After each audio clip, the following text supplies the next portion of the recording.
What's up, fight fans? We are back at it with another edition here at Round One Sports TV. I'm always your host, Edwin, and where do all fights start?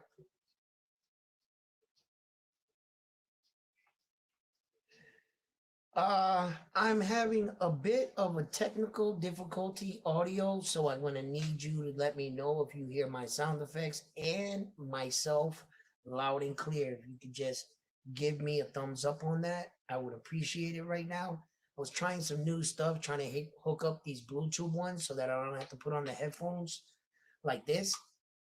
But I guess I'm gonna have to put on these headphones, man. Soul Fight fans, we got a lot to break down to uncover here um, in the sport of boxing. Right now, we have some big fights coming. We have the Super Matias card, and it is a big one in New York City against Dalton Smith. This is a title defense for Super Matias. And Dalton Smith is getting an opportunity at a world title. Uh, what's up? What's up? Hey, just wondering, is Matias a snack fighter, a snack member? No, he's not. He's not. He's not actually, but he should get on that snack, bro. You know what I mean? That snack is popping right now. If everybody else is on it, let's Matias get on the fucking train, man. You know what I mean? you know, uh, look, we'll talk about that. We'll break down. I hear you, but no sound effects. No sound effects. Okay, hold on. Hold on one second. All right. All right. Can you hear my how about now? I'm playing like music right now. It's supposed to work when like that. You see? Now you have me wondering. I have to go check this. Cause what is a good show without a good couple sound effects, right, my man? Right? What's up, Frontline? How you doing? We making money on Amanda not getting the knockout. We going through tells.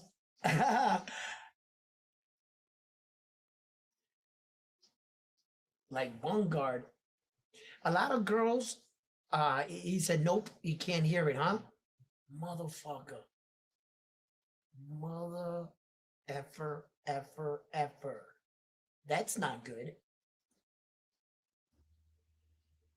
Oh, I shouldn't have messed with the sound system today, man. I know it.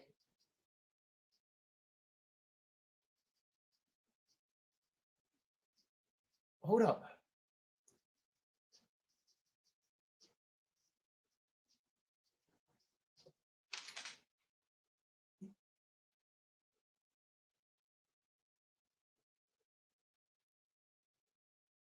Yo, why does it sound like my mic's not on? It sounds like I'm far away.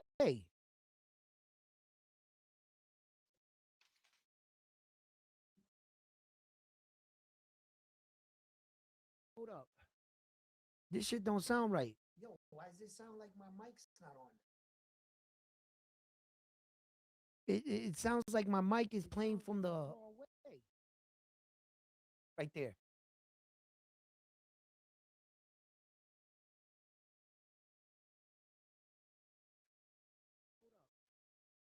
This shit don't sound right.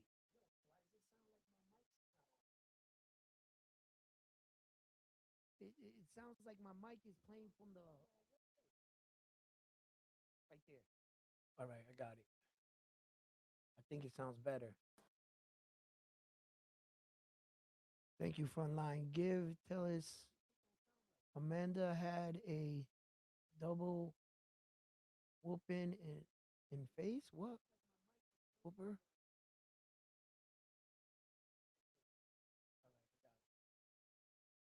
think it sounds better. All right. Damn it, I shouldn't have messed with the mic today. I mean the things today, man. I was trying, bro. I was trying. I was trying to hook some shit up. And now I'm gonna have to figure out how to put these back on. Tell us beat Amanda? Nah, she didn't beat Amanda. Tellus didn't beat Amanda, bro. Nah, nah. Tellus was doing good. She had some good work in the fight, but Amanda started taking over the fight, and it seemed like Tellus was doing just enough to keep the fight interesting. That girl fought good for 2 weeks' notice, fighting fucking Amanda Serrano, bro.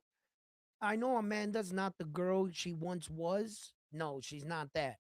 But she has a lot of boxing experience. Maybe her body, getting up there in age. She's in her late 30s, and I think she's like 37 or something. And Amanda, like, she looked okay.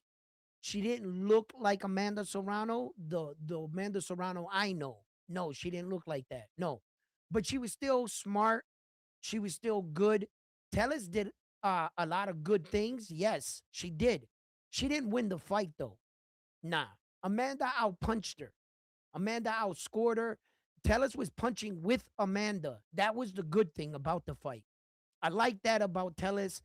I think that she should get another opportunity. She put her unbeaten streak on the record, on the line, on short notice. I think that she should be awarded for that fight against Amanda. I would like to see more of Tellers, and I would like her to get an opportunity because she stepped up in a situation where if she was better prepared, she had a better training camp. She could have beat Amanda. You know what I mean? So I like I like short notice fighters. What up, frontline? Get up here. You know what I mean? I like the fact that she came in. Uh, she gave a great account of herself. All of that. I like all of that. What's up, frontline? How you What's doing, brother? happening? Was 200, bro. She was supposed to stop her. She was supposed to stop her. Yes. Um, But there's a lot of she factors in that fight that a lot of in people are the not sense taking that in. you get a 2 week replacement. But sometimes these 2 week replacement, 10-day replacements, we've seen this shit before. I seen a guy come in on 10 days and upset the night. Notice, you know what Yeah, I'm saying? Tellus could have been a girl that was in the gym. She missed weight by what, point 0.8? Not even a pound? So it wasn't like she was like out of point 0.8 shape. on the first She was one, just point 0.6 thick. on the second weigh-in. She was thick as hell, right? Yo, you And hear me, Edwin? Amanda had some Guess problems. not. Amanda had some problems in that ring, you know what I mean? But I don't think Tellus beat her. And as far as getting a girl to knock out another girl, come on, guys, what are we talking about here? What are we talking about? You really mean to tell me that your money was on a knockout for with Amanda at 37? I mean, the decision was written all over that. I didn't think Tellus was a bum. I didn't think she could stop her. I would have liked it. I went with the stoppage and the bet. Shout out to my man that came in and said, unanimous decision, right?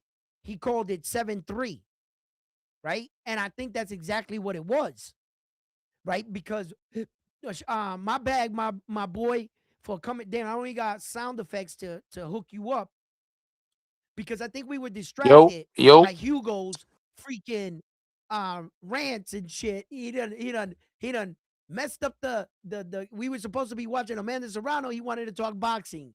Wasn't the place or the time, Hugo. You gotta stay with the moment. So I had to like shut Hugo out for a second, but he's my dog. He's always welcome, right? And I didn't keep track of the freaking Notre Dame's belt. So I think my man won. Coquille's boy there, I forgot his name. You know I'm bad with name, guys. So I think Coquille's boy actually won the Notre Dame's belt. Not only did he win, I think he actually called the fight 100% right. I think he called the fight right. Armando, what yo. up, baby? To be, In the link, yo, you hear me, Edwin? You got hear you. me, Edwin? Today I want to have an open panel, and Yeah, I was gonna go on, this motherfucker. always do my You don't want monologue. your I'm dog. I gonna try got to do that as I go on in the show anyway. So, but I'm gonna have people, some guys come up, and you can talk about some of these fights. one of the biggest fights right now, one of the biggest fight cards right now is that Shakur Stevenson and Teofimo Lopez card, and I'm wondering who needs the bigger win. Yo, Edwin, My check, question to the sound check, boxing world right sound now check. is between Shakur Yeah. Stevenson, Matias, Dalton Smith, Keyshawn Davis, Jermaine Ortiz, right? Who needs the bigger win?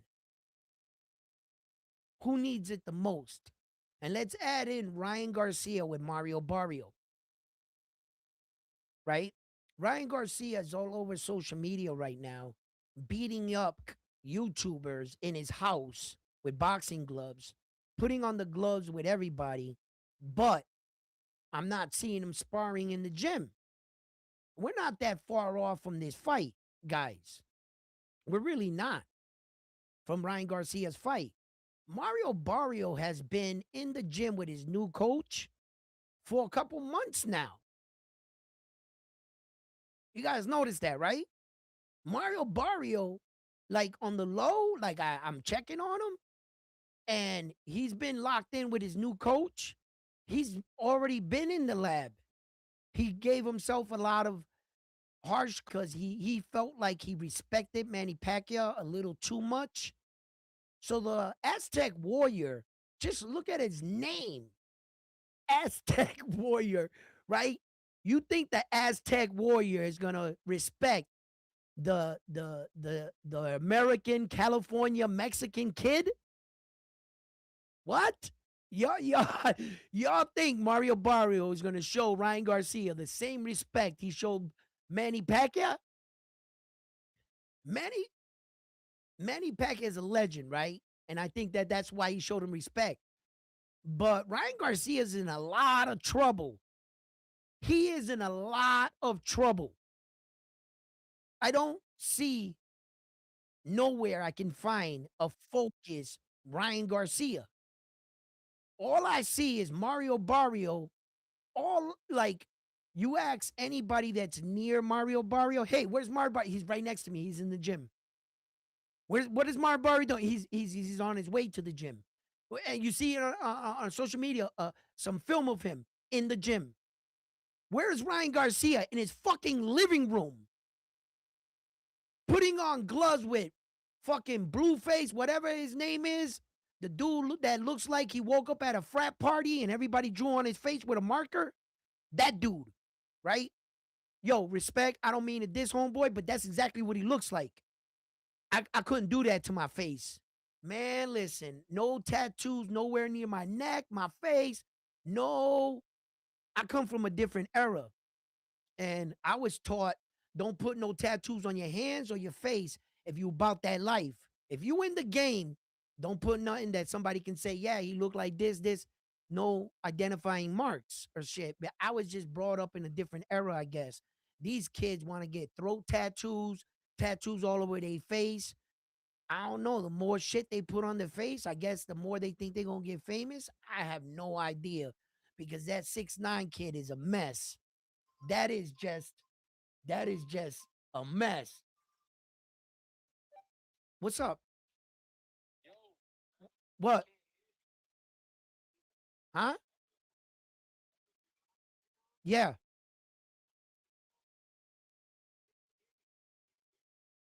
Nah, I can't hear you.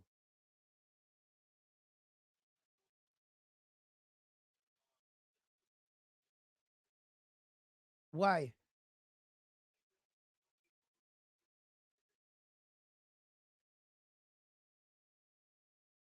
Right. Right. Yo, see, I fucked up. I done pressed some shit in my soundboard, bro. I done messed all this shit up, bro. I really did. Hold on for a line. Get back in. Damn, my dude. Hold on. Let me try to fix this. Yeah. I got you. Yeah. So, I apologize for my my audio here. I'm gonna have to fix all this shit up right here. I'm probably I can't have no guests come on. Nobody read the chat because apparently Frontline can't be heard right now while he hops on. So now I done did something to all this and I really messed it up. So I apologize. I apologize for that today. But the show must go on, so I'll carry on the show myself. I don't see speaking to people with tattoos, specific facts, face tattoos. What? I don't even speak to people with tattoos. Rawa, you ain't been on Boxing Voice. No, I be trying to go to the Boxing Voice, right? I was gonna hop on today. Shouts out to the Boxing Voice, Ness, Star, Two Tone, everybody that goes on, and all the people in the chats and everything, and anybody that comes from over there to hear what's up, guys. I'll be on the Boxing Voice. Yes, I'm gonna go on. Today I had the meter lady come. She had the gas meter, and they set the fucking time. You know when they put that little thing on your door, they set the time for like uh anywhere between the hours of 9 and 2 o'clock. I'm like 9 and 2 o'clock. So I gotta stay alert to let this person into my house, change the gas meter. So I couldn't hop on a Boxing Voice like that. You know what I mean? I was like, let me see if I can fix this front line right now. I see your situation with your mic, everything. Let me see if I can fix it.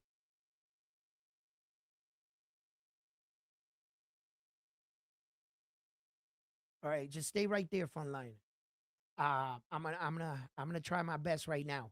There's a couple of things I did here.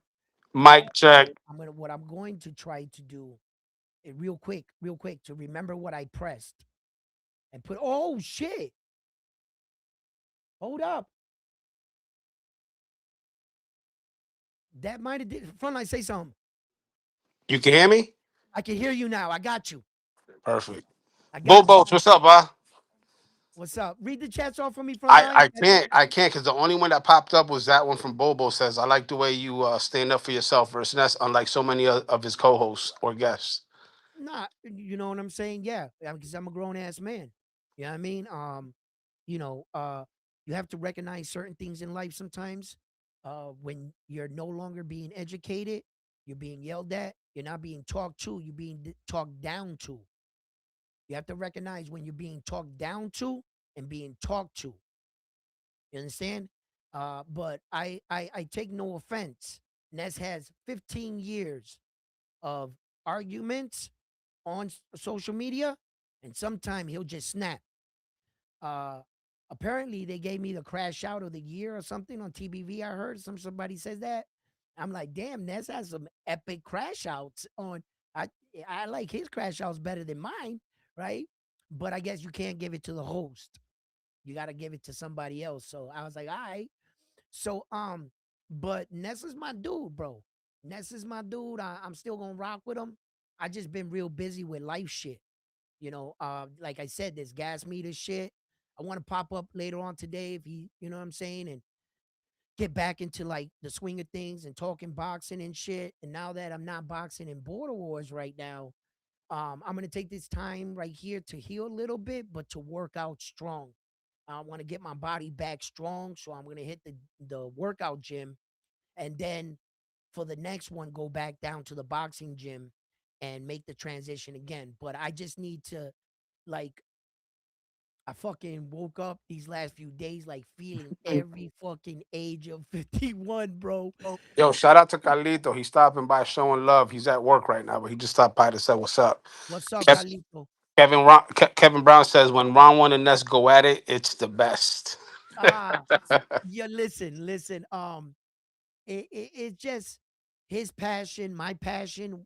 We collide on a certain topics and shit, but don't take that personal. Don't hang on to one conversation and think, oh, he's mad because of this situation or he hasn't been on because of that. Nah, I'm not that type of dude. I'm not at all. We'll get in an argument. My wife says it all the time. I get over shit real fast. Sometimes I'll hang on to shit. Just like I have the ability to get over shit, sometimes I can hang on to certain things. Yes. Certain things will trigger me, right? But an argument's an argument. A topic is a topic. We move on to the next. I hold no ammonite. Um, uh, Animosity. ammonite. You got it, Anna bro. animosity. Animosity. Hey, Animosity. shout out. So I can't. I don't know who the name is because I can't yeah. see that far down on the chat. Yep. But the dude that was talking about Tellez, yo, shout outs to Tellez. She gave a hell Hell of a count. a performance, and for ten, yo, dude, honestly, you know me, I Yep. rep my flag heavy, and I I go know. with that flag everywhere. Yep. But to be fair, if Tellez would have had a full fight camp, who knows what that outcome would have been? That's what I just said. You heard me say that in the beginning of the show? Like that's what I said. I said if that girl had a full camp and she was actually preparing herself for Amanda, she might have took it to Amanda, bro. She Yeah. was obviously listen. She was taking Amanda's power well. She was going forward. She was punching stronger. Her effect, her punches had effect on Amanda. Look at Amanda's eye. When is the last time you seen a girl do that to Amanda? From like you said on the live, you were like, when's the last time you seen somebody piece up Amanda like that? You know what I'm saying? And I was like, hmm, interesting, interesting, right? So yeah, you're right. If she had more time to prepare, it might have been a different story. But I don't feel like Tellis won the fight. I feel like No, he hell, had no, she didn't win. She, but no, dude, it was close. it was Bobo's. I don't think she's Puerto Rican. I think she might be Cuban or who Puerto Rican. I don't know. I know she was born in Florida and resides in Texas. who Tellis. Tell us, yeah, I thought she was like Ecuadorian or one of them. Like I'm not sure. As a matter of fact, we had her. We didn't we have her up on the screen the other day. yeah. But she, so it doesn't say She her had no flag. She nationality. had It an just says, American flag, right? She had an yeah, she American got the flag. American flag. She was born Okay, in okay, Florida okay, okay, and she okay. resides in Texas. That's what it was, right? What's up? What's up, my man? How you doing? Yo, you there? I'm There he goes. Melcourt, I'm here. Melcourt, the one that says that they're throwing tell us the parade. Yeah. Says she's Mexican, you dumbass. Oh, see, Well, there you she's go. Mexican. We're Mexican. all off. We're all off. You know what I'm saying? I thought she was Mexican, but since you didn't know that, I was like, maybe she's not Mexican. Maybe No, she I didn't is. know because Tellez is I thought usually. you I would mean, know that. I was like, wow, she's not Mexican. So I went with the other option. I was like, maybe she might be, like because in the middle parts of we have like a lot of small countries and we're all Latino, and sometimes it's a little bit difficult to, Ecuadorian, Guatemalan, shit like that, the Mexicans and Puerto Ricans and Dominicans and Colombians and Cubans and Spaniards and hey, we're gonna you have to know kick Carlos off the chat. He's disrespecting right now. what does he say? Hey, Uh, Frontline, after the what? he gonna have to keep putting a timeout. He said, Yo, after the John Paul performance, I'm confident to say that Keith Colon is the best 26 fighter. Listen, John Paul, y'all got to understand, Andy El Salcerito Cruz, what? bro, he's no slouch. Okay, He is no slouch. all right. He's got a lot of And problems right now coming up, but and that fight card is trash. no, no, But no. He just fought on the Amanda card. He's talking about John Paul Rivera versus Andy Cruz. no, but I'm talking about Andy Cruz No, versus this is a different. This is the Puerto Rican Andy Cruz, not the the Cuban Andy Puerto Cruz. Rican Andy Cruz. Okay, okay, okay, They call him El Salcerito. okay. Got you, got you. But speaking of Andy Cruz, have you checked out that fight card with Andy Cruz and Raymond Morataya? No, Yo, what card is that on? they got like it's not even a card yet. It's all messed up. They got like 5 fights on the card, opponent names, and then Hey, the opponent to hey, be there he go announced. right there, Edwin. There he go right there. CJ Rich boxing. He said that was me. CJ Rich. Nostradamus crown is mine. Hey yo, hold on. Can you hear the Yeah, yeah. We sound hear the effect? applaud now. Yeah, the You applaud. hear it Yeah. now? Okay, hold on.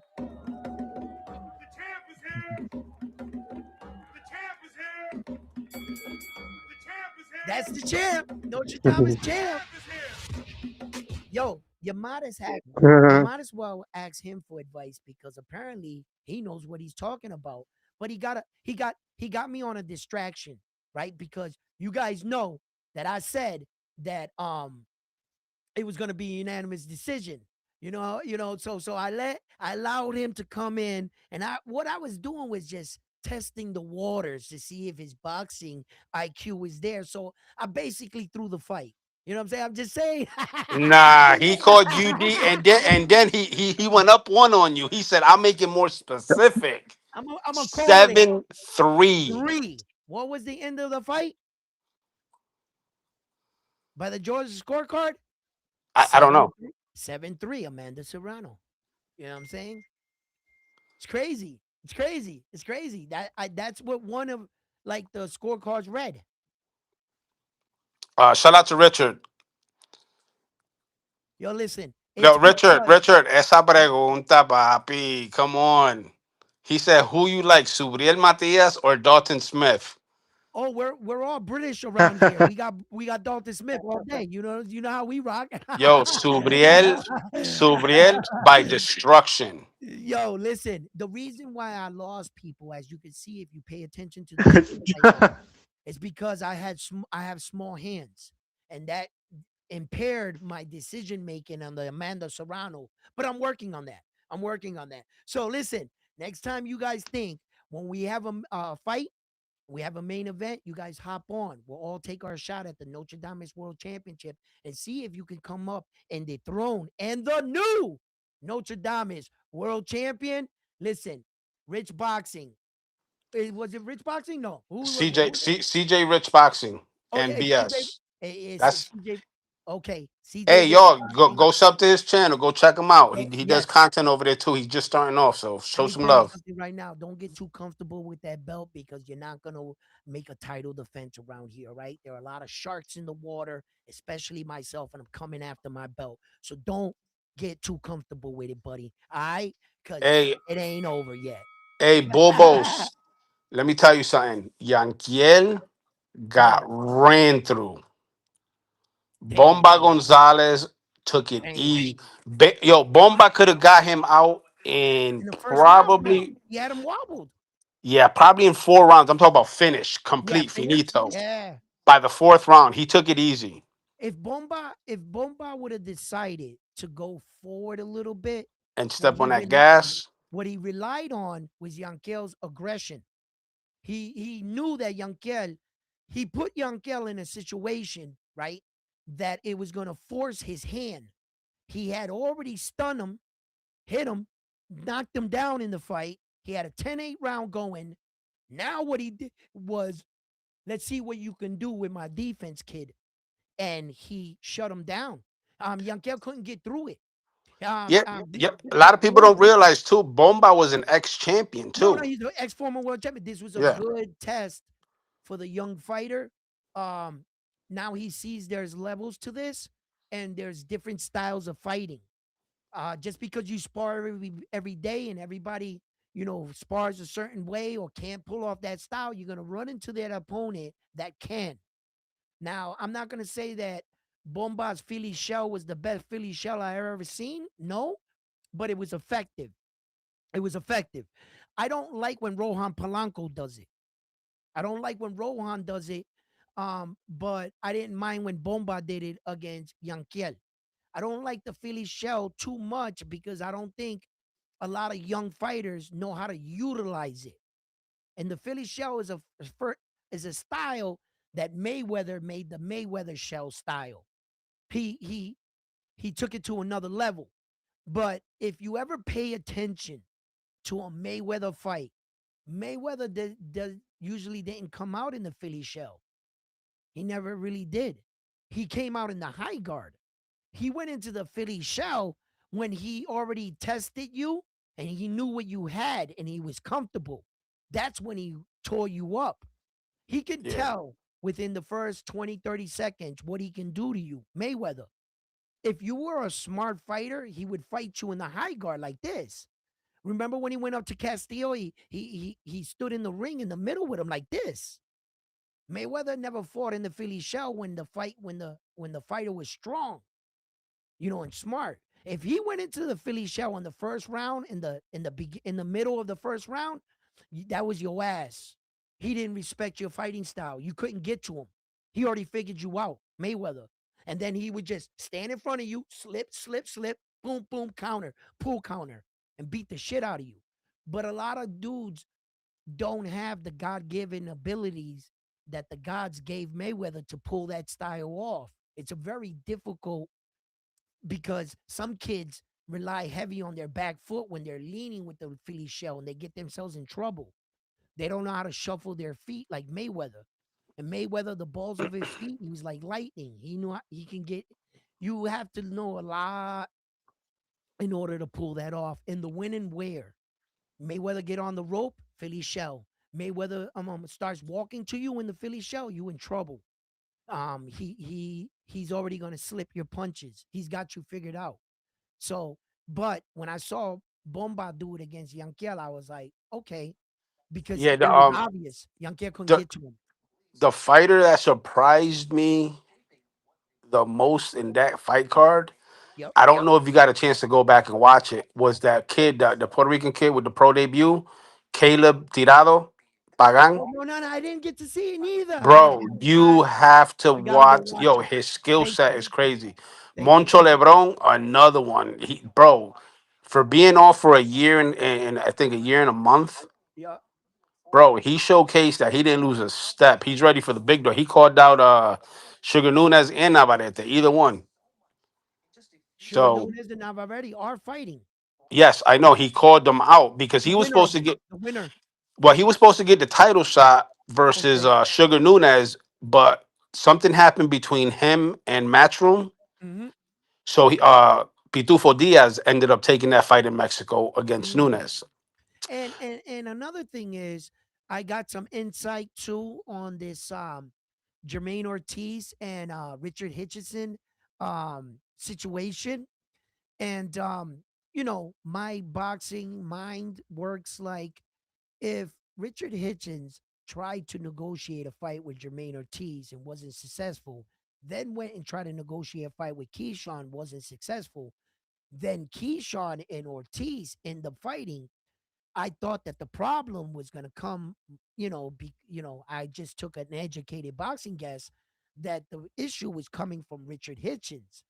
Now, I spoke with some people from Jermaine's side, and they say that's not so. They say no. They say that Richard Hitchens wanted to fight with Jermaine Ortiz. He wanted to fight him. I guess the powers that be, this is one of the cases where the management didn't meet eye to eye. Something went wrong at a higher level than the fighters. But Jermaine says Richard didn't duck him. Richard Hitchison did not duck him. Jermaine says he wanted to fight. He wanted to fight. I'm not sure if Ed Hearn Yo, altered. Edwin. The, What? the chat is saying that something's wrong with your mic. Yeah, It says that your voice is lagging. is it? I don't Okay. know. I hear you clear on my end. Yeah. Okay. Hold I on. don't know about YouTube. All right. Let me turn some shit down here, or up, or something. Sometimes it acts up if I push the output too much or the mic too much. How about now, guys? How about now? Let me. And I got to get close to the mic too, as as I talk. I was messing with these things today. Like I said, I kind of screwed things up.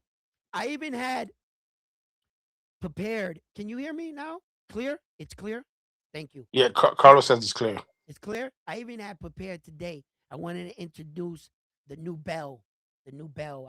But it's not gonna be able to sound now because I was gonna do it with the headset. But you know what I'm saying? Like you can't hear that, right? No, that's the bell I got when I need my wife's attention. I just ring that bell and then fucking she'll come and give me whatever I want. That bell. Can you hear it though? I hear it. Yeah, You hear it? I yeah. need a better bell. I need a better bell. I want to bring Showbiz gave me the idea, right? Where he'd be talking, he'd be like, hit the Tyson bell, bing, right? And he has like a bell. I think that's hilarious, right? But the I get it. I was like, yo, that was a good thing, right? I'm round one. So the bell sound of the first round. So I was like, I want to do a bell too, right? but I want a nice one, right? I wouldn't mind getting one like the ringside ones with the hammer beam, like that.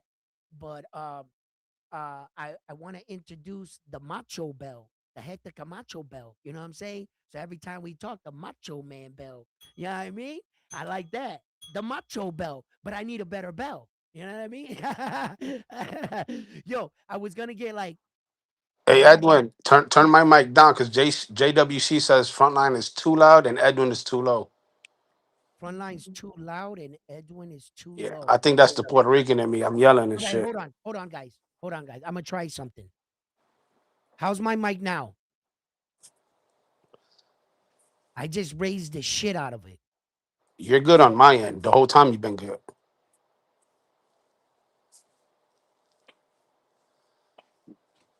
Oh, not Lance. We appreciate the feedback. I mean, shit, we need to know this if something's Yeah, off. I need to know it, Lance.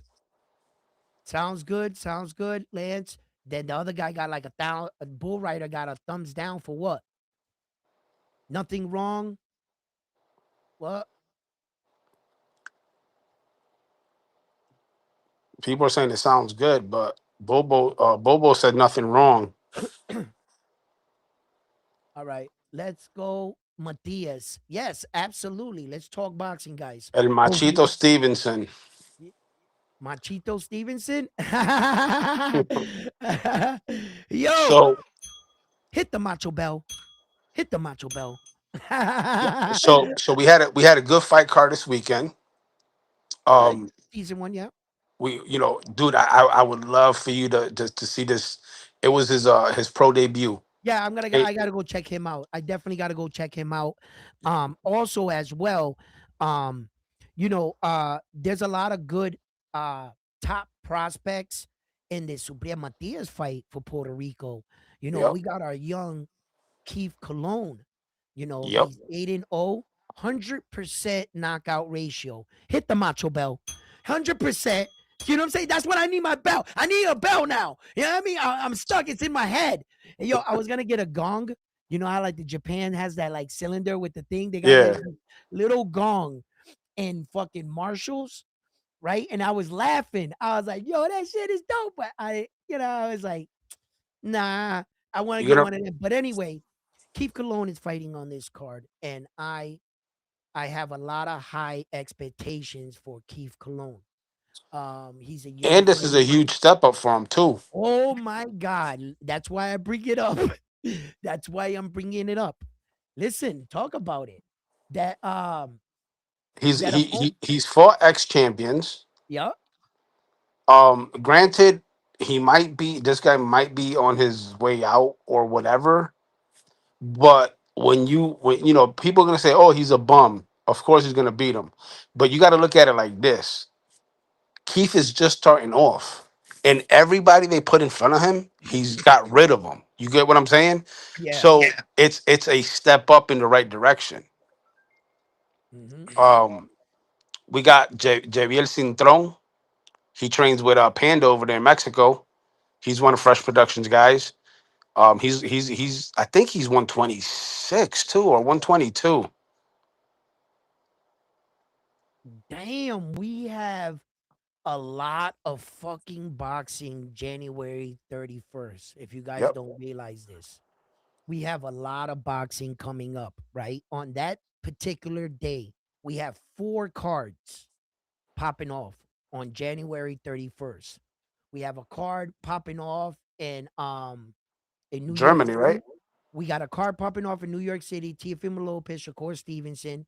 We have a card fight popping off in San Juan, Puerto Rico. Xander, unifying. We have another card popping off in London.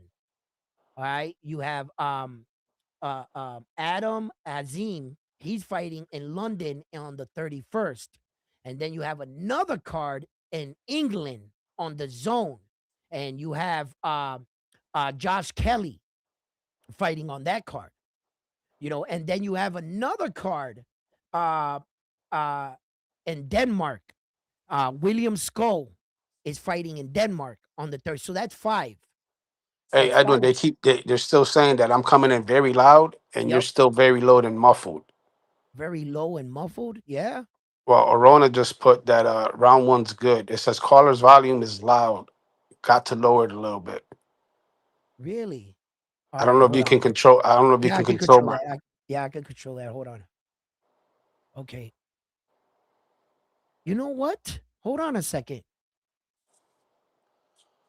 Ah, it doesn't say that. Let me see my mic thing. Where does it say that my sound thing? Man, sorry, Yo, people. and Yep, go Lance ahead. said Lance said to go get that gong. Go get it. Go get Lance, I it. gotta get it. I gotta get it. I gotta get it. Thank you, Lance. Lance backed it up. If Lance said so, well, then we're gonna have to make it so then. You That's just it. need somebody to co-sign, huh? That's it. One code sign. How's the audio sounding, guys? I raised up the volume a little bit more. Uh No, you gotta lower mine. I yeah, I oh yeah, yeah. Okay, let's lower yours to about 37. How about that? That's probably still loud for these guys because YouTube it comes in different. Orona, John Paul Rivera. We now they're saying they can't hear me. JWC. All right. John Paul Rivera.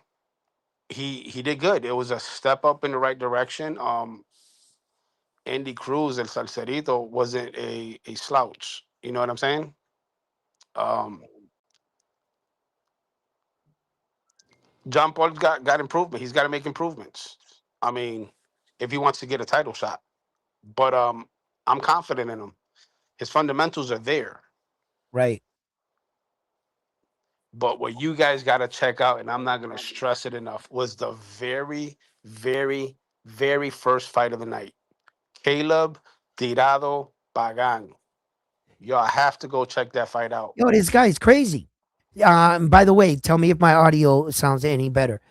This guy's crazy. Nobody's gonna watch the Xander fight. You're out of your mind. Now, I'm going to admit to you, no, you know, a lot of boxing fans are probably going to tune in to the Teofimo Lopez and Shakur. It's got all together. It has a better fight card, but the Xander fight itself, That's a as far as unification. legacy and championship, it's better than every fight on January 31st. Name me one fighter that's unifying. I'll wait. I'll be right here. Name me any of those fighters that unifying belts. They might have big names. They might be the star of today, but none of them are unifying. What Xander's doing is after that fight, shall he be victorious, he will come out of that fight a stronger champion than anybody on that fight on that day, on January 31st. There's no fighters that are unifying. So Plus, at, he's doing. I mean, for a first defense, no, it's a not even for a unification. first defense. Good point. Good point. For a good first defense, but It's for a a 22-year-old unification. year old kid, and I don't mean to call him a kid, a young man, 22-year-old is about to unify. 22. Okay, so whatever's Teofimo Lopez is doing right now, Hey, Hugo's boys in the chat. He what's he said you saying? said that you said that because he an island boy. Fuck out of here. That boy's scared of Ortiz. Hey, drop the link. Drop the link. Melkor, Scared? you about to get cooked just like your boy Hugo, which is the Mexican representative on this show. Listen, we need a better Mexican representative. I'm going to tell you that much because Mexico boxing is the shit. All right. Hugo just is not He's not a well 100%. representation. Yeah, he's going to get there because his Hey, passion, Melkor, the Hugo's link's going to right learn a there. lot about Mexican boxing. He's going to be more equipped, better prepared to come up here and he's going to talk more about it. But he's in the beginning, just like I was, just like many of us was. We're learning. Hugo doesn't come up here claiming to know everything about Mexican boxing. No, he doesn't. We fuck with him. We cap on him sometimes, uh, and and Hugo. But the one thing about Hugo, he's not afraid to ask the questions or ask them. He's a little outlandish, I would say, in his things. But yo, respect to him in Mexico boxing. Like I tell Hugo, I'm not here to try to change your mind. I'm not a Your used car island boy salesman. down. Your island boy down. Two girl didn't get the KO, so chill, clown. Your girl didn't get the KO, so shut up. But we got Amanda, we got the W. So what are you listen, saying? I got the W. We got the W. We got the belt wrapped around her waist again, and that's a great performance. When's the last time Amanda Serrano knocked out a girl? I'll wait. So why did you expect that? So if you put those high expectations on her for a knockout, because of her big, she's getting old. She's 37, right? So I'm not about to sit here and say, oh, she should have knocked her out. You know what I mean? And that makes her trash or whatever. No, no, no, no, no, no. You're not getting away with that. Like, oh, Amanda didn't knock Tillis out. So what? That we're supposed to take that as a loss as Puerto Ricans? We're supposed to be like, we ain't the shit? Nah, we want a belt. Nice try. You sound salty. Hey, we're not knocking. We're not knocking. Tell us, well, yo, we gave her full props. She deserves the fucking props. She deserves the recognition. Yeah.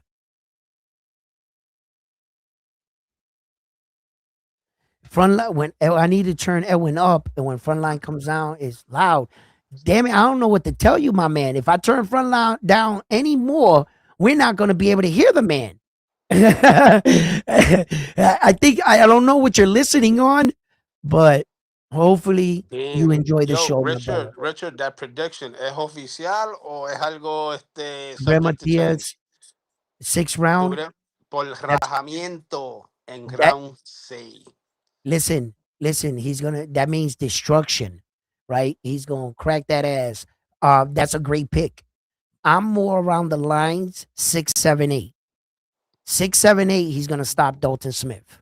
I don't think Dalton Smith is getting out of this fight. You No, ready for this one? no, I don't. I'm gonna go with 9, 10, 11. I think he's gonna make him suffer for a very long time before he take him out. All right, hold on, guys. All right, who said this? Amanda should retire. Okay, wait a minute, For guys. real. Who's left for real? He she technically beat Katie twice Yeah, and got robbed twice. Who next for Amanda? What's next?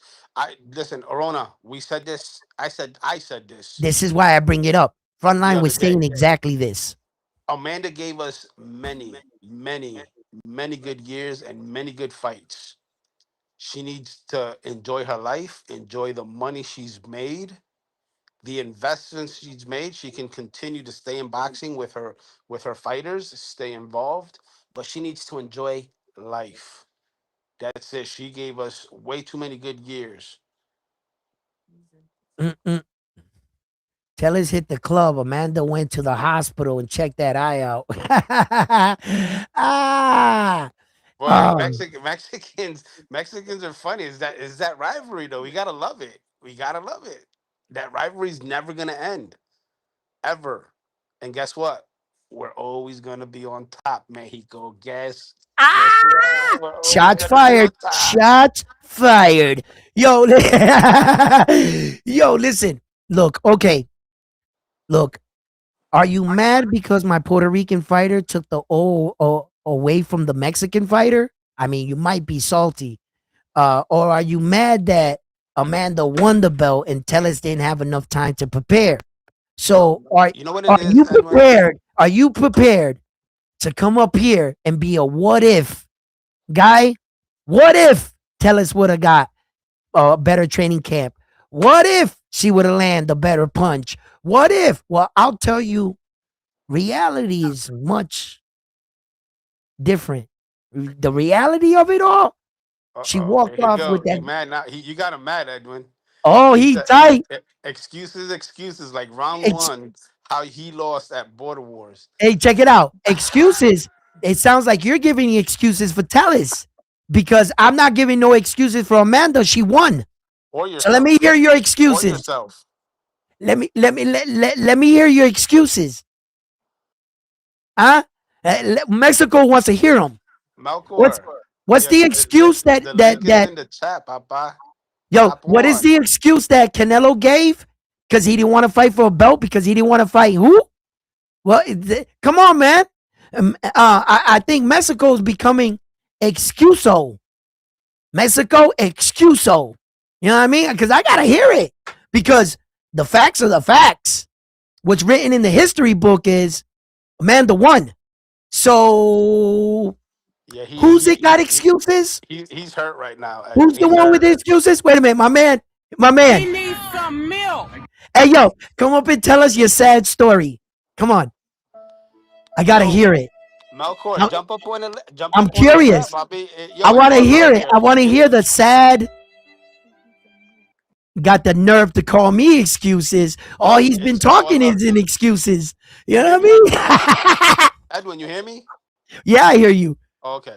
Yo, Malcor, yo, it's all love here, Papa. Jump up, talk your shit, Like we talking our shit. and that's It's it. all fun. It's all fun at the end of the day. Don't take it personal. Remember that. But I would love to hear from you. You know what I'm saying? And the world would love to hear from you. And we I would mean, love to hear all I your gotta say is refer back to Taínos sad Los story. Azteca. The sad story. Do you hear the sad story music playing? Frontline? Yeah, hear it. The You can hear violin. it? That's for my boy there. You know what I'm Yeah. saying? Yeah. Canelo still sells your island boys. Go eat more bananas. I think you're confusing us with Dominicans. Yeah, that's not a good one. It's That was yeah, damn. If you're gonna that's be disrespectful, at least be disrespectful and be on point with it. You know what I'm saying? exactly Come like on, my man. Hey, yo, don't you don't gotta get all butthurt and start throwing out disrespectful comments. Don't get thrown off the chat, brother. You know what I'm saying?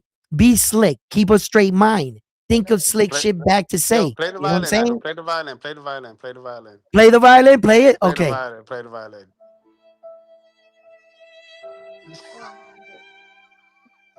Yo, don't get mad, dog. Don't get mad. Hey, You know what hey, I'm saying? hey, yo, hey, yo. That motherfucker said, "Go eat bananas." Yo, Yo, that that's shit is funny. crazy. That's crazy, man.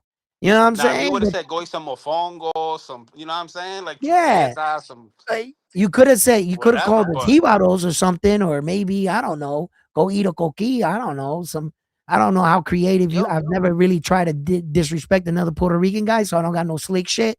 I'm an American, so I usually say it in English. Go fuck yourself. You know, you know what I mean. But that was not. That wasn't a good one. You got us mixed up with another Latin. Yeah, it's and the whole no banana bueno. shit. You're No copying bueno. No A bueno. Honduran. Like, Nah, get yeah, your yeah, that's like, nah. You could yeah, have said that was weak. go eat a wakate or something, or you know what I mean? Okay, you talking about a wakate? I don't know what we really eat. Some rice and beans? Yeah, go eat some rice and beans or some shit. That'd have been. Canelo still outsells your island boys. Go eat more bananas. Yo, Okay. check it out. Check it out, right? No one ever said anything about your superstar Canelo Alvarez outselling anybody. You got that. We're not Hmm. biased here. We're not gonna make up anything fake. Fucking Canelo Alvarez is one of my best Latin fighters I've ever had in this era. First of all, Canelo Alvarez gave me, my friends, my loved ones, too many memories. I can't tell you how many times when we didn't have a guy or something, we're Latin. We'll cheer for Saul, bro. You know what I'm saying? Fuck that. At the end of the day, we're Latin men.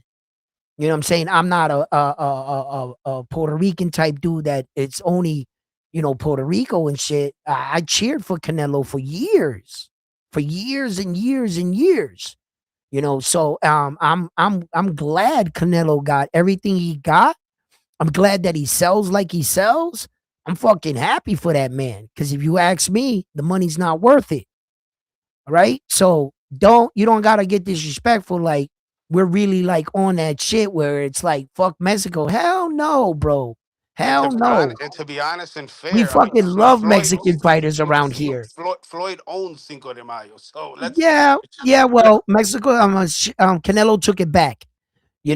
And now there's another Mexican fighter that's stepping up in Cinco de Mayo, and he's gonna try to take over what Saul started, the tradition. There's other Mexicans that are gonna come up. Let's see if he can hold the torch, Hey, and are you let's gonna see. play that violin for me one time? All right, why?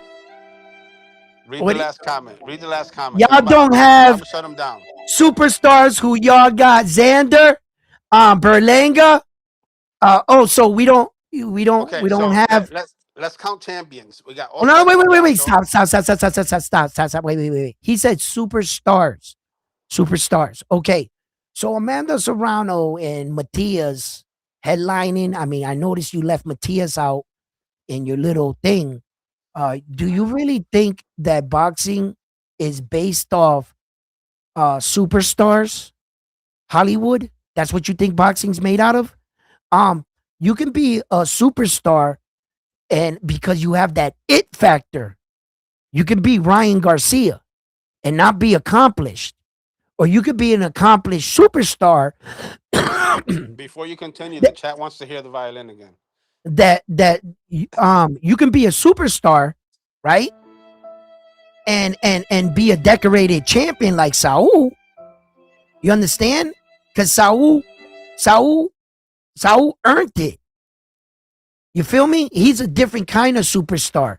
Saul is a self-made superstar where he fought Mayweather, came up, you know what I'm saying? Shit like that. He's a self-made Mexican superstar. Ryan Garcia is a superstar because he has that it factor. You don't know why. You attract to him. There are small fighters, small percentage of men and women that got that it factor. Conor McGregor went to the UFC and took off. Wasn't because he was fighting 10 times a year. It was because for some reason people attract to certain people. So your little thing about um we don't have any Puerto Rican stars. Apparently Amanda Serrano can box her entire career, be a 7 division world champion, and all of a sudden at the end of her career meet a guy named Jake Paul and then take off. She wasn't awarded for her skills for the 7 divisions. She was awarded because of a platform that shot her to superstar status. There are different superstars. So just learn that, my man. When you try to like insult people and say, my superstar is bigger than yours, so the fuck what? What you should have said that your Mexican fighter is more accomplished as a boxer than any Puerto Rican fighter. Now there you would have had me. But since I got to represent for Mexico because you can't, I got to represent for Mexico because you don't know how to. There has never been an undisputed Puerto Rican champion. Saul beats us by himself. But here, I'll represent Mexico for you.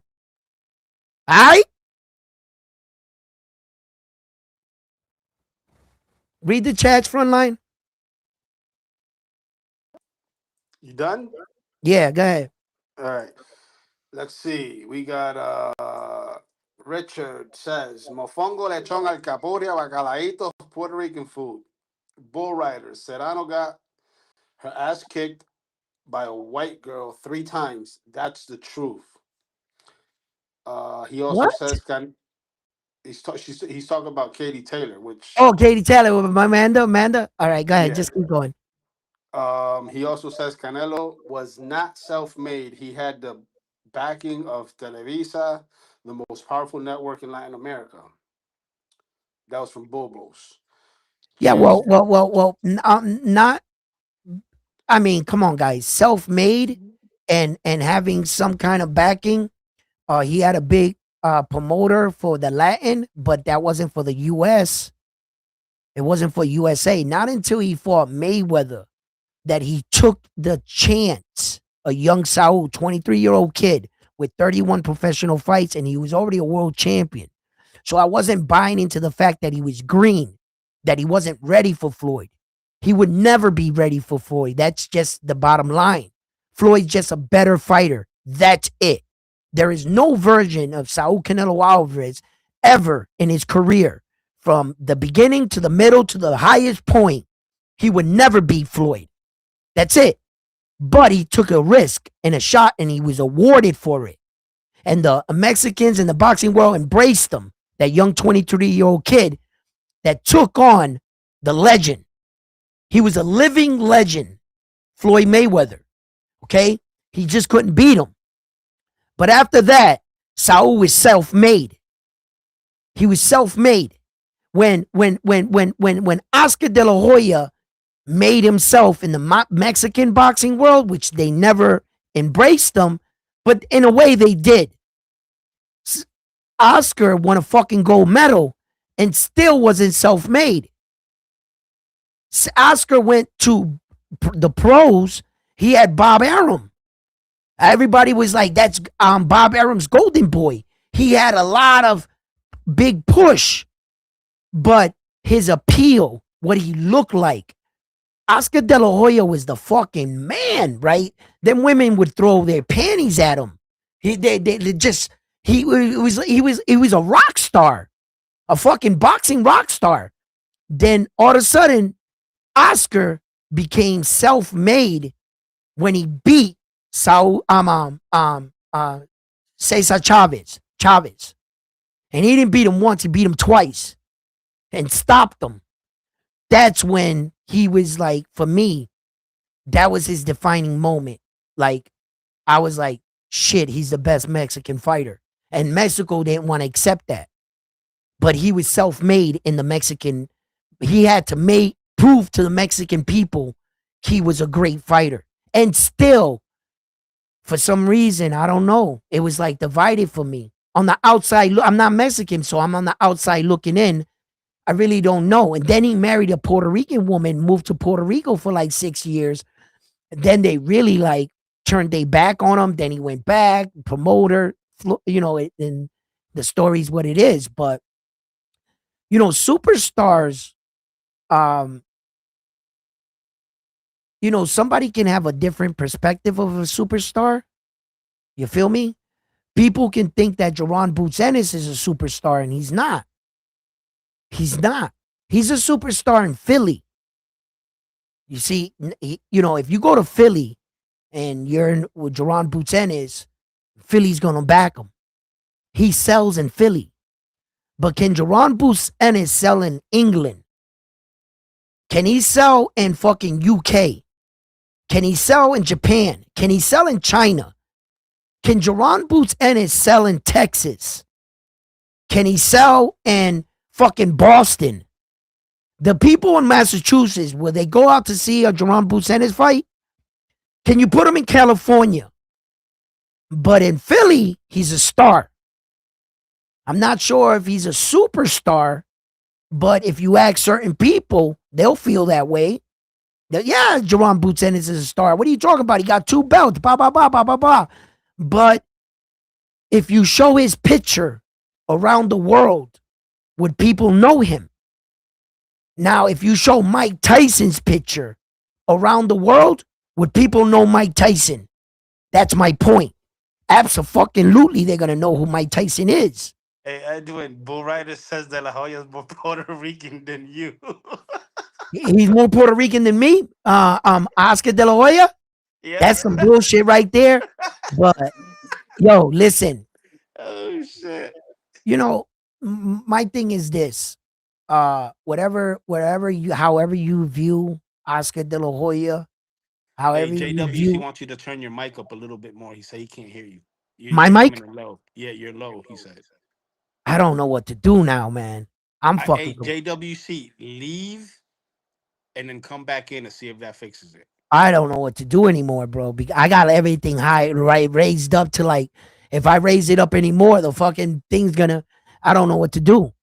Hey, Bulbos wants to know if there's Puerto Rican food in LA. I'm sure there is somewhere. Oh yeah. Oh yeah. There's Puerto Rican spots in LA and shit like that. Yeah, absolutely. Yeah. Well, I was gonna let me finish my thought. Go ahead. I was gonna say that no matter what you consider, because as a Puerto Rican, I can only speak for my race, right? We kind of frown on the guys that can't speak the language.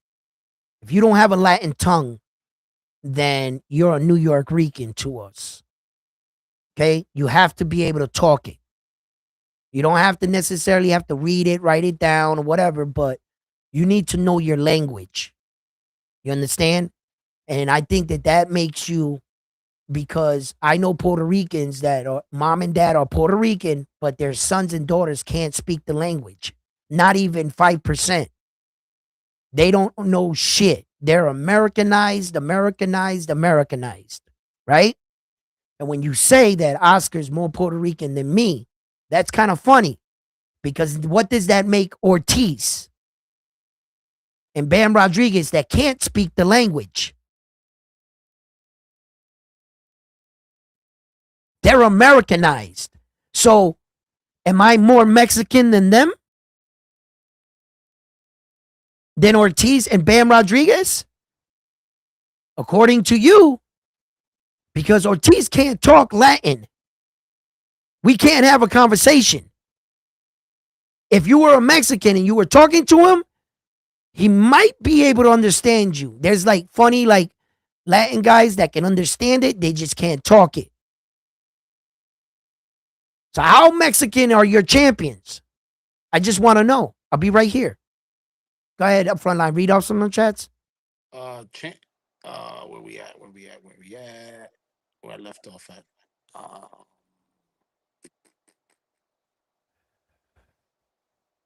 Champion Sports Boxing says coming with racist comments only shows you're a hater. Bobo says, why can't I find Puerto Rican food in LA? That's Melkor why I says don't fully support Bam because he round doesn't one. speak the language. I'm not there yet, Edwin. I'm catching Okay, up. go ahead. Go, go, go, go. Round one. Mad says Melkor. Lance says put the pillowcase over your head.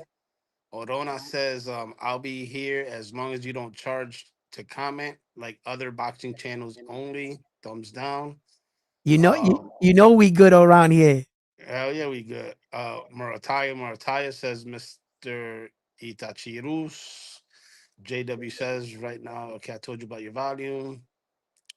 Bobo's Floyd was always jealous of the Golden Boy, even started calling himself Pretty Boy. Nicknames are given. JWC says better. Lance says, I hate, love this shit, whatever he means by that. The low sound is on you, says Orona. Bull Rider de la Hoya is more Puerto Rican than round one. I read that. JWC, turn up, no, okay. Oscar B. Chavez by Rajamiento. You're good. Your mic is good, round one. We call them nosabos, talking about the Latin people that don't know how to speak Spanish. No sabos, Um, yeah.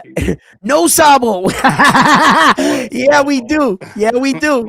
Orona says, we're the Puerto Rican community in the West Coast. I swear I haven't seen a Rican when I was in Phoenix and Scottsdale, Arizona. Wow, Um, you're out there, but there are a couple sprinkled. There's a yeah, couple. they're Yeah, out there. they're out there. Bobo says that's why I don't fully support Bam. It's because, like you said, the Spanish, like he doesn't speak the Spanish like that. Yeah. Um, Lance says, pick the Bible back up, baby. Conscious says, fuck no, left my ass off. Round one, you ain't nothing close to un Mexicano. Even Richard Torres is learning Spanish, says Bobos. Look And at then that. Lance says, La cosa de supervisor.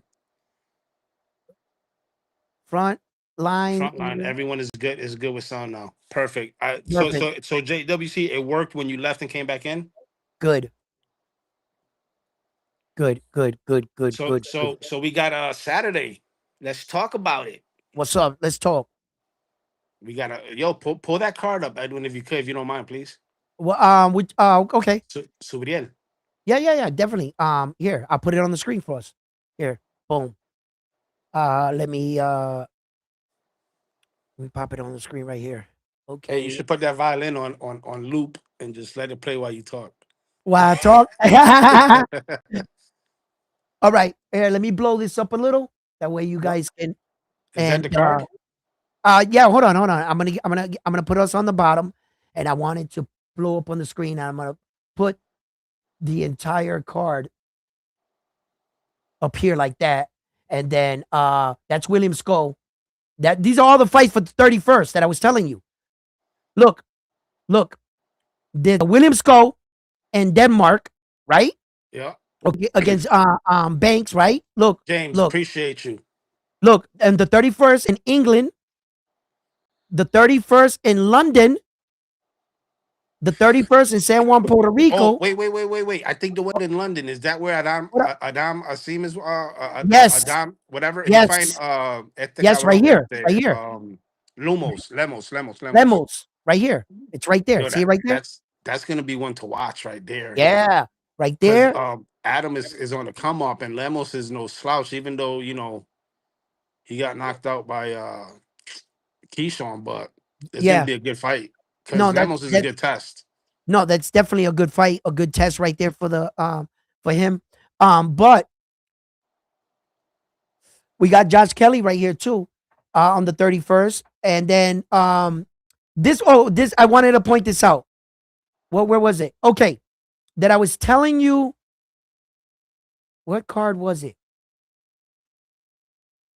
Okay, look at this card. Look at this card. Everything is to be announced, to be announced, to be announced, to be announced, to be announced, to be announced, to be announced, to be announced. Like this card ain't even together yet. So okay, so we're going up to the card you want. You want to put on the card you said The tenth, Saturday, the tenth, the the tenth. 10th, Sigue para arriba, para arriba. right here. Richard dice que yo soy jíbaro de pura cepa. Here we go. Subriel Matias versus Richard got to Marcus be Smith from the card. campo.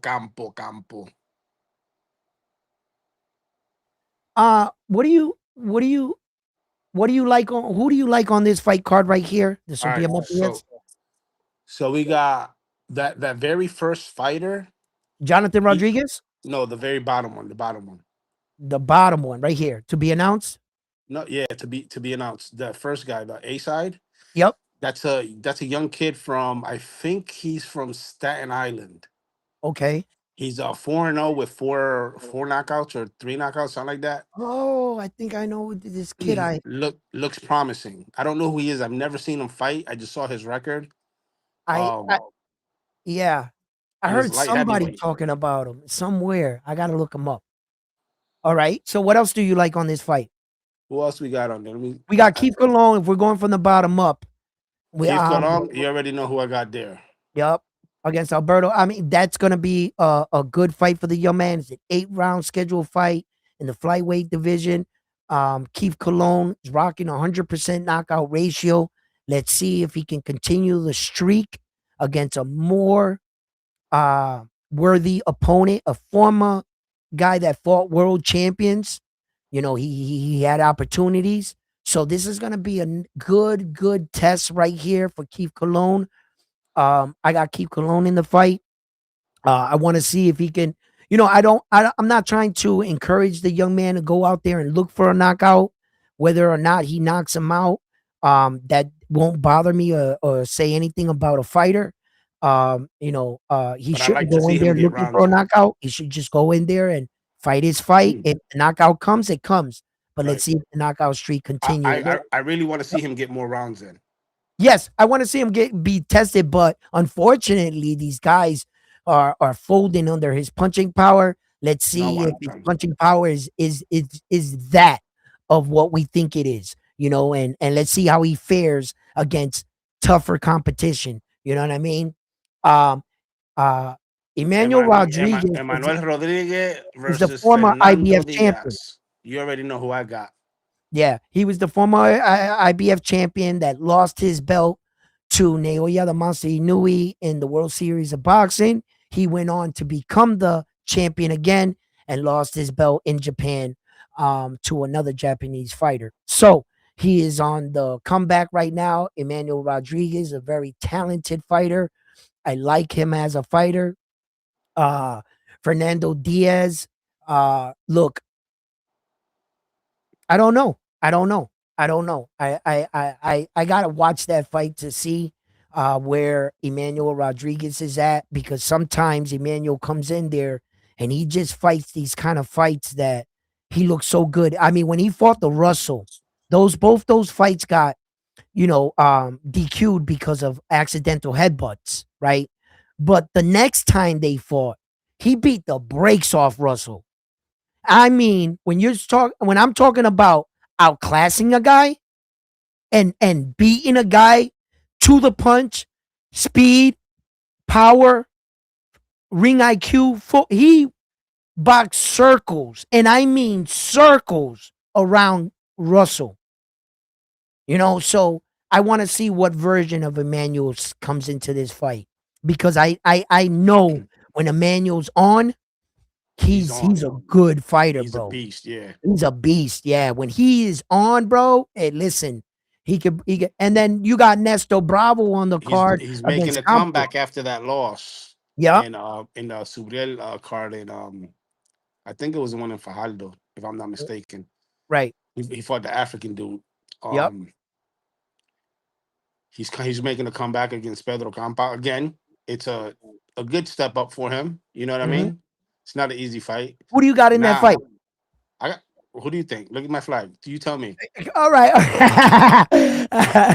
Hey, I gotta check with you sometimes. You know what I'm saying? Because you can't Now, always bet with your heart. All right, go I'm ahead. So betting you got Nestor with Bravo, the. I got Nestor Bravo in that fight. Now, 10-round fight. Alfredo Ojo Santiago versus Henry Cedeño. That is That that is is a fucking I barn think burner. that might That be might steal the the show. night. Yes. Okay, that's Dominican on Dominican crime. Everybody else, get out of the way. Allow them Burgos, to settle their yes. differences. Burgos, yes. Rodriguez is the one who fought anyway and lost. Yes, that's him. Yes, yeah, that's him. That's him. Yep. He was undefeated. He Alf, was 19-0 when he came into that fight with Naoya Inoue. He was yep. a young, undefeated Puerto Rican fighter. And I thought Rodriguez was going to beat up Naoya Inoue. Yeah, I but thought you at know the what though, time, Edwin? He had yeah. the worst Puerto Rican trainer in history. He had William Cruz. Listen, okay, William Cruz, look. And Um, Manny paid for what William Cruz did to Inoue's father. yeah, William Cruz is a bully. He be doing like that bully New York mentality. And he tried to bully Naoya Inoue's father. That was the wrong thing to do. Don't try to push around the man that gave you life and taught you everything you know and it's dear to you because out there in Japan, they live by like honor traditions, and pushing his father like that, trying to intimidate his father, I 100% believe he is fully responsible for that ass whooping Naoya Inoue gave to Emmanuel Rodriguez that night. Bro, it That was so bad that Manny looked at his corner and shook his head like no more, like no mas. Like, no, he shook his head like, "Motherf you did this to me. You did this to me." um, Yo, he beat that the that brakes, that Ojo man. Santiago and Cedeño fight, Yeah, I'm going with Ojo again because he lives in Puerto Rico. okay. But Okay, listen, listen. hold on. I don't I want got nobody to. I got I'm go- Henry. I go got ahead. Henry Okay, Cedeno cool. That's in the fine. fight. Not because Henry Cedeno's been on my show before or anything like that. You know what I'm saying? Like, I'm just saying that Henry is he's punching. He's punching. But And Ojo's no slouch. Yo. He took Pedro Campas, the one that Nestor Bravo's fighting. yep, So Tio fought Pedro Campas, right? right, Tio knocked. This was the first and only knockout at 140 that Tio has, and I right, think it took him 8 rounds to knock him out. right. Ojo fought Pedro Campas on that same card that Nestor fought the African dude and Yep, lost. yep. Ojo knocked him out in the second round. In the second round, right. You get what Yeah, I'm saying? yeah. So so that's what I'm saying. Campas is no slouch for Nestor Bravo, Okay. And I'm but gonna I'm gonna have to remind you, frontline, because sometimes you remind me. Sometimes the triangle theory doesn't work. All right. You throw that at me, I'm gonna have to throw it back at you. Right. got it. And I'm gonna say right now that Henry Cedeno right now, La Bazooka, this is their moment. If he really wants to separate himself from all Dominican fighters and really put Santo Domingo on the map, okay, and show that they can get behind him, he's gonna need to beat Pedro Campas in this fight No. convincingly. Henry's fighting. Oh, Nestor I Bravo's mean, I mean, I fighting. mean, I mean, I'm sorry. Damn, I got it mixed up. Sorry. He's gonna have to fight. He's gonna have to beat up Ojo convincingly. For my And for that's not gonna Yep. happen. You don't think so? Not convinced, dude. Let me tell you something. Convincingly, he's gonna have I'm to beat him. No, I'm gonna be he's gonna honest have with to you. beat him convincingly I'm going because for one of Ojo. these Dominican fighters got to separate themselves from the Here's the pack. problem. Here's the problem. Ojo, right now, as of right now, Yep. this is where the problem falls, and I can see Hendry winning. Hendry is rent free right now in Ojo's head, a hundred Yeah. percent. Yeah. I agree. I agree. And Ojo's mentality right now is I'm going in there to knock him the fuck But out. Ojo sounds like he's bitter, like he's hurt because he doesn't have anything slick back to say. No, he's bitter because Hendry told him that he's not Dominican, he's Puerto Rican. That's fucked up. So I mean, Ojo's hurt behind that because he knows he's Dominican. He just moved to Puerto Rico for a better life. And he's living in Puerto. He married a Puerto Rican lady. He got kids that are half Puerto Rican, half Dominican. So in his eyes, he loves both countries, Of but he course. represents DR, and he's never said that he's not Dominican. He never said that he was Puerto Rican. Right. But Henry, to fuck with him and get in his head, he's Yeah. doing a very good job at it. Yeah, I saw that. I saw that. And it's another case where no, I don't think that you can discredit Ojo for just because he moved to Puerto Rico. His flag that he represents is Dominican Republic. Like you said, he's never tried to be anything other than what he is. Now, Henry Cedeno is he's a smart guy by attacking his mental and getting him to doubt that people in Santo Domingo don't fuck with you, which is probably not true. Okay, because Ojo, he moved to Puerto Rico for better training, better opportunities, and to better his life for his country. And because he wasn't afraid to leave Santo Domingo and go somewhere else, now he's not Dominican. Here's a scenario for you. Junto Nakatani left Japan and moved out here and is training with Rudy Hernandez in America. Does that make Junto less Japanese than Naoya Inoue? Can Naoya Inoue come out and say, you're no longer Japanese, you're Mexican? Because you out there with the Mexicans. You don't represent Japan like I do because my training gym is in Japan. I bleed, sweat, blood, Japan. Well, that's something. Junto, If Inoue says that to Junto, it might get into his head. Like, oh, you left Japan. You're he not Junto, Japanese. you left the country. You didn't believe in what we had here. So you thought that the better way was the American slick style. So you abandoned Japan. You went out there. Naoya Inoue could turn around and try to fuck with Junto's head like that. But that's not true. Junto is 100% Japanese. He can't even speak English. Okay? He is born in Japan. He represents Japan's flag, but he trains in America. Ojo is a Dominican born fighter that left Santo Domingo and trains in Puerto Rico, married a Puerto Rican woman, but make no mistake, you are Dominican. You're not a Puerto Rican, you are a Dominican fighter. And I respect you, Ojo. I respect you for being the type of man that ventures out to become who you want to be. You weren't stubborn. You probably didn't have the backing in Hey, Santo yo, Domingo. hold on. Yo, WMS, keep this shit boxing, bro. That shit right there. The kids be reading this shit and looking at this shit. Keep this shit boxing, bro. This dude is crazy. So, but what I'm saying is, he probably wanted to do sex with Latins. Their pussy is what? Yo, just take that. Just don't block them, but just take that message down. Take that.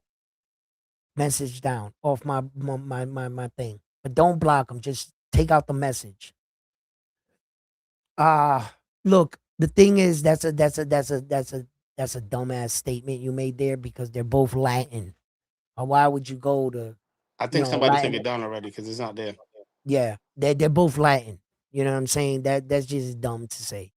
But anyway, what I'm saying is Cerdeno is getting to Ojo and he's fighting a mental battle right now. Many fighters understood this kind of thing. I was never that type of guy. I wasn't that smart. I just talked shit and didn't know that it would affect my guy.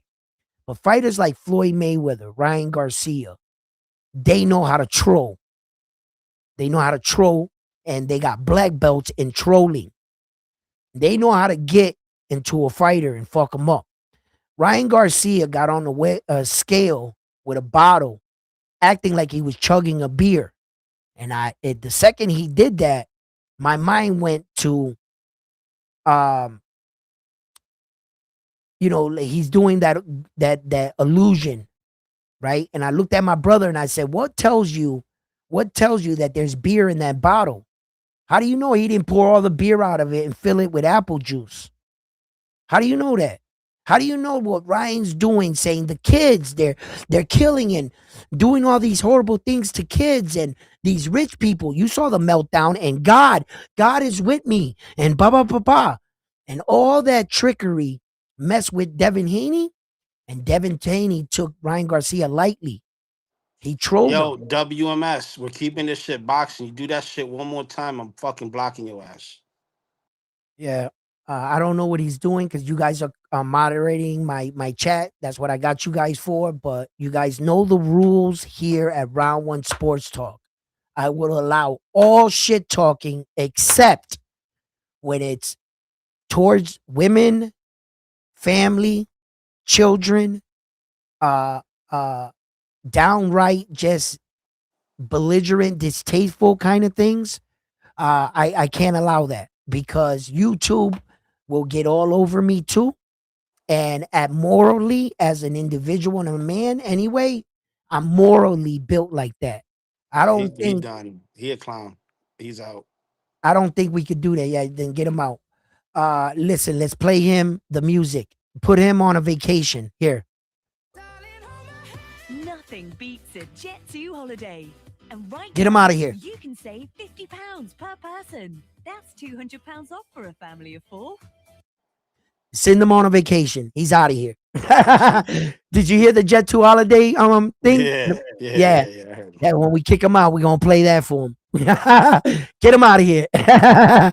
Yo, listen, but that's a good I'm gonna do preview. something else. Yeah. What you were saying? I said I'm gonna do something else right now. I'm putting the community moderator. You gotta be subscribed for 5 minutes or more in order to talk in the chat. Fuck that. Yeah, do that. And what do you think about the co-main event with Jonathan Rodriguez and the Subriel Matias fight card? He's the co-main event. He squeaked That's out him JVL Henry Cedeño fight. JVL Cintrón. That's who JV it is.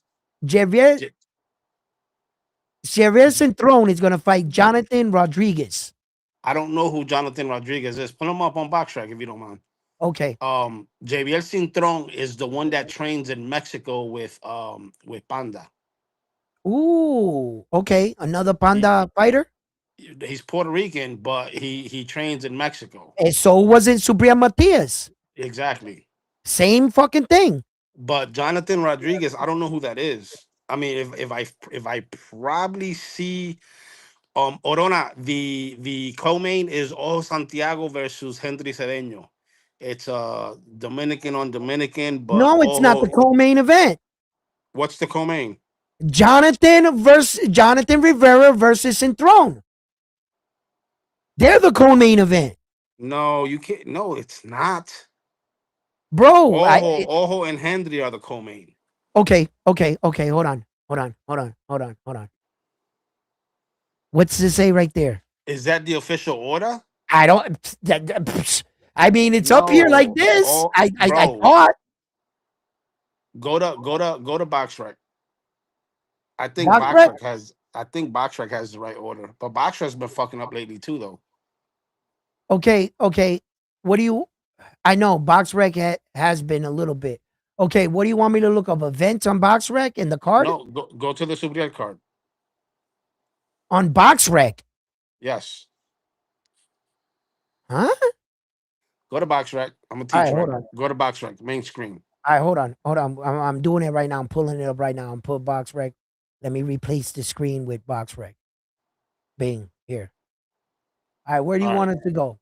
you you see that search bar right there? Yeah, I was gonna Where you search got? in Jonathan. You told me No, to do that just first, put but in I stopped. just put in Subriel Matias. Just put Subria Matias in. Yeah. All right, here.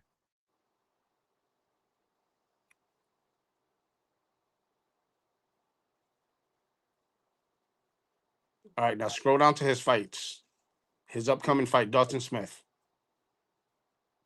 Now go all the way to the right where it says event. That's what I say. You want me to go to the event and use it? Okay, boom. Now scroll up. Henry Cedeno and Alfredo Santiago is the second, and then they're the See, co-main event. they don't have it in order either. Jonathan.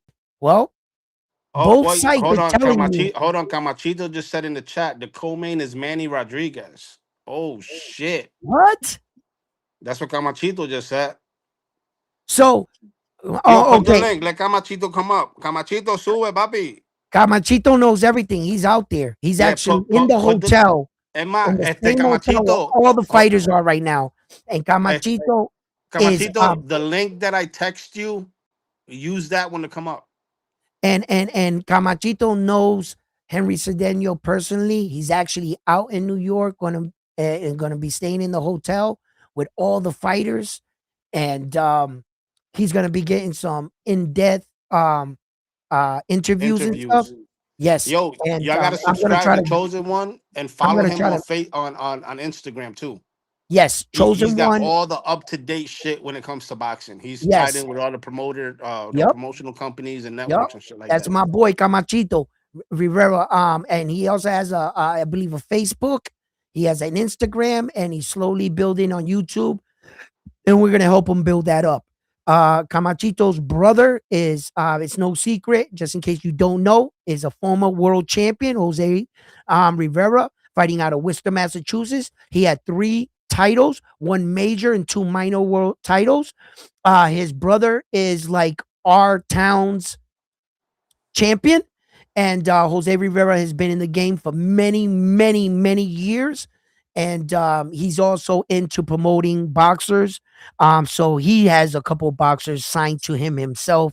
And that's just getting a little bit familiar and giving you a little background on my fellow compadre here, Jose Rivera. And just in case you're not familiar with him, he is certified in the world of boxing. He's been Hey, to many, many, many, Bobos. many things. Javier Herrera is the Cuban fighter that's out with Queensberry. He's a fucking monster. And Ricardo Nunez, I don't know much about him, but Okay. Herrera, yeah, he's a problem. I think at 35, if I remember correctly. Okay. So And so he now, said he bumped out Ojo, LOL, when announced he was fighting. I don't know what really, that means. I don't know what that means. he bumped out Ojo, LOL, when he found out he was fighting. That means Rodriguez bumped out Ojo, because I was telling you, right, Mhm. that Henry Cedeno and Ojo should have been the co-main event. How the hell did Jonathan Rodriguez and Cintrone here beat out them? And then now we got some late breaking news that from Camachito, that neither of them are going to be the co-main event. That in fact it's Emmanuel Rodriguez. Let me That was a text him the former. link just in case he don't have it. Yeah. So we're working out the placement in the cards, but as you can see, I was under the impression the card was gonna be as written. We have it written in 2 places the exact same way. Box Rec got their list this way, and I had on ESPN. The ESPN list had it that way too. Hey, So click on Jonathan Rodriguez. I want to see who he is. who Jonathan Rodriguez is? Yeah. Okay, here I got him right here. Boom, my boy Here it is, Jonathan Me- Rodriguez, and we got Mexican special fighter. guest. Camachito is gonna be coming up to the panel. He's in the building. Here, that's who your boy is here. We got Camachito, and hopefully he can shed some light on this card. Here, let me bring us all up real quick. I want to bring us all on the screen, but I just wanted to show you Jonathan Rodriguez. He got 2 losses, never been stopped, 25 and 17 knockouts. He's a Mexican fighter, 5'5". He has a 68% knockout reach, and he is born in Mexico. So let me bring up my boy up to the panel here. Let's get us all on the screen. I'm gonna put us all side by side so that we have equal watching like this. Camachito, Camachito. what's up, Yo, my yo, boy? yo, ¿qué How está you doing? pasando? I'm good, and you? Good, good, good. We're here breaking down the Supreme Matias fight card, and I know that you have credentials to the fight, and you're going to the fight. So, can you shed some light on this fight card? Yeah, so I hear you guys talking about the co-main event. So originally when Ojo signed with Henry was supposed to be the co-main event because I was talking to him every day. But as we got the email today for fight week that starts on Wednesday for media, I think it's only Delton Smith and Suriel that are going to be available for media workouts. Then the press conference on Thursday, the weigh-in on Friday, fight on Saturday. When they sent out today, they had Manny Rodriguez against Diaz as the co-main event. Can that Wow. change by fight time? It can change, but as of the email they sent and the running order they sent, it's Manny Rodriguez. And I wouldn't, I mean, I see why Fresh Productions is doing this. They're trying to make Manny Rodriguez relevant, who was a former world champion, coming back. And so I can see how he could bump out Ojo and Henry. But it's as of now. Maybe that can change by fight Right, time, depending right, right, of what they see. See, what they're thinking is let's see what they see when it's open to the public for weigh-ins and stuff like that. Let's see the Dominicans that show up. And right. by but what they see, they'll be like, all right, let's put Henry and Ojo back. But as of now, it's Manny Rodriguez. I was as soon as you said that, my mind went right to I know that Emmanuel Rodriguez is a fresh production fighter. He's been signed Yes, to them, and yes, he's been with in a lot of cards with Subriel Matias, and right. he um so I thought that since they had a long history with him, as soon as you said it, I thought that maybe they were gonna try to go and put their guy in a better spot to try to get him a better, so that's what I thought. And Manny still got it in, and let's see what Well, happens. remember that he's a lower weight class. Yeah, So in Puerto Rico right now, you have all these low weight class fighters, including Bomba that just recently beat Jankiel. yep. So they're trying to Oscar make Manny Collazo. Rodriguez. Yeah, no. So they're trying, and those weights, Jankiel and all these. So they're trying to make Manny Rodriguez, relevant again and get him ranked and get him to fight a title, just like Bomba got another one. Well, it's Right, not a world title, but now he gets ranked and he'll be right. relevant to fight again for a title. So that's what they're trying to do with Manny. Manny's a good fighter, by the way, He is. at 118. Yeah. So he's fought with the best. So that this is what they're trying to do is get him back up there. He hasn't fought in a minute. Even though I think personally, Ojo and Cedeno is the fight they should keep at the co-main event because We that's were gonna be the show of the night. Me and Frontline were talking about it. We were saying that that might be the fight that steals the night. Yeah, it's right now these guys. I mean, they when they see I want to see when they see each other You right have you there. have you spoke to Henry lately? I spoke to him yesterday. And how's his mindset? What would you take? He What? listen. He was in Vegas sparring with Andy Cruz, who will be fighting for a world title soon. He Mm-hmm, was fighting with Caballo Bronco, mm-hmm, that will be fighting also on the 31st for a mm-hmm. title. So, and Henry Cedeño on the video he showed me, man, he's putting in work. Like Mm. he called his countryman out, and he right now is in Ojo's head. I've never seen Ojo. This even Subriel told him, cabrón, yo nunca te he visto así, ten cuidado. Yo nunca te Yo, he yo, visto talk así. about it. Talk about it. You Yeah, think that he's in his head and calling him listen, out for not being listen. Dominican? What's going on? When Subriel is telling him that they're Yeah, stablemates that spar together, that are always together, they're compadres of one of their kids, and when Subriel tells him, "Oye, cabrón, cógelo con calma. Yo nunca te he visto a ti así por una pelea. No te vayas a desenfocar de lo que estás haciendo, porque Henry está en tu cabeza ahora mismo." And he and is, man. He and is. He Subriel is. better take his own advice because he's got his own distractions Yeah, he has his with own the scandal. distraction. Right. With the He has his scandal, I own. don't want He him to has be in his head. um uh Dalton Smith is already in New York with Eddie Hearn. Okay. They're trying to get in Suriel's head with everything they've been posting Yeah. and stuff like that. But the fight to watch is that Cedeno Ojo fight. I mean Yes. the card. The Listen, it's a little expensive, right? Yeah. But it's not a bad card. Not a bad card. Then you got young contenders like Keith Colon, you got Nestor Bravo, you got Javier Cintron. So it's not a bad card, but I Right. mean, it's time to see. You got Ojo, who's actually ranked number one by the WBO, and Henry Cedeño is number 9. Number 9. So Yep. yeah, Hey, real quick, Camachito, you guys, Chosen One Productions on YouTube, Chosen One Productions on Instagram. Where else can they find you, Camachito? Facebook, TikTok, um, yeah, Facebook, TikTok, IG, and YouTube. All Mm. right, and he's going live from the event Thursday, Friday, and and Saturday, and right? Saturday. Actually, I was talking to Bang Boogie. Now, I sent them the as soon as I got the email, I sent him the email of the week events. I guess he was hoping that everybody got over there sooner than Wednesday and Thursday.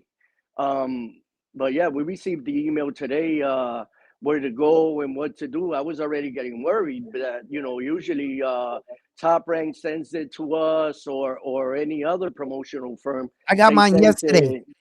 it. You got yours yesterday? Yeah. For what? For what you test out, the email, remember, for first production? You got yours yesterday. I got my respond back yesterday. Or 2 days ago. Sorry, 2 days ago. So I'll be seeing you over there. I don't know, bro. I don't know. It's a little too expensive right now for me. Because where See, I want to what see. I did, let me tell you what I did. And as soon as I sent the credential out for me and my girl, I hit them up and I said, listen, what hotel are the fighters and everybody Yeah, you're staying smart. at? Because I want to reserve now. And that was like a month ago. Hmm. I want to reserve now. And anybody that's tried to reserve to that hotel, it's been sold out for the past 3 weeks.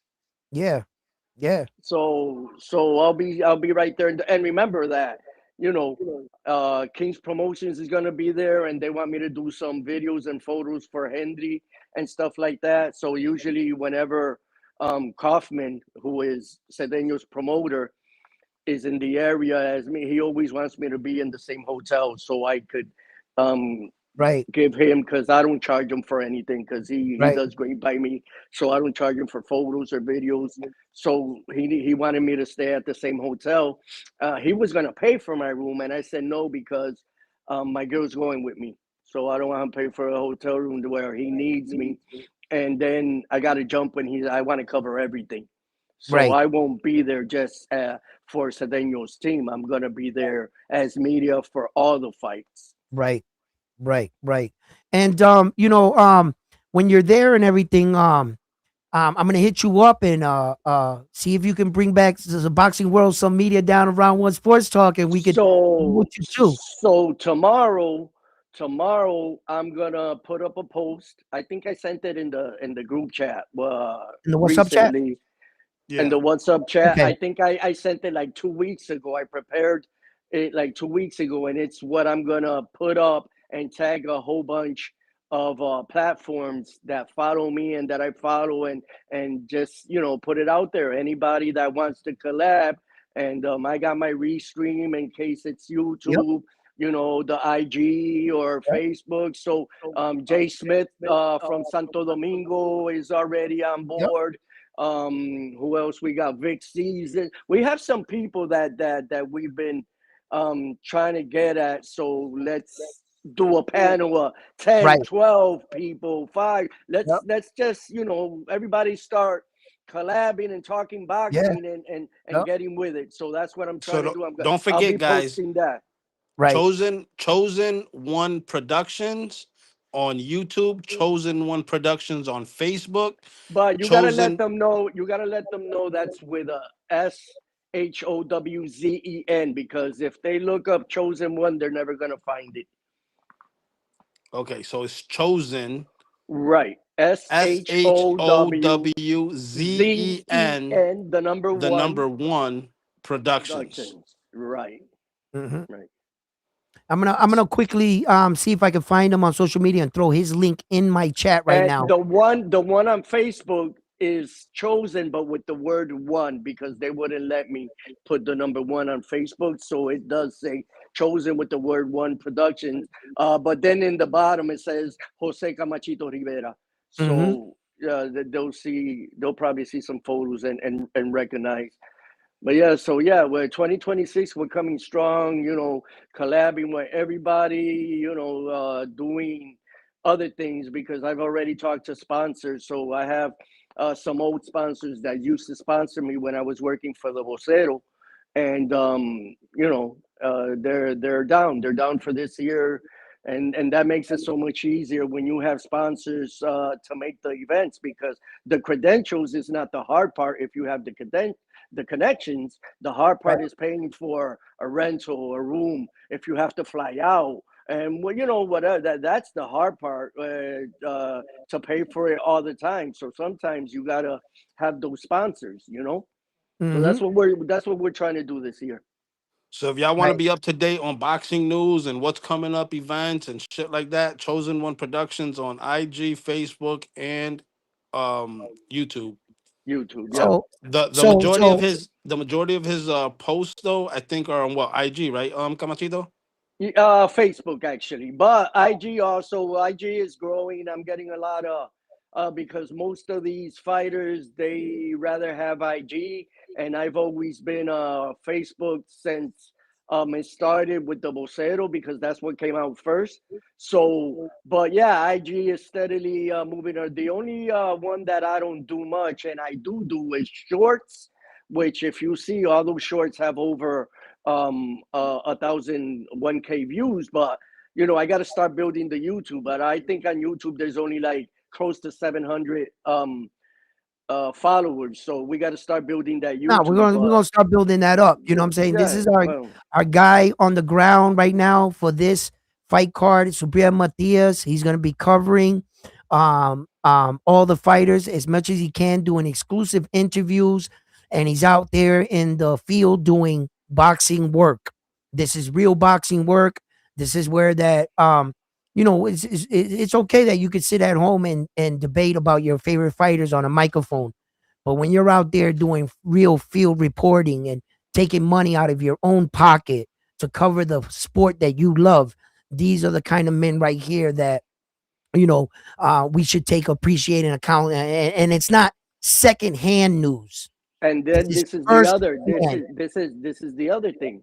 So as soon as we got the email today from Fresh Productions on this, like 2 hours later, like I was in Rhode Island today doing something, and then get another email. It was from Anthony Lever from Matchroom, and they're already getting their credentials ready for the 31st, where my boy My brother from another mother, Jermaine Ortiz, is going to be fighting. So we're already getting ready for that event. So as soon as this event is over, I was supposed to be in Puerto Rico for El Cedeno on the 31st for the top rank Xander Sayas card. But as soon as I found out Jermaine was fighting on the same day, I told King's Promotion I can't make it to Puerto Rico because you know that Jermaine is family and I'm always there.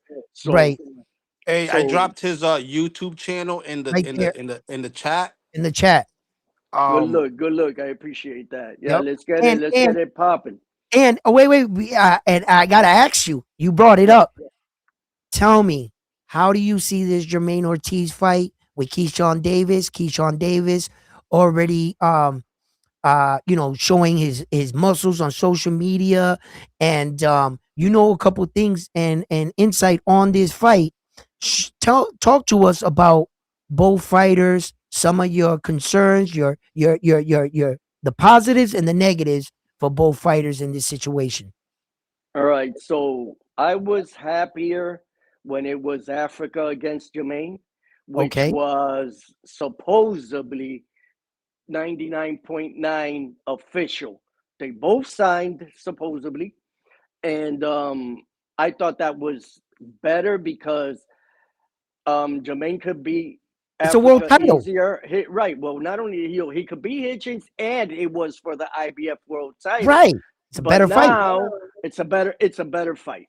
But now you go to Davis, it's not a title fight. But then again, Right. that's Jermaine. That's Jermaine. These are the fights that Jermaine wants, title or no title. Because remember, when he fought Loma, there was no title on the line. Right. So he fought Ortiz, of course, title was on the line. But I see too much out of Davis right now. I think Davis, like I was telling you guys, he's already at 140.8. 4 weeks He's already before, whoa. There's 4 weeks to the fight. He's already at weight. uh, Keyshawn Davis is already at weight. He put it up on Twitter, 140.8 already, 4 weeks before the fight. I can't even listen. I've been in the boxing business for over 30 years. My brother was a three-time world champion. I've dealt with all kinds of asshole promoters, Don King and other ones. And I'm gonna be honest with you, I've never seen this uh before. Four So weeks. I really can't tell you what it means. I Right. can't tell you what it means. Even my brother said, "Wow, that's unusual." But I'm seeing too much out of Davis. He's putting himself too much out there in social media, guaranteeing that after I beat Jermaine, I'm going up to 147. Well, you've seen the video I posted the other Yes. day, Yes. and I don't know. I still think that he has mental health issues still to this day. A year after he lost his belt on the scale, I still think that he has issues. He says he found God. He's a different man. I don't question anybody when it comes to the higher power. That's not me. But I just feel that Davis is too confident, and he has to know the type of fighter Jermaine Ortiz because they both were with Top Rank together, and they Mm-hmm. both have worked together. So Davis knows that Jermaine ain't no slouch. Shakur told him Jermaine ain't no slouch. But for some reason, he thinks he's going to wipe him down. And he has a surprise coming because Jermaine right now spent Christmas at my brother's house, Christmas Eve. My dude, he has a 8-pack, a 12-pack. I That see dude him. is I that see him dude in the is gym. I yeah, see no, him. no, that dude is, man. Jermaine has been ready, so he doesn't Yeah. have to get ready. I'm Nah, telling you. this man came in off the street, right? Comes in walking up with his boots on and his jeans. He just whips off the jeans, throws off the boots, and hops in the ring like nothing. Like, yo, he is in shape. Yeah, Like, yeah, no, I listen. He was he's showing me in some. shape. Listen, he was showing me like we were talking in the kitchen at my sister-in-law.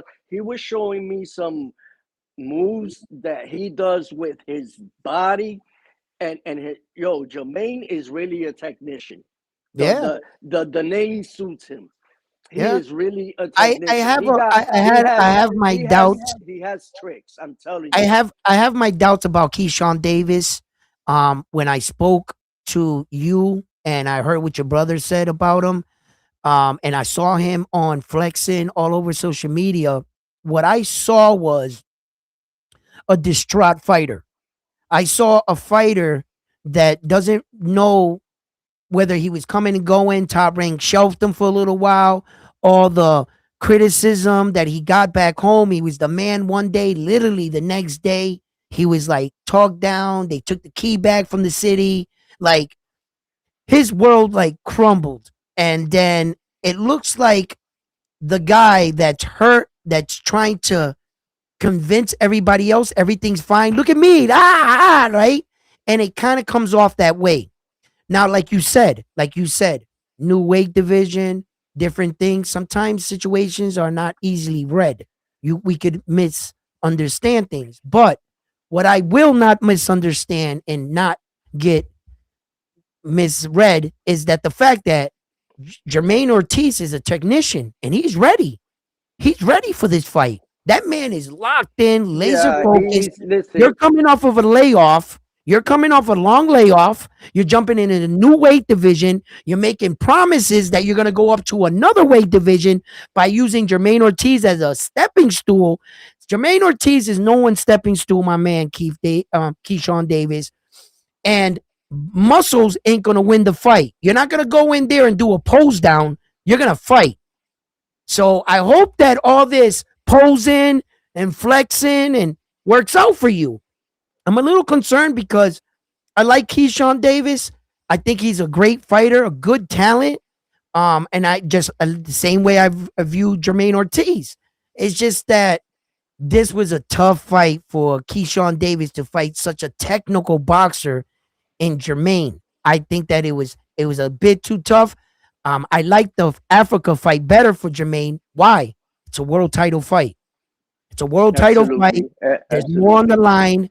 I would Hmm. have preferred for him to shut up Africa's big mouth because Africa is starting to like piss me off lately because he's been calling out everybody but fighting nobody.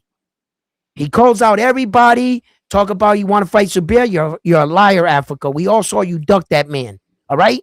Then all of a sudden you drug up Rich George Camboza from a lower weight and beat on him, and you're beating your chest like you did something. So I wanted him to fight Africa better than to fight Keyshawn Davis because Keyshawn Davis is playing with boxing right now. He's announcing to the world that I'm just gonna fuck around in 140. It's not gonna be my weight division because I'm already preparing to move up. You know, you're not a serious boxer in this weight division with the rest of them. You're Listen, I'm gonna tell you. I'm gonna tell you something. Eddie Hearn likes Jermaine a lot. Eddie Hearn was trying to get Jermaine away from Top Rank when Jermaine was still with Top Rank. Box Lab Promotions deals a lot with Eddie Hearn and MVP. These people are smart. Box Lab Promotions, Amaury yeah. Piedra and Eric Enrique. And that fight could still happen, man. Eddie Hearn could say if Jermaine gets past Keyshawn, I'm pretty sure that Matchroom is gonna tell Africa, you gotta fight Jermaine. Right. You gotta fight Jermaine. But wait a You know, minute. Wait, so wait a minute. Wait a minute. So what is Africa going to be doing during this whole time while these guys are active? so supposedly the number one contender to his belt is the Mexican there. Oh my god. I just spaced his name out. And he's not really a lot of competition for Africa anyways. So that's the person that Lindolfo Delgado. Lindolfo Delgado. So that's what he wants at the moment to then unify, supposedly. He's waiting for everybody to fight to then unify whoever's better. Dalton Okay. Smith, Subir Matias, either Teofimo Shakur, or so he says that for now, since everybody's already fighting, he wants to fight Lindolfo Delgado to then unify with whoever wins from all these fights that are happening in So January. he's not mentioning Gary Antoine Russell's name. No, Gary Antoine Russell, I think, is already scheduled to fight on the Berlanga card. Berlanga and Resendez card. Yeah, that card's not even up. It's not even together, so I Right, wouldn't right. know But that. Yeah. but I believe speaking to some people about that card, he would be on it. He would be on that card. So you think he would be fighting Resendiz? Berlanga? No, no, no, no, no, no, no. On the No, no, no, no. Resendiz Berlenga card, will Gary Antoine Russell be fighting on the Resendiz card on the bottom? Yes, I believe so. Yes. Resendiz. He's Yeah, fighting Okay. that's one. the Japanese guy, right? Andy Yes, he Hirota, would be whatever the name. fighting. Hiroka. Andy Hiroka. He would be fighting Hiroka. Exactly. That's what I've heard at the That's the number moment. one for the WBA. So that's what I've heard at the moment. Right. And then who was the other one that's already settled for that card?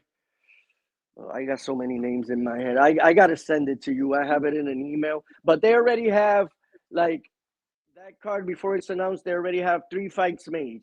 Okay. And Resendez Berlanga. But remember, when they offered Berlanga that fight with Resendez, he wasn't the full WBA champion yet. Now he's the full WBA super middleweight champion.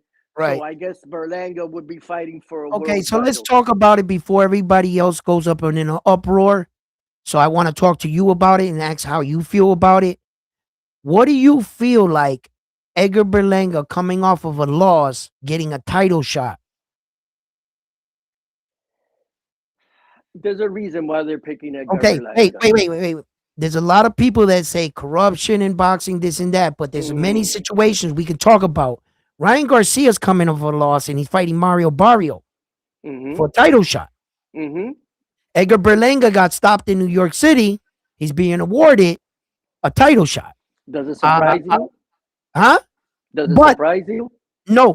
But we got to bring all the facts No, because yeah, I hear you. let's alert the people. Didn't Edgar Berlanga was not offered to fight first.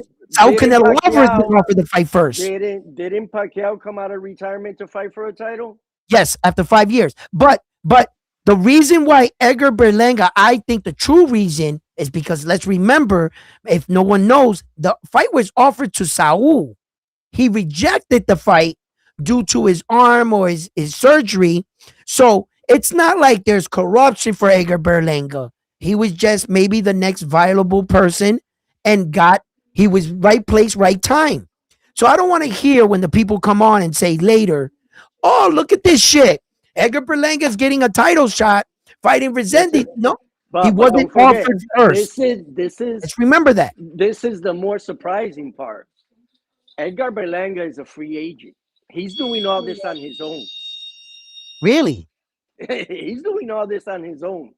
He's a free agent. He's not signed to anybody, even though he is talking to a promoter. I can't say because then if they see they're going to be like, damn, Camachito, why did? But even though he's talking to a promoter, Edgar Berlanga is a free agent.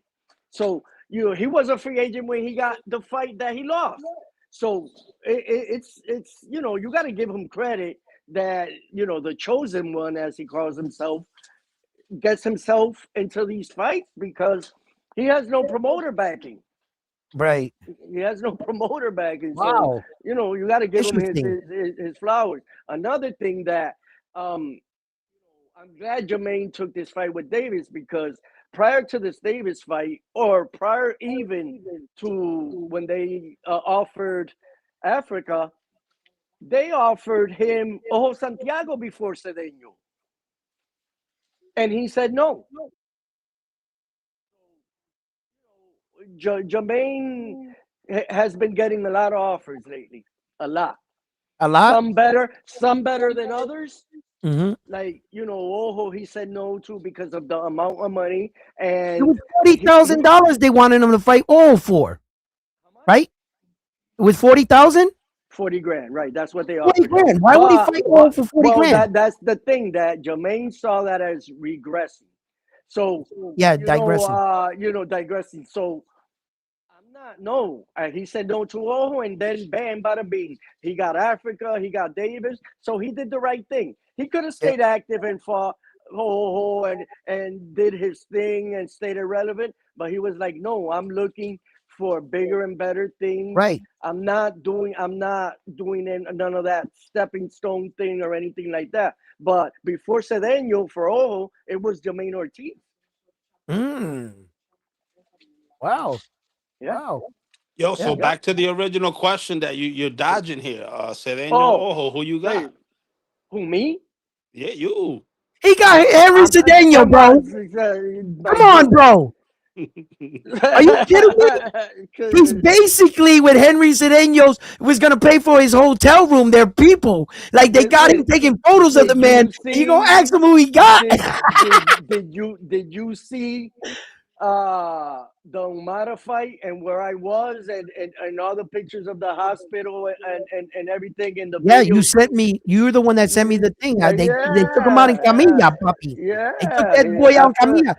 after that no mas, I was right there because I was. Yeah, If you notice when Cedeno is coming out, to his bachata yeah. and what he comes out to, I'm the one kneeling down in front of him doing the videos. Yeah. I saw the videos that you posted and that you shared with me of showing his work when they were taking the guy out in the stretcher in the back and the ambulance were putting all the cords and everything around him. Hmm. And we were sending out our prayers and everything that everything's okay with him because we like the competition, we like fighting, but we want these guys to go back home the way they got in the ring. Yo, Yeah, And my man. Camachito, what can you Mm. tell us about who Cedeno's coming out with? The I artist? can't. Oh, I can't tell you. It's a surprise though. Well, he's telling everybody it's a surprise. He hasn't told. You know how many people have asked him in like 10 different interviews, and he's told everybody the same thing. You just have to wait. You Yeah, just. don't So let I'm it not. out. Well, I'm even if not. you knew, don't say it Man, listen. because If he's I been tell you keeping it that, on the wraps. if I tell you that here now, I might just not show up to New York.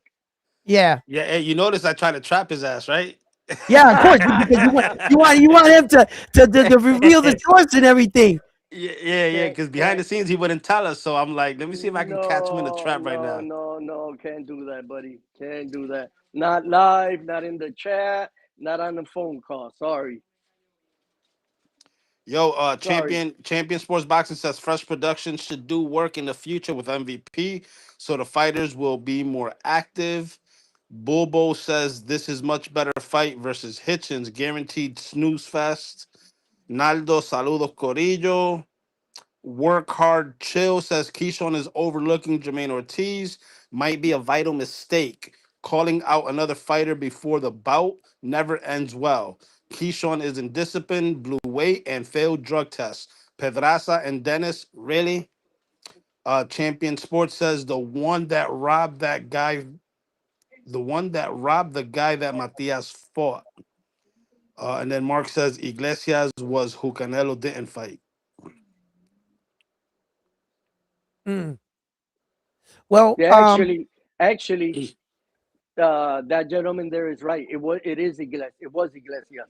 and another thing is, Mm-hmm. I just want to clear one thing up. When you hear Keyshawn Davis pop positive and failed the drug test, he did, but it was for marijuana. Marijuana. Yeah. It was for marijuana. It wasn't for a Mm-hmm. banned substance, even though marijuana is a banned substance in the sport. And when they want to sometimes, shit on a fighter, they'll just put out banned substance and they'll let your imagination run wild as a fan. They won't explain it. You understand? And sometimes, the other day I was here with Hugo and I didn't want to down David the Monster Benavidez. So I said banned substance. And then Hugo got over me. He didn't test positive for a banned substance, a P. He tested positive for cocaine. And I was like, I was trying to avoid from saying the word, you know what I'm saying? And I Right. was like, Right. letting Right. him Right. just Right. get his thing, right? But if you want to put it out there, Hugo, I was Listen. like, Anything that you're not supposed to take, it's a banned regardless substance. regardless if it's actual drugs Right, or any steroid or any medication, everything's a right. banned substance. So I mean, like you said, you didn't want to mention what it was, but he jumped the gun. Yeah, yeah. So because I tried to like keep the integrity of boxing, and we all make mistakes in life, and one guy should not discourage you from viewing boxing because of one guy's mistake. I don't allow that. So when I talk, I try to remind myself. I get a little bit excited and I get a little bit, argumentative.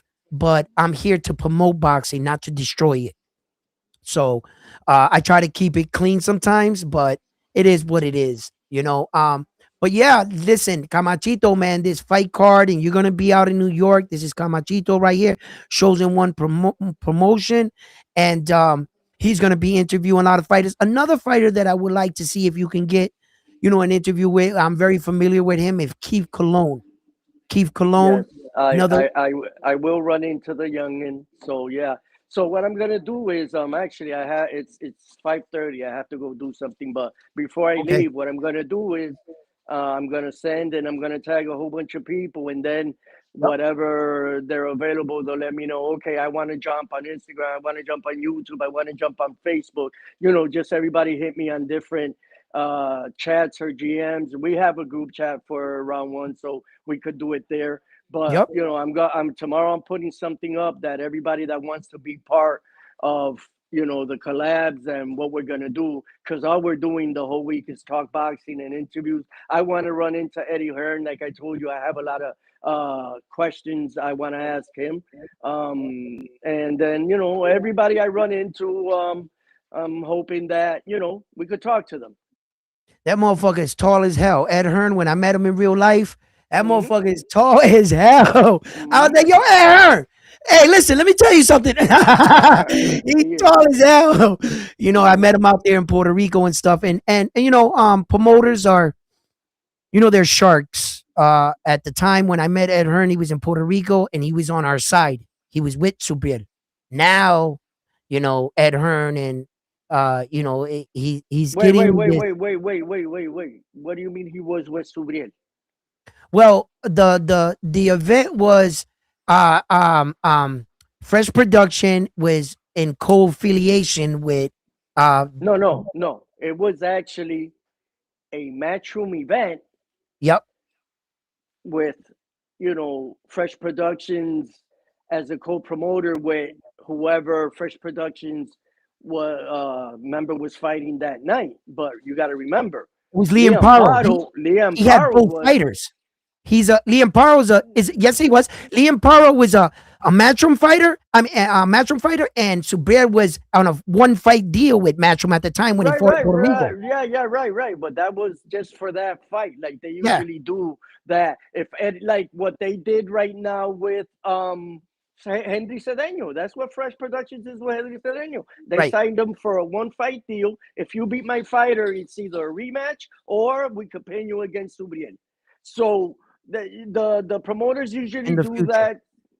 Yeah, they all do that to cover themselves. You beat my fighter, I want a rematch, or I'm gonna pin another 140 or whatever weight they beat against you. They all do that. Right. And for any fan that's watching right now when they do this in the sport of boxing, nowadays, now things have changed in the sport of boxing. Nowadays, you can only get a fighter to sign to a promotion company one, two, or three fights. It's not like it used to be back in the day where Bob Aaron would do like a 7 fight deal with you, a 12 fight deal or whatever. Nowadays, you hear mostly in the boxing circles, we signed this guy for 1 fight, 2 fights, 3 fights. Well, wait. Usually, it's supposed to be for years. So Yeah, you could it's sign no them. more You like could that. sign them. You no, yo, yes, it is. It's still like that. The problem is when you co-promote. Now it's different. Now, if like right now, Hendry is with King's Promotions and Box Lab. I Right, guess he has so many years with King, so many years with Box Lab, but he signs with another promoter so they could rank him or fight right. for a title, then they'll do the 2, 3 fight deals. The But co-promotion.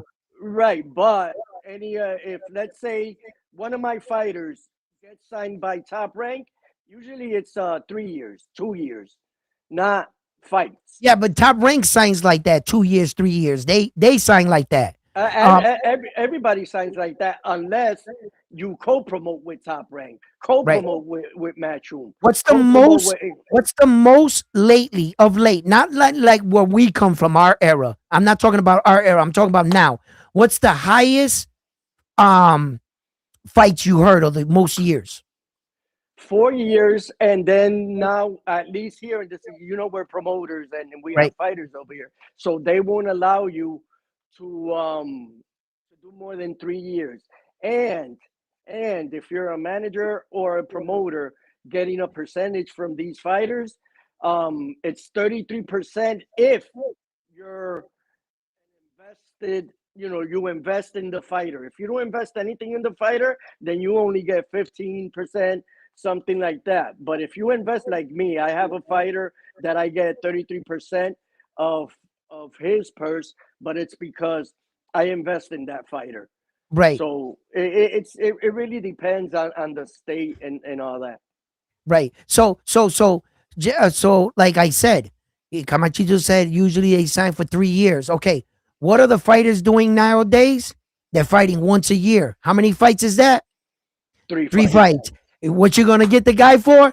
3 fights. Three You know fights. what I mean? Yes. And that's why Yes. I say to you guys, appreciate fighters like Saul Canelo Alvarez, because I believe he's the last of Hey the guys, Mohicans. I gotta go. They just sent me the text that they're ready for me. I had to be there. Right I had on, to do this. Camachito. All Take right, care of what you gotta take care of. we'll talk later, and during the week we're gonna My link up and man. do everything we gotta Absolutely. do. Say Thanks no for more. stopping by, Camachito, taking Salute time to out of your day, brother. everybody. Follow Thank you. us, and let's get this popping. Let's go. That's it, baby. One. There you Dale guys got Camachito. it. That's Camachito Rivera, Chosen One production. He's gonna be down at the Subria Matias fight card. He's gonna be you know boots on the ground. He's gonna be down there. But like I was saying, guys, that's why I say appreciate Saul Canelo Alvarez, because he's the last D1, of what a up? dying breed. He has 61 professional fights. I don't think we're gonna see that anymore in boxing. With the way that these guys are fighting, once, twice a year, maybe. It's not like the old days. Mike Tyson was fighting 14 times a year. You know, a lot of these guys were fighting a lot of times a year. I think that boxing is stalled down, and these fighters are becoming more devious, divas. And whereas like they're not fighting 5, 6 times a year like you're supposed to. Naoya the Monster Inoue is doing 4 times a year, and he thinks that's the minimum. Naoya, if you ask Naoya Inoue, he says 4 times a year. That's the at least I should be doing in my prime. When you got fighters like Abdullah Mason and when he was younger, fighting 6, 7 times a year when he was starting off his career. You know, a lot of fighters fought a lot in the beginning, right? But you start getting up there, and the less you see of them, you see the fighter 1 time a year, maybe twice a year. Well, look at This is Keith getting Colon. He's ridiculous. going on his ninth fight this year, right? Yeah, yeah. And Keith Colon is very active, young. But and then all of a sudden, they get up there, they get belts, and you got to understand, man. Every time you get in that ring, you risk everything. You risk being called champ.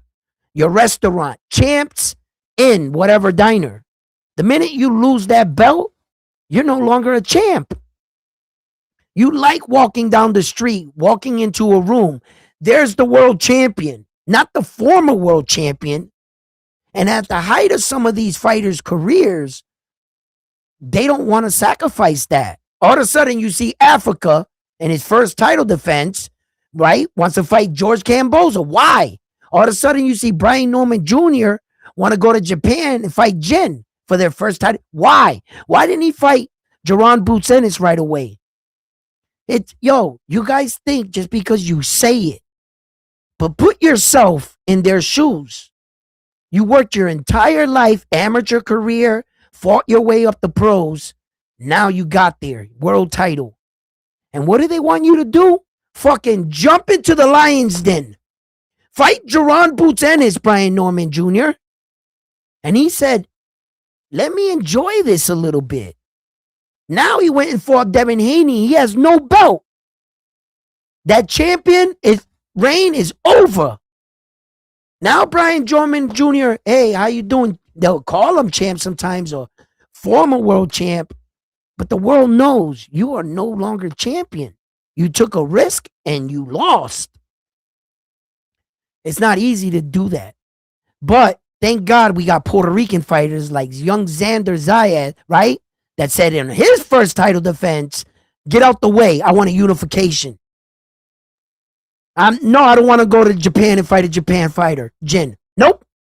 I'm going to fight the unified guy. But yet, the world doesn't want to give him credit. When you see other fighters, Richard Hitchens, Brian Norman, they opted out when they got their belt and they said, unify. Hell no. I want to become a state champion for a little while. What about Tank that don't want to fight for a belt? And don't want to fight nobody. But here comes Xander on his first title defense. What does he do? Unification. You outside. I want your belt. Let's go. You haven't even defended your belt. I know. This is what I do. And you know what they're going to say about Xander? No, he ain't doing nothing. He ain't much. But he's doing better shit than your favorite fighter. How's your favorite fighter doing? Let's talk about it. See what I'm saying? So sometimes, look, I got to give credit where credit is due. You know? I love Brian Norman Jr., bro. I think he's a hell of a fighter, bro. I think he'll be world champion again. He's young. He'll be okay. He's strong. He's a great fighter, bro. He's going to get even better. I think Jerron Busenis will be a champion eventually. You know what I'm saying? But, you see, that's I think talk. I think. You know what's fact? Xander is a champion, and he's going to unify right now. That's facts. It's not I think. He is a champion, and until he's dethroned, well, then we'll have that conversation later. But that's what all I'm talking about right here around One Sports Talk, that these fighters, they're not willing to risk everything. We're watching it right before our eyes. How many undefeated fighters did not fight each other? Why didn't Shakur fight Tank? Why didn't Tank fight Shakur? Why didn't Tank fight Teal? Why didn't he fight Devin Haney? Why did Devin Haney fight? Because they didn't want to risk nothing. They wanted to take the fight that they were more likely to win. Why? Because look how losing your belt works out for you, Keyshawn Davis. Look how losing your belt works out for you. And then, belts don't mean shit. From Keyshawn, they don't mean shit. Well, as soon as you lost that belt, you became shit. They shelved you. They didn't give you no fight. They turned their back on you, and some of the boxing world turned their back on you for what you did. So how valuable is a belt when they're trying to tell you belts don't mean shit? Really? They don't mean shit, Keyshawn. How are you doing today? You're not called champ. I know that much. You know who is called champ? Abdullah Mason. What's up, champ? How you doing, Abdullah? If you're out there and you're listening, champion. See what I'm saying? Nobody wants to give that up. Nobody. And for Naoya Inoue to go out there 4 times a year, not put one belt, 4 belts. Yo, what does that tell you? That motherfucker is confident. He knows what he is.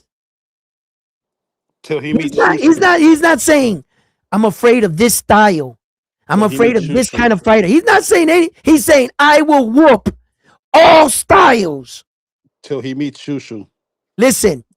Oh, you see?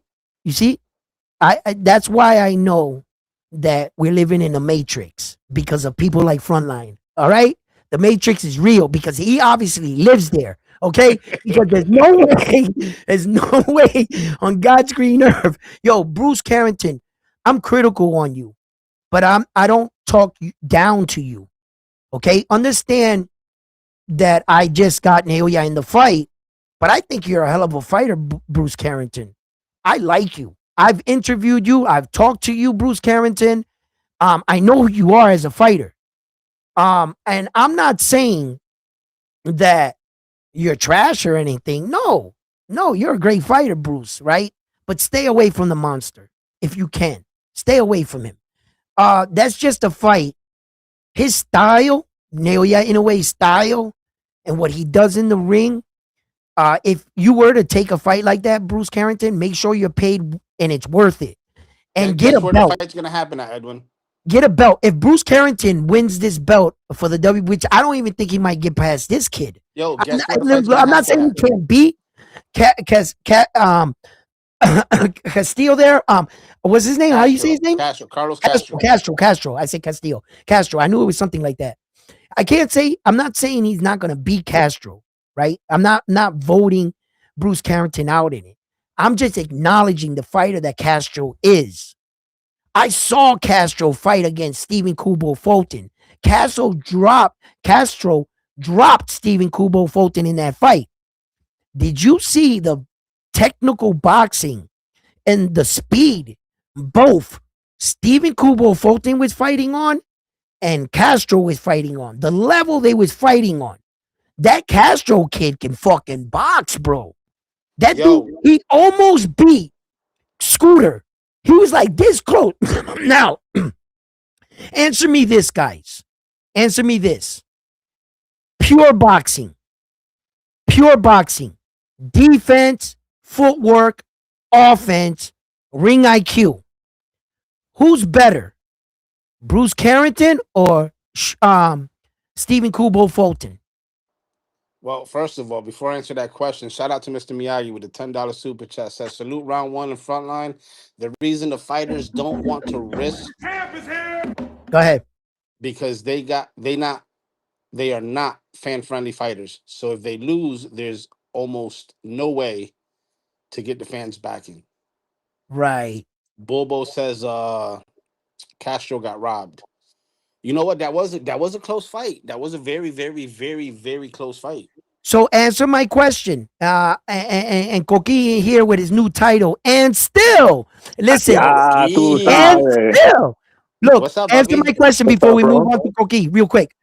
Who is a better fighter stylistically between boxing, footwork, ring IQ, and speed? Is Scooter a better boxer than Bruce Carrington, in your opinion? And I want an honest. I'm gonna hold. This is going on your permanent record. Wait, time out. Who's Scooter? You mean Scooby? I'm Scooter. I'm talking about Stephen Kubo Fulton. They call him Scooter. Oh, I thought it was Cool Boy. But anyways, between who? He got two nicknames. He does. Scooter is his childhood nickname, and Kubo is his boxing. Okay, But so we're talking about Fulton versus Shushu. Who's got better IQ? Who's got better? Who's a better all-around boxer? And tell the truth. I would probably shoot towards Fulton because of experience. No, fuck the experience. But What did he look like? I'm not taking Eye Shushu out of test. the I'm equation. doing an eye test. I'm doing an eye test on the way they look. I'm asking you about an eye To be test. honest with, okay, you're asking me who's better. I'm gonna go with Fulton. Who do I like more? I like Shushu's style. Okay. But my point was, this was my point, and I wanted you to be honest. I think that Fulton is a better boxer all around. Okay, and if you Shout out to CJ with a $5 super chat. He said, "Let's go, champ." 2 out of 3 judges agree with my prediction. Mr. Cleo, call me now to know your future. You Boy, gotta I do keep it. rubbing we that gotta in on call you. Mr. Cleo there. You know what I'm You saying? gotta do it in the Jamaican accent. Remember those commercial, Mrs. Yeah, Cleo? that shit was entertaining. Josue Rizzo, salute. Welcome to the channel. Oh, George, sweat, what up, salute. bro? Salute, brother. Bienvenidos. Let's Coqui, go, what's up, brother? champ. Demon listen. Edwin, what's up, frontline? Nah, Coqui. You're in hot water with me right now, bro. Oh, I could tell you, I could be in hotter water. You want me to make it hotter? You only pick it Fulton because he fought anyway. Hold on. Wait. You're in hot water because you were the guy that brought the guy to my show that took my title. My bad, man. All right? You're Yo, gonna bring guys up here, listen. picking rounds, out scoring me, 7-3. That was your boy. Yo, I found out when I found out when I woke up. He told me he had the belt when I woke up. I was like, oh shit, you got the belt from Edwards? He got the belt. Listen, look. Hey, and that People motherfucker around was here precise with his pick. trying to outdo He said my 7-3. I want a rematch. I want a rematch. Yo, CJ, you heard that? CJ, CJ, that's a Saturday, the call out. belt's on the line again. Yo, Saturday. we gotta call Saturday. You gotta come back up here. Oh shit! And we need it. Oh man, so y'all doing the bet for Matias? Yeah, the No, belt's on the line. every Huh? you don't Yeah, the belt. My bad, the belt. every main event we do the Notre Dame's world title. We don't run it on the co-main event or nothing. The way we do it is just main events. Whatever Right. main event, and you have to call the fighter and the round. And what you got to do if you want to play it safe and go to the scorecards, you got to call unanimous decision, split, or majority, like that. So, and then your boy got up here. Oh And yeah. he started beating his chest, got real cocky, like, and real smooth manner. He was never disrespectful, right? Yeah. He got up and he said, "I'm gonna double down on this one. Not only am I gonna pick a unanimous decision, I'm gonna tell you what the rounds were. It's gonna be 7-3, Amanda Serrano." So he even picked the rounds 7-3, right? And two of the judges saw it that way. So not only did he come up here Well, he and beat accepted your me, challenge. He just said, I'm with it. he went and picked rounds on the motherfucker, right? So you don't bring that guy up here. You know what I mean? Yo, CJ. Tell him he's got to come back. I need a shot at the title. Hold on, let's show Yo. TJ his No, Notre Dame belt. he already said he's with it. He's coming back. He's gonna He give said you a he said he's rematch. down. Oh shit. Oh shit. Oh, the belt is out. TJ's Notre Dame's world title right here. You know what I'm saying? Let's give it up to him because Champ is here. Champ is here. hey yo, that is the Notre Dame's world champion right there. If you think you can outsmart him and call the fight, come up here now, Notre Dame Round One Sports Talk, and see if you could beat the current champion, the new champion, and the new. You know what I'm saying? But I'm sorry, TJ, but I was just playing with you that day. That's it. Now I'm for real. Come on. Now I'm stepping it up on my game calling. All right, I'm getting my belt back. All right, I'm stepping it up. I was just playing with you because you were first time. I didn't want to like scare you off. You know what I mean? Yo. I want to start calling rounds out on a motherfucker. All right, I got you. You know, this much stuff because you guys know I could call these fights, but due to my condition, you know what I'm saying? And he. Oh shit! Here we go. Here we go. Here we go. Hey, I wasn't ready. I was just playing with you. You know what I mean? Oh man! Yo, congratulations, bro. Good call. And for coming up the first time and winning the belt. Yep. Yo, I gotta take you a worthy opponent. You're a worthy adversary. No joke, man. He's a student of the game. You know, we might have to give him the Vince Lombardi. You know what I mean? Yeah.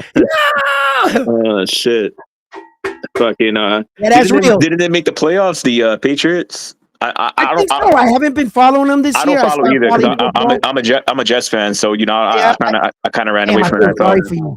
Oh, man, you already know. Sorry. So you haven't been following football for a couple years now, huh? 2011, when Mark Sanchez, when he fucked up, I was like, that's it. I give up. You mean when Mark Sanchez had that embarrassing moment where his own tackler blocked him and he put face first in his butt? Yeah. He put his helmet face first in his butt. I remember that like it was yesterday. Bro, listen. There's nothing worse than being a Jets fan, I tell you. Yo. Nothing. It's crazy. Yeah. Yo, shout out to Naldo and Yayan in the chat. Towers said, "What's up, round one?" Shout out to Towers. We got Lance Meyer. We got Lance Meyer in the chat. We got Mr. Miyagi saying, "Let's go, Dalton, WBC champ in waiting," with a laugh emoji. Okay. With a laugh emoji, Joe. He was laughing about it. You know he is. Because he's got Subiel in the fight. But he's one of the smart. He be dropping like a lot of knowledge. Remember the last week the chat was popping. He was like one of the guys. Like they were having a great combo. Yep. He's a hardcore boxing fan, And even though he's from that side, he's the type of guy that's not going to bet with his heart. Right. Just because the guys on that side of the world with him, he understands who Subriel Matias is as a Right. fighter. Right. And he was just like, hell no, I'm not taking Dalton Smith. I Mr. gotta say, Miyagi man, was if you're like, following the lower weights, you are a true hardcore boxing fan because it's yeah. harder to find those fights online and shit. 'Cause sometimes they didn't even broadcast them in our area. So shout out to you. You follow the lower weight class. I know some people prefer like heavyweights, they prefer middleweights. But if you're following Glamour if you're divisions. following the Ivan Calderones and the Chocolatitos, you're following those guys, I much respect to you. Rodriguez is, yep. Yes, sir. Yeah, absolutely. Absolutely. You know, those fights are so hard. You're so right about Yeah. fighting these cards. Sometimes I end up watching them the next day because it'd be like at 6 in the morning, Yeah. 4 in the morning sometimes. That's dedication, bro. And that shit is crazy. You watching a fight while you mad hungry in the morning, you'd be like, I didn't Oh even my eat today. God. My coffee's not even turned on. The pot told me, motherfucker, go back to sleep for 2 hours. Oh shit. The coffee pot told me. I'm not cooking coffee right now, the coffee pot. It's dead too early. Hey, look at what Lance says. Lance says, I just want round one to eat. That's all he wants you to do. Yeah. Talk boxing and eat. That's it. There you go. That's it. I want to eat now. He gained some weight back. You Yeah, know? are you guys hyped for this Saturday? Oh, yeah. Man, Hype there's a with lot five on the minutes out. line, you know? I mean, look, there is so much on the line right now.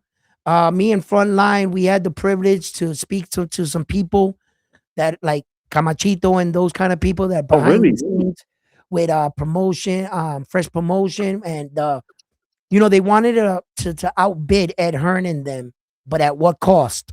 Right. You know, some people think that they should have tried for another fight, but you know, Yomi's gonna shoot his shot. A lot respect of that. things about promotional, it's exactly what it is. It's a gamble. It's a Right. gamble.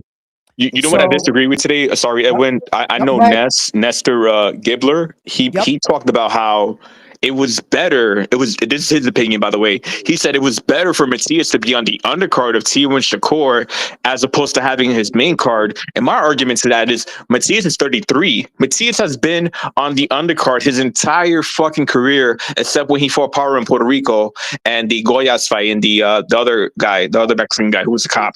You know, so my thing is like, it's due time. You know, even if it's a flop, you know, Yomi and Fresh Production, they did take a risk. They did take a risk. I admit that. We all commit that. But Matias he's a two-time champion. This guy just didn't just win a belt one time. He's a former IBF champion and a WBC champion. It's due time to have a pay-per-view. Whether it flops or not, let it flop. People say the tickets are not selling. Okay. So what? Let them fail. This is why we do boxing. We do boxing to fail and learn and get better and improve. And that's nobody's perfect. You know what I'm saying? So my problem is Ness wants Matias to be on the undercard. You want to know something? Under the shadows of Tio and Shakur. My problem is Matias could be as big as Tio and Shakur only because he has the backing of New York City, Springfield, Jersey, every Puerto Rican enclave, every Puerto Rican community is going to back Matias up to be a main event. Listen, let me tell you something, right? And I wish I was on the Boxing Voice when Ness said that because we would have been going at it right there, me and Ness. Because Ness, you know, you might be okay with your fighters being co-main events. And because your boy Shakur Stevenson has a headline in a fight in how many years? You know, he's always on the undercard and he's that good. You think everybody else should just go on undercards in order to sell? Well, this Puerto Rican right here is nobody's undercard fighter anymore. He has the WBC world champion. And if he feels he's a main event, well, then he's going to show you he don't need to be on your undercard in order to sell. All right? So you keep your positive energy for your guys. If you want your guys to be undercard fighters, then go ahead. Go ahead. You know, whether or not my boy Coqui had a good point, whether or not this sells out or flops or whatever, at least they dreamed and they betted on themselves. And they said, you know what? I'm not an undercard fighter. I'm a main event. All right? And you got to, and listen, this could be a kind of card where some people, fight fans, might find a little pricey or whatever. But when it's all said and done, what if this card ends up being an amazing card? And people say, motherfucker, I should have went to that fight. So guess what's gonna happen the next time you come out? And if this is your moments to build even more followers, more fans. So Subiel got to go out there, and I'm saying it.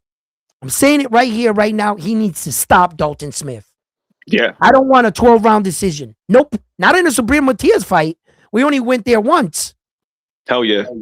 So I'm not trying to do that. Here's what it He all went boils 12 down with to. Carl, but lost. But anyway, Yeah. What's good, Frontline? Yomi's in the big room now, right? Fresh Productions in the big room. Here's what's gonna happen. Even if this card flops, he already knows when he bids on another fight for the next go round, he's gonna know what steps to take. It's a learning experience for him. It's his first time, holding a big event. So even if it flops, he's gonna learn. He's gonna come back from it. He's gonna put a bigger card on, and he's gonna make his money back. That's how I look at it. And Subget's gonna destroy Dalton for all the false accusations and Can I all ask you that guys shit. something? So we're predicting Matias to win. However, I did do my research and I did find out on the UK side, right? On the UK side, they're saying if Matias wins, it won't be valid because they allowed him to fight with the whatever findings, right? So they're saying that Matias, even if he wins, it's still cheating because he was allowed to fight. That's bullshit. well, so but what look, I think that Subriel Matias and young young how do you say his name again? Which one? His promoter. Yomi? Yomi. I Juan think Ivan that Orengo. Urang Orengo, that's his real name. That's what I was thinking about. But Yomi is his nickname. I think that Yomi and Subriel Matias, man, this was a bold statement that they made. And look, man, they're trying to put something together and be one of the first Puerto Rican promotional companies to ever leave Puerto Rico and hold a world title fight in America and headlining at the same time and using the majority of their fighters. So when we see this happen, when I see it happen for like a Mexican guy, an Ecuadorian guy, a French guy, or a UK guy, a promoter trying to crack the surface and to do this, they're just another entity in the sport trying to survive with all these sharks. And sometimes it's good to get behind the small guys, to get other people up there. Not have it the old same old Bob Arum for 80 years or whatever, and having his view. Have other Don Kings, Ed Hearns, other Oscar De La Hoyas, more option. But at the top, promoters, they got that shit monopolized. They don't let any other little promoters in the room. They make you go to them. And as you heard Camachito on my show, he talked about what? A lot of co-promoting. This promoter going to this promoter. And what did he say? You go to the big ones to get the big fights. But no, why can't their promoter do it? Because they won't let them in the room. So what these guys did by finally outbidding someone, and then Ed Hearn saying, you outbidded me, but this fight isn't worth this much. And I think Yomi and them said, it's not about the money. It's about the respect and getting in the room first. We might worry about the money on the next one. But let's give a good account of ourselves in this show and let's see how we do. So taking a risk on yourself, I commend them for that. Do you want me to read the chats real quick for you, Yes, Edwin? absolutely. Go ahead. Except the ones that are ignorant. Okay, I got you. Getting pissed a little, and my moderators need to clean up a little bit. I'm not saying block or ban everybody, but knock down some of the chats. If they keep fucking around, then give them a plane ticket the hell out of here. All right?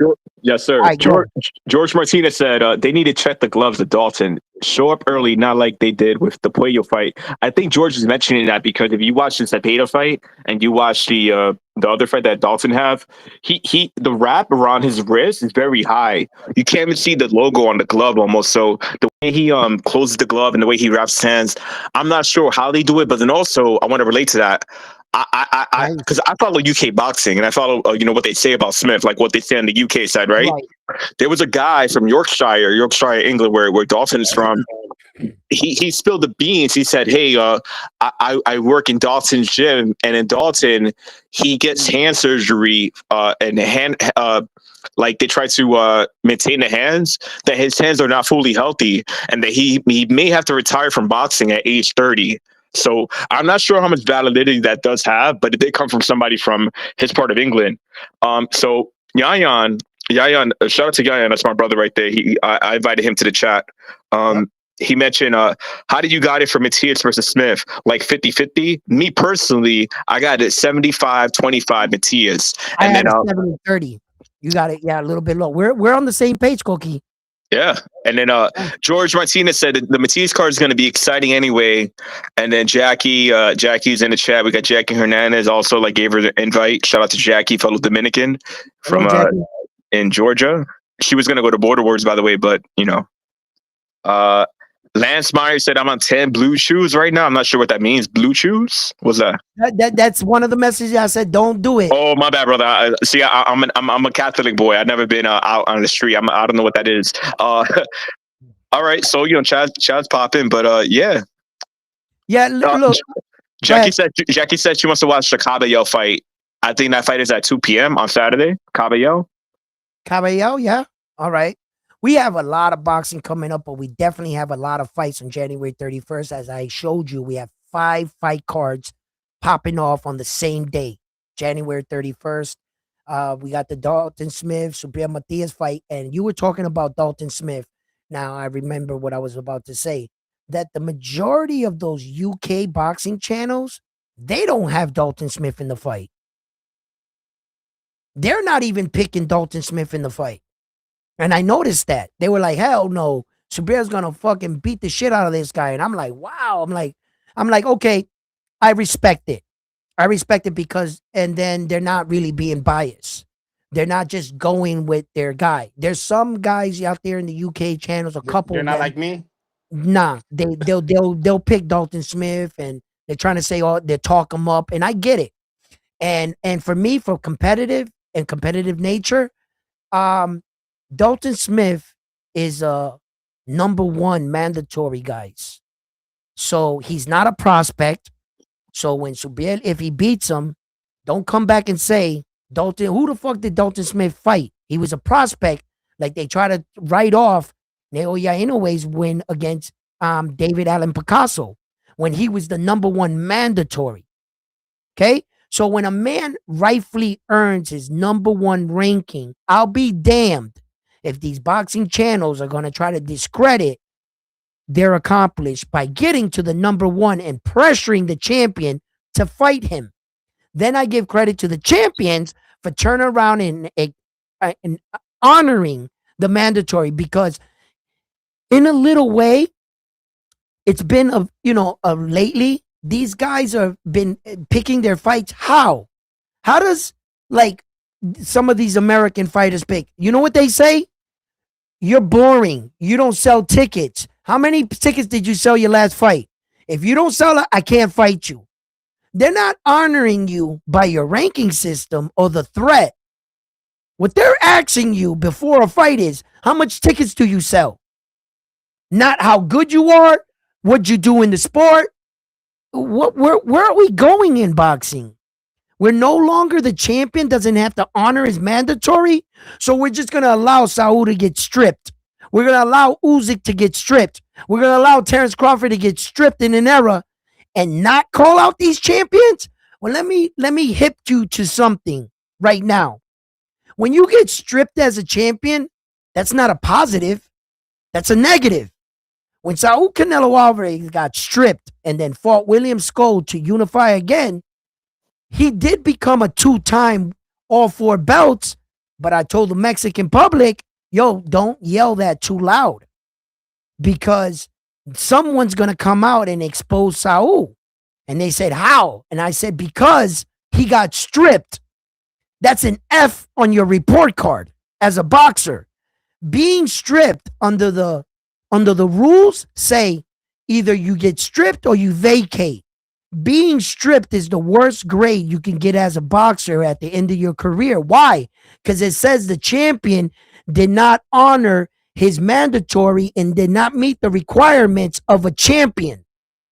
Whenever you're stripped, that means that you did not perform as a champion. You did not meet the standards, so we didn't feel that you're a champion anymore, and we took our belt back. How is that a positive? How are you getting an F on you? So how many times did Terrence Crawford get stripped? At the end of his career, that's going to come up. In the moment, it doesn't sound like much now, does it? They're going to see how many Fs you have on your report card and your claim of wanting to be the GOAT. Does the GOAT got any Fs on his report card? Did he ever get stripped? That's why when they gave Usyk the opportunity, they said either we strip you of the IBF or you vacate it. And Usyk chose the lesser two evils. It's way better to vacate your belt because anybody can vacate a belt. You could be moving up in divisions. It's not an F on your report card. You no longer wanted to be the champion, so you vacate it. That doesn't fuck up your boxing record. But being stripped is one of the worstest things for any champion. You do not want to be stripped. You don't want in the history books, it has an asterisk over your title explaining that you didn't meet the requirements of being a champion. Edwin, I'm gonna read this for you. Felipe said, Edwin, we want a clean fight with Sabriel versus Smith. Can someone make sure Puello's trainer Salas doesn't go to New York all this week, please? LOL, laugh face, laugh face. Yo, he got that Santeria on deck. Yo, Frontline, you remember that? Yeah, they got Salas and a little fucking Belita and shit over there. Like, That Cuban shit. yeah. Oh, man. Fucking what Felipe says Salas name is Salas is dirty. All his fighters has done the same dirty shit. George says I do want the Puello Matias rematch. It was a good fight. After that, the winner should unify. Super chat, hot 10 piece. Hold on. We'll get right to that. Read that next one. Josue says, won't argue with that, but I think it's situational compared to whatever other challenge Canelo took. Like if he dropped the belt but went to a higher division for a higher division that belt. don't mean nothing. That's not bad. If he drops the belt, vacate, that is not bad. That is not an F. Any champion can vacate a belt at any time. You do not get an F on your report card, and you don't. That's why Usyk chose to vacate, because you could have challenged them, but if you make them strip you, that is the worst thing on a boxer's report card. You don't want that. How many times were you stripped for championships? How many times did you fail to make the requirements of a champion? We told you, fight the mandatory. You said no. You're not the champion, bro. That's fucking crazy. And Terrence Crawford's been stripped how many times? Look, I'm not talking down about Terrence, and I'm not here to destroy boxing. But we need to pay attention to subtle things and how these champions perform and act and meet their mandatories. When these champions fight the mandatory, why? Because he was the mandatory, not because he sold tickets, not because you're trying to put this stigma that he's boring, not because you're avoiding him. Yo, you're not avoiding shit. You're fighting the mandatory. I need to respect that. That is exactly what we want in this sport. When you're coming up the line and you were the number one, didn't you want your shot at the belt? Didn't you feel like the champion should acknowledge you? So while you're the champion now, what, you're going to change the rules? No, either fight the number one or give us our belt back, because you're not acting like a champion. Those are the rules. Super chat? Yep, hit the super chat for me one time. All right, one we time got right here for Mr. Miyagi. Champ is here. The champ is here. Read off the super chat for me. Yo, good point, Edwin. The so-called no-name fighters in the top of the rankings, you would never see them fighting the big names because they don't bring the money. But I bet quite a few would lose to them. Yes, they will. Yes, they will. And it's not always the guy that sells or has the it factor is the best fighter. That's not how boxing works. You need to fight your most dangerous opponent. And sometimes when we see the protection where they're managing the boxer really well and they're managing his fights, you can see that happens early in your career. But in your prime, you're still taking what kind of fights? Avoiding guys because what? They don't sell? According to you? Oh, I'm not fighting Devin Haney. He don't sell. We didn't ask you that. We asked you to fight him. We didn't say sell this. No, we want you to fight him. I don't know what the media is putting out, but we know what we see. And we see two good fighters, and we want to see you guys fight. One guy's saying, I'm not fighting him. He don't sell. He don't sell enough tickets. Motherfucker, we didn't ask you about that. We want to see you fight. We want to see you squabble. What, GC, and that's how fighters try to get out of it. Edwin. GC, we're gonna go through this again. What's going on now? What Matias tested positive for Austrian. This guy shouldn't even be allowed to fight. Austrian is an illegal substance that has to be bought on the street. Wrong. So miss the public with contamination bullshit. Okay, right, stop. So, I know you want to get at him. But please let me just get 2 minutes. 2 minutes, and I got you. I'm gonna make it short. Okay. First of all, if you're gonna come up here and accuse the man of he shouldn't be able to fight, you should at least bring facts, and you should tell the truth, right? First of all, Austrian is not a drug that you can only buy in the street. It's a banned substance you can buy on the black market. When you buy drugs in the back market, who do you think makes these drugs? The same guys that have the contracts to making regular substance that you would normally buy in the GMC. Same factory. All over the world. Might be thousands of those kind of factories. If I order something from you from a factory and I buy it from your factory, who am I to say that your factory doesn't make banned substance? That you're not the worldwide leader in Austria. Who am I to tell you what to make in your factory? You can make any drugs, any steroids, any PEs, and any non-steroid and chemicals. All factories around the world operate different. So if that's true, okay, who works there? Humans. Can you rule out human error? Someone being under stress of their boss. Yeah, we're supposed to make 100 batches of this. Well, we're behind because you fucked around on your break. Yo, we just finished the Austrian batch. Just grab the cylinders out and get that other fucking batch in there. But the inside tubes were dirty. They run the batch for the GMC and all that shit got contaminated. Human error. Austrian is not something you can go out on a street corner and say, yo, where's the Austrian dealer at? I've never met him. I've never seen an Austrian dealer on a corner on the streets. So what you're saying that you could buy Austrian on the streets is full of shit. In order for you to buy that Austrian, you got to go to the black market and you got to contact the same people that make the regular shit. They're not sitting there going, oh, we shouldn't make steroids. No, steroids sell. That shit sells. Austrian sells. They're going to make it. They're going to fucking make it. So that being said, that's a lie. Then he shouldn't be able to allow to fight. What are you talking about? He never broke the rules. His threshold never passed 1.00. So in order for you to deem me 0.1, Edwin. Right, whatever it was. But what I'm saying is he never crossed the threshold to be considered a cheater. You would have to cross that at least in order for you to make up my mind whether or not you should allow my fight to continue. But we didn't even get to that point. Where you're at and what you're doing is what you're repeating what everybody put into your head. the machine, that he shouldn't have this in his system regardless. So you're ruling out contamination. Like I explained once before, you're out on your lunch break. You smoke cigarettes. You're out with Gina here out on lunch break. Gina smokes cigarettes too. You ask her for a cigarette. Hey, Gina, you got an extra cigarette? She says, sure do.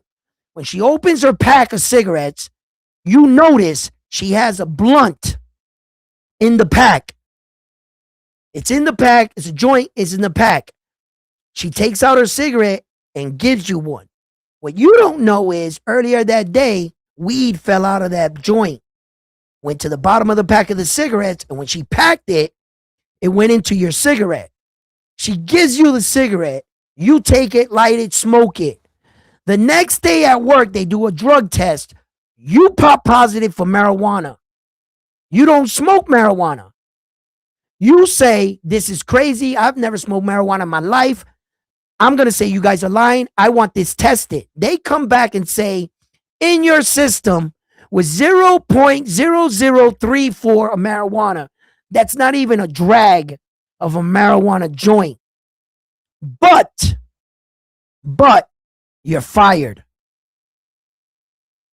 Grab your shit out of your locker. You're fired. You think that's right? You've never smoked marijuana in your life. You got a tainted cigarette that had some fucking flakes. You didn't even get the effects of the marijuana. You never even got high off that little amount.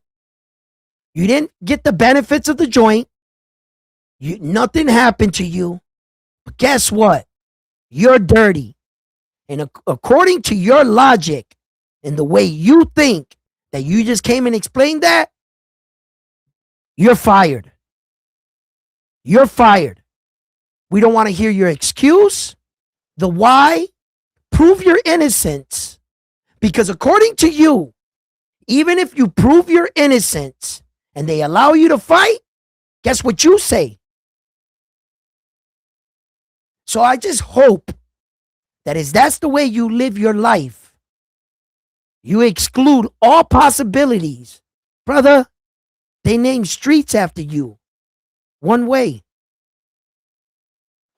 Well, let's just get the elephant out the room real quick.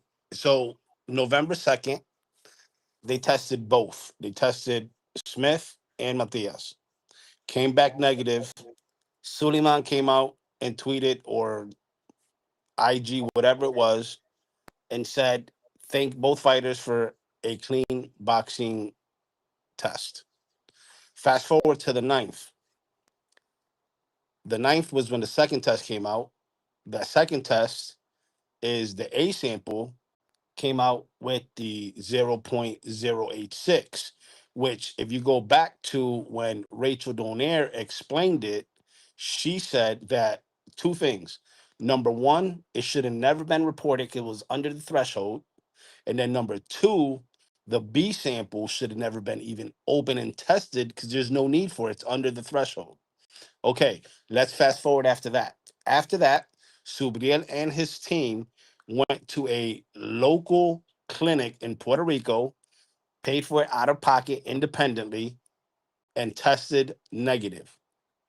Fast forward after that. Since then, Vada has tested him 3 or 4 more times since that so-called positive, and all came back negative. Those that know, Austrian stays in your system for 21 days. So if he tested positive on the 9th, then any test results after that would have came back positive. And they didn't. And That's why the another fight. thing is like my man here brought up a good point too, right? Whenever the boxing association athletic committee closes your case, that's big. That speaks big. They never closed Ryan Garcia's case until they found him guilty for not turning in the banned substance, and then the matter was concluded. But they wouldn't close the case and they wouldn't take a step further unless Brian Garcia can provide and prove where it came from. You understand? Hey, if you ever go to a doctor, you get a physical. If you hear nothing back, that's good news. If you get a phone call and it's your doctor about that physical, they found something. They want you to come in and they're going to want you to talk about it. Am I right?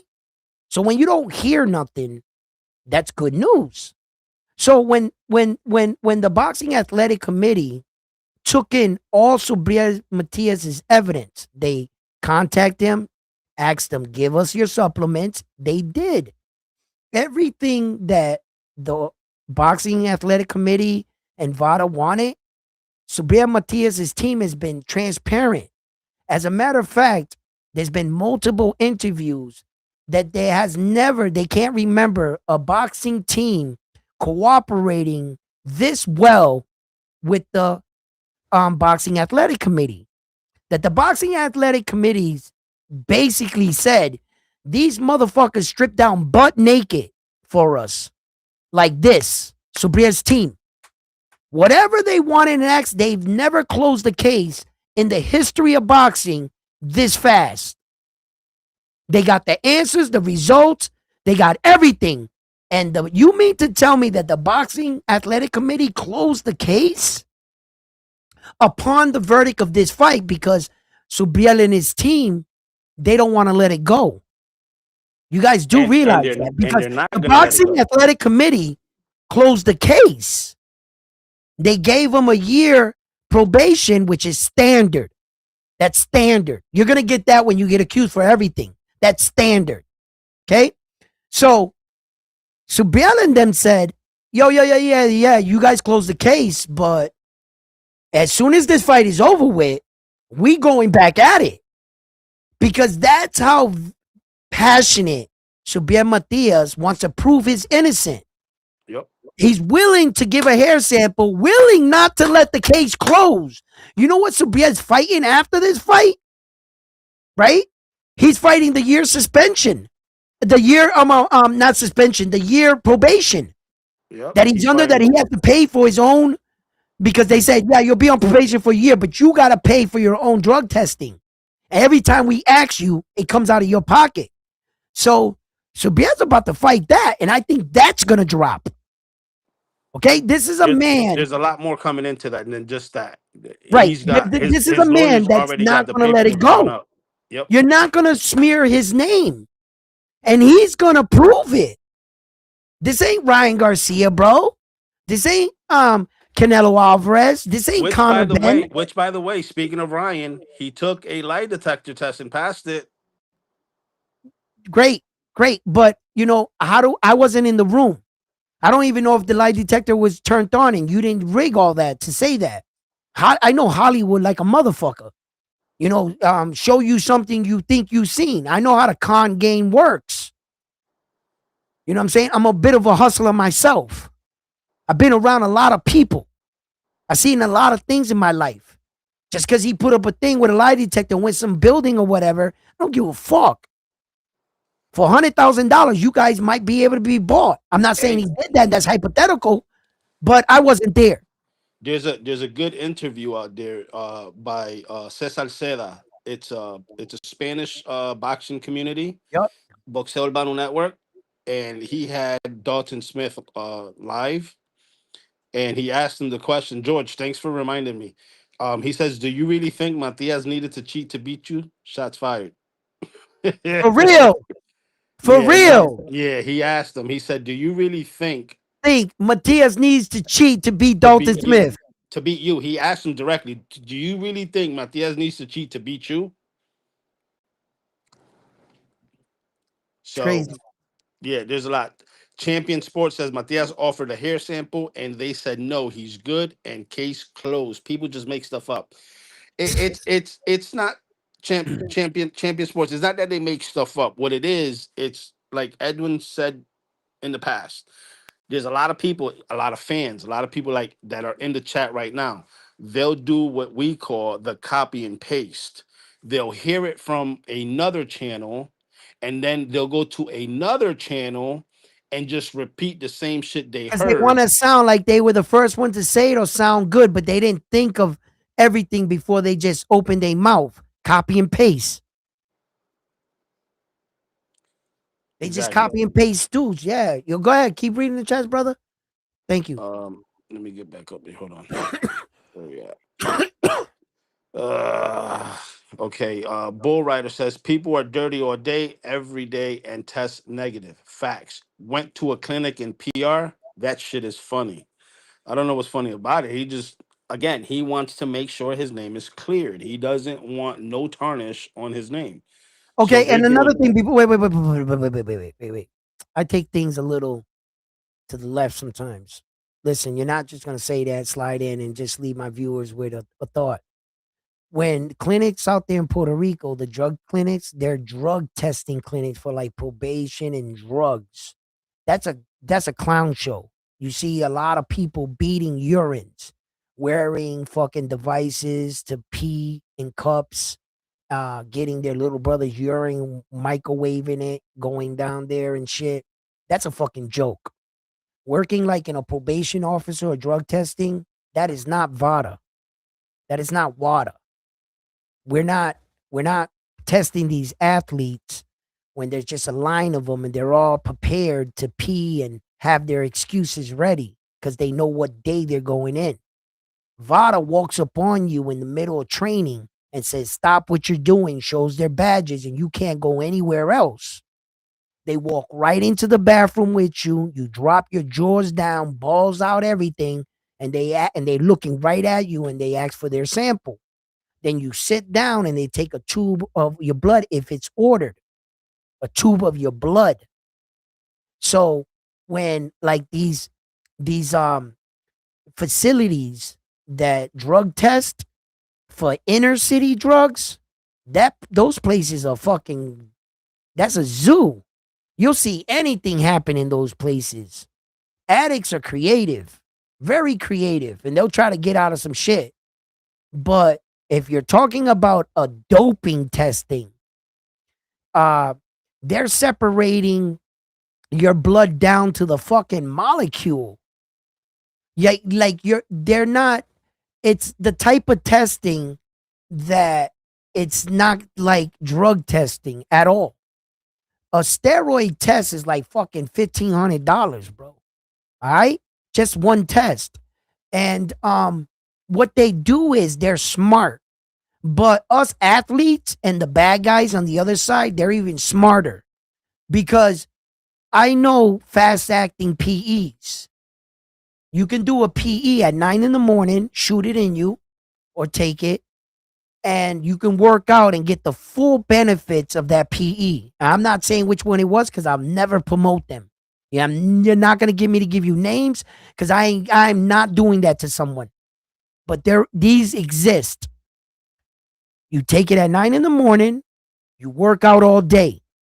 At 8 o'clock at night, they give you a syringe. You take it into your stomach, right? By 7 o'clock, 8 o'clock the next morning, water can come knock on my door and I'll piss clean.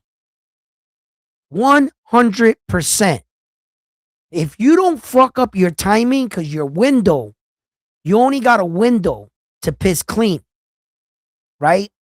So between that window and then if the window passes, they give you another bottle so that you can take that, so that starts to break down the shit that's after. That if they test you, VADA, they're gonna pick up on. They're gonna say you were coming off of this shit. You did a 24 fast acting PE and you're coming off of it. Although we can't detect the PE in it, we can detect this. So they give you another bottle to combat that. So in a 48-hour window, they will no longer to be able to get you for the PE or the residual, what was lingering. Now you're just clean. Now you're looking like you're like this, up there. And although on fight night, you're not going to be like at the peak of the drug. You won't be at the peak, but hell if you won't be far off. You should be feeling more than half of it still. So your performance is going to get there. They have a PE for eye-to-eye coordination. Baseball players use it a lot. because they're hitting baseballs with 90-mile-per-hour fastballs, right? 100, 102. So what the athlete does is you got to trick your body. You take the PE for eye to eye, right? And you start to train your body. Look, I hit 100-mile-per-hour fastballs. We're doing this. Although you're on the drug, what you're trying to convince your body to do is to convince it that you can hit it. So it works crazy because that works. It does. When you're off of it, you've been fucking, you know, you might strike out sometimes, and some people, they don't let it work. They get discouraged and they say, man, I need the juice again. I can't hit the fastballs without the juice. You get in that moment. But if you can get past that first week, your body will adjust. You're going to start cranking them. Coom, coom, right? And if you do it enough off season, you'll become a better hitter with that PE. But if you take that PE for eye contact and you give it to a boxer, I'll kill you. I can kill you on that shit.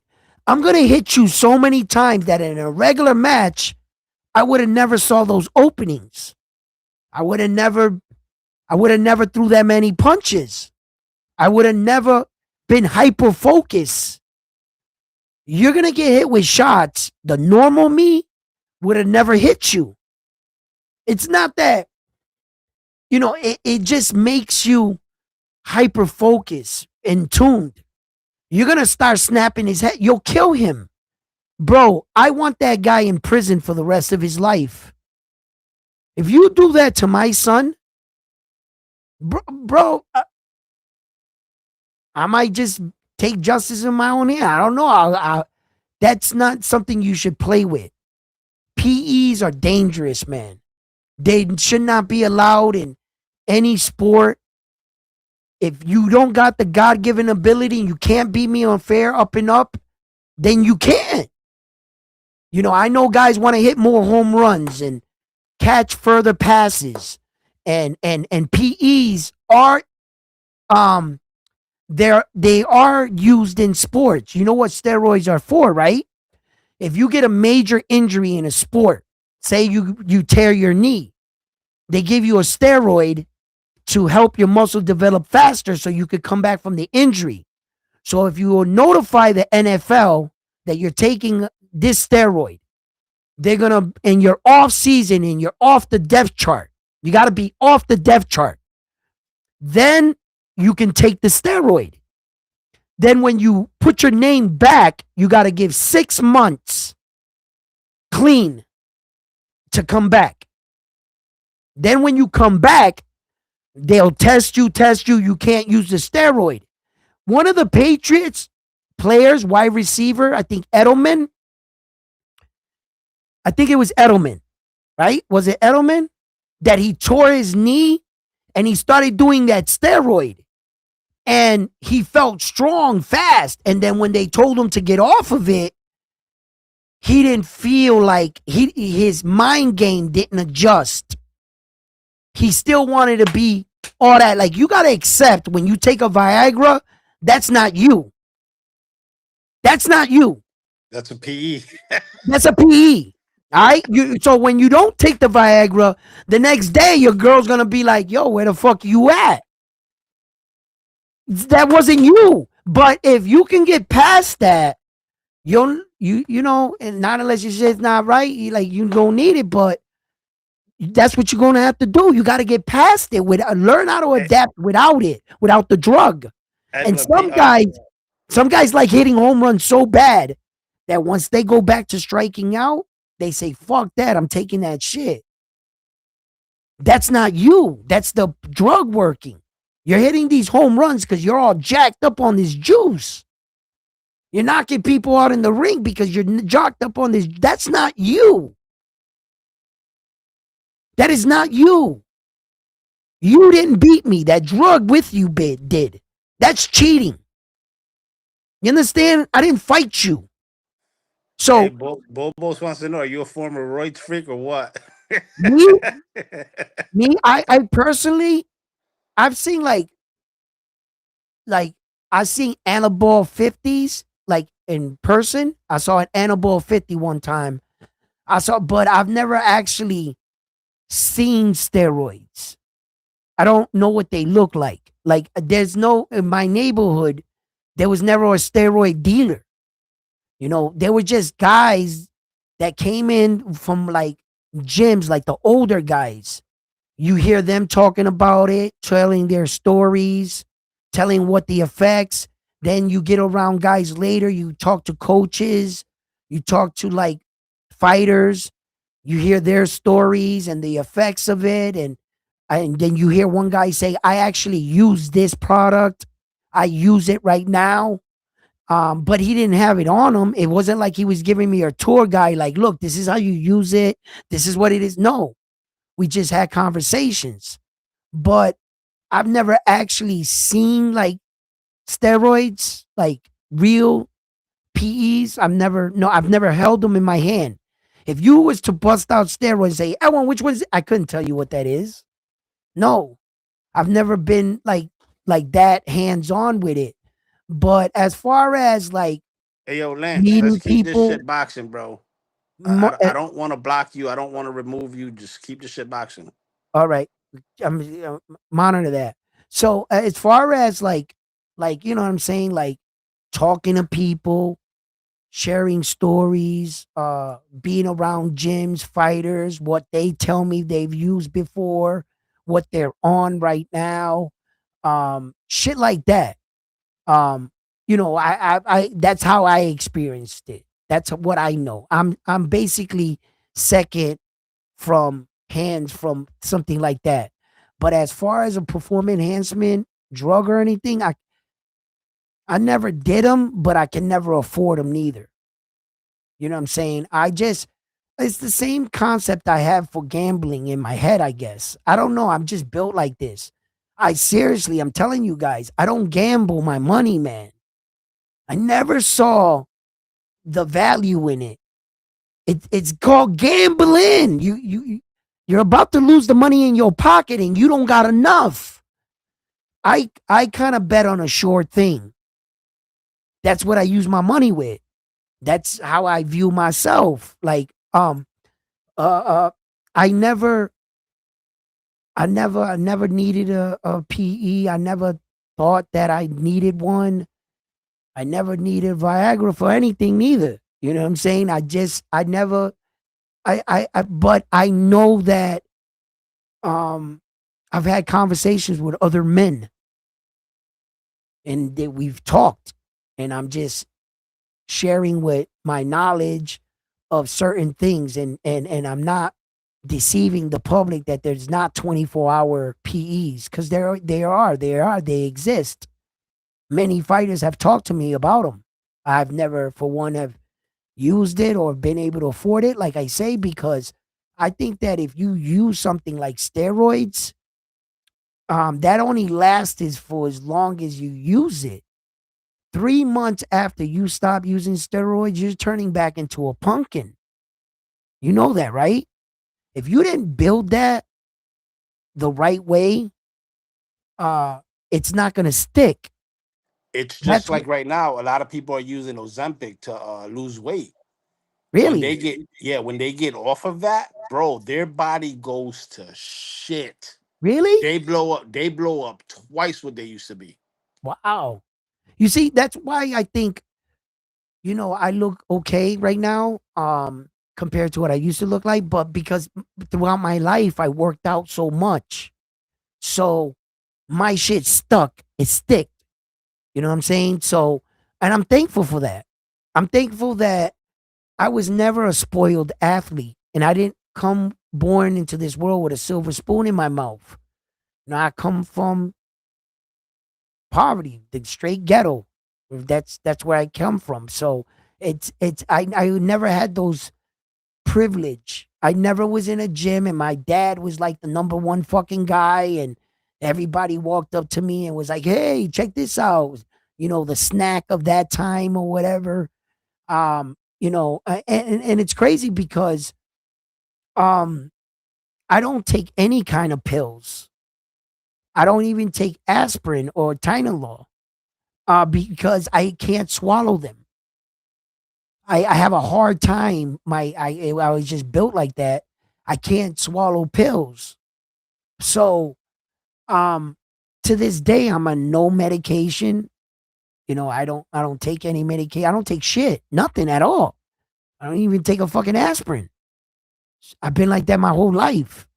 And you know, uh, I don't know if what if they would have told me I had to swallow the PE. I'd have been fucked, right? It probably wouldn't have worked out for me.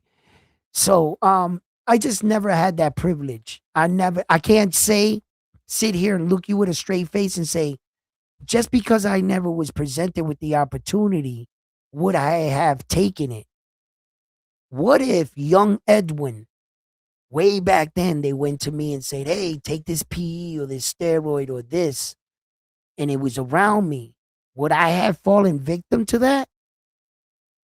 I would like to sit here and tell you, just because I've never done it, that I'm not a cheater, that I would have said no.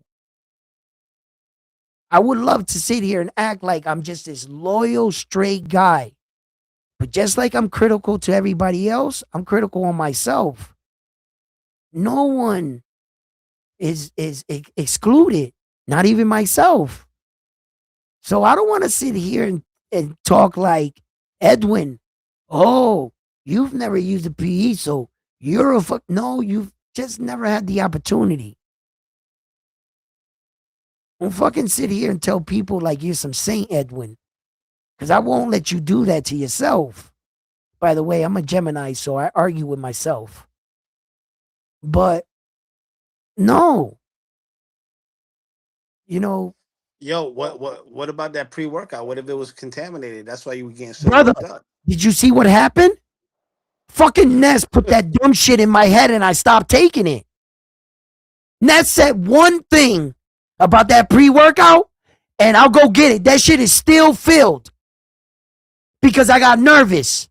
As soon as Ness said that some of those pre-workouts were contaminated with some methamphetamine or whatever, there was a report. Yo, I looked that shit up. That shit was coming up. I was like, oh, like, and I don't know if it was my particular lot or whatever, but that was good enough for me, and I stopped taking it.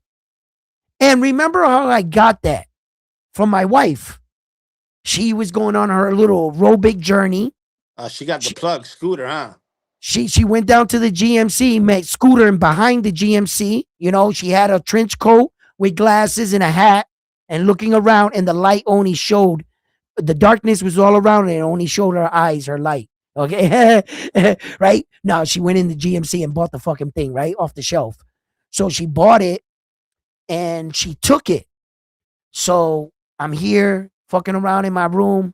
All of a sudden, I go in the room. 4 hours later,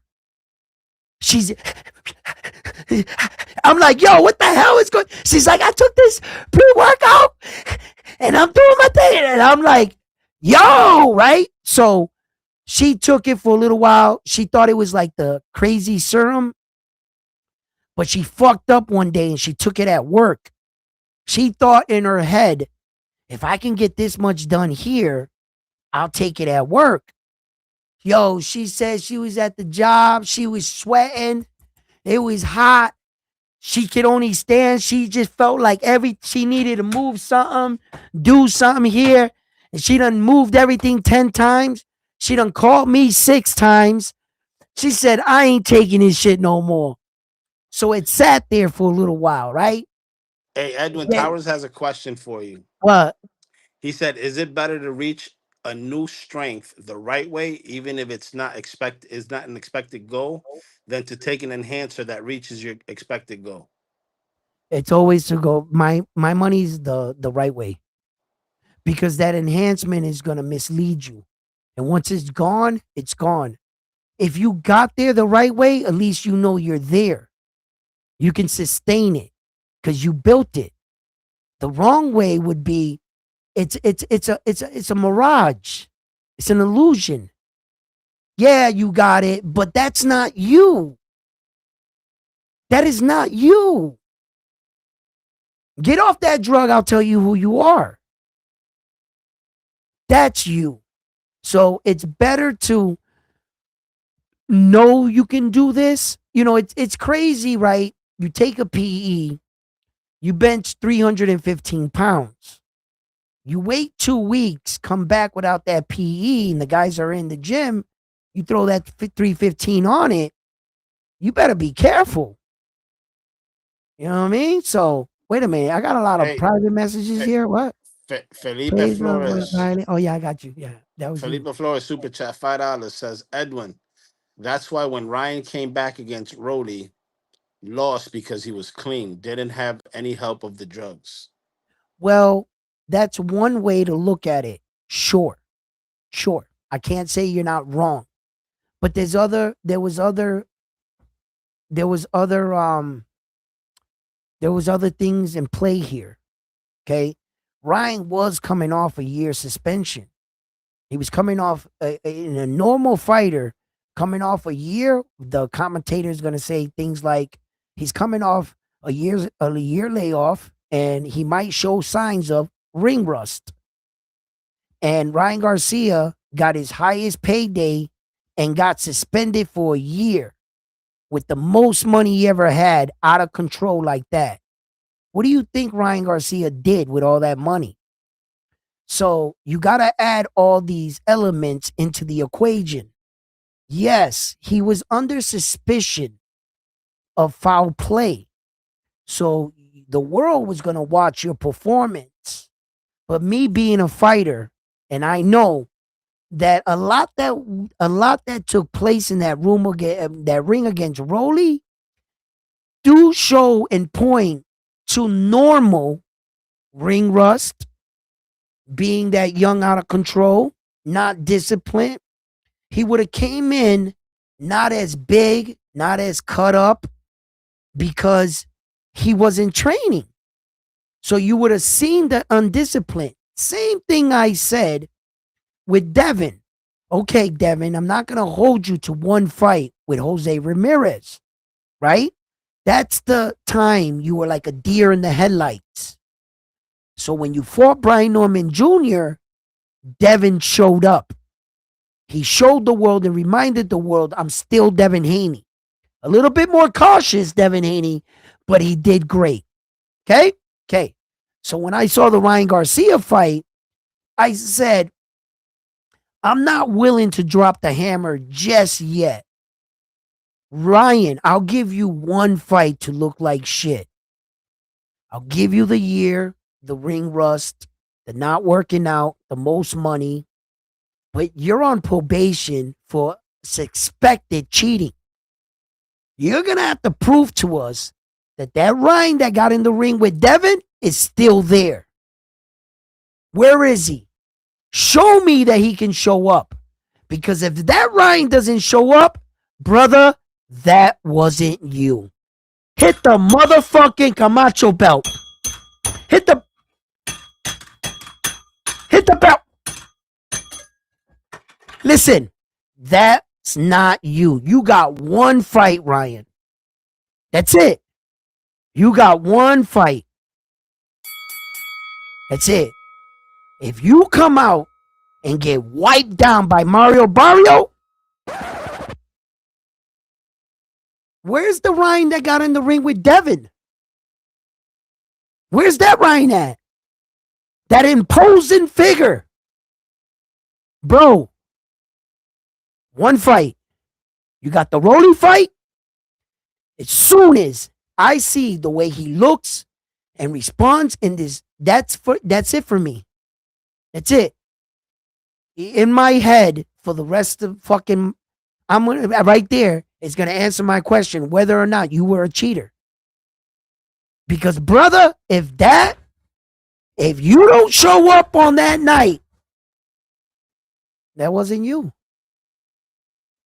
You were cheating. That's how I'm gonna get my answer. And the way I got my answer with Subiel too, I looked at Subiel Matias. I said, what is Ostring for? Cutting weight and keeping the most muscle. Did you see how big Ryan looked against Devin? What the fuck tells me that Subriel Matias is jacked as all hell? What about his body tells me, yup, he's on PEs. That motherfucker's a skinny beanpole like this. He's got some cuts, but he don't got O-string bulk, where O-string lets you release all the fat and keep all the muscle and water retaining in your muscles, so your muscles are at the biggest.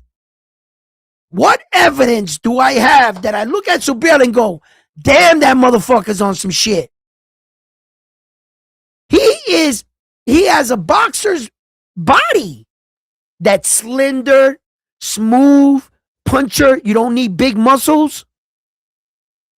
Ryan looked like he had shoulder pads on and he had gained 25 pounds. He was, for the first time, Devin Haney was getting weight bullied. Ain't that what you saw? That's what I saw. So, Ryan Garcia, you need to turn into him fighting Mario Barrio. If you don't turn into him, brother, that was not you. Hit the Camacho bell. Hit the. I need a better bell. Remind me to go out and get a better bell. And don't forget that, like Coqui said, Matias walks around regular. His regular walk around weight is regular walk around weight. What tells you at any point in his career that motherfucker looked like he was on something? Bro, he's like this. He literally fights in the weight that he walks around in. It's fucking ridiculous. Sometimes you just gotta connect some of the dots. And I know sometimes that's why he always fought for the IBF. Huh? That's why he always fought for the IBF. He always fights for the IBF because the IBF is a title that is built for natural fighters. The IBF is not built for weight bullies. The IBF organization says if you fight at this weight, well, then you must walk around in this weight. This is what we don't want you to be 168 pounds and fighting at 140, which is normally what happens. The guys that are supposed to be fighting Saul are fighting at 140, 147, cutting weight. And Saul is really in real life supposed to be up where 200 pounds, 175. But he cuts weight. So every fighter you see in the division, they don't walk around in that weight. See, fucking Shakur Stevenson, he doesn't walk around at 135 pounds. When you see him, he's like 160 in real life. He cuts down to fight at 135. Subriel Matias walks around at 140, 145, 150 on a high day. He fights at 140 for the IBF. The most IBF champions that you see are guys that are fighting in their natural weight division. That's why the IBF is a strong belt. That's why fighters like Felix Trinidad fucked with the IBF, because you weren't going to weight bully him. There was no fucking Devin Haney. The IBF checked that shit. That's why our fighters got fair shakes, and that's why the Puerto Ricans said, fight the IBF because we believed in fair competition. If I'm claiming to be this big, this size, I'll fight you at this size. I didn't ask to fight a 185 pounder that's cutting 40 fucking pounds to fight me just to cheat. Now he's fucking 6'2" because you drained him. You see? That's why we went after the IBF. Because we like shit on the up and up. That's why Puerto Ricans, to this day, there has been never in the boxing history one Puerto Rican fighter that ever tested for a banned substance, PEs. You guys do know that, right? We're the only country probably still left that none of our fighters have ever tested for a banned substance. And it's crazy that we fight for the IBF, the belt that keeps you the most honest. Not corrupt. I didn't say anything about corruption, just by weight for fighting in competition. Should tell you a lot about our culture. We're not cheaters. We'll fight you on the up and up. Do me a favor, hit that like. Catch up with this chat here.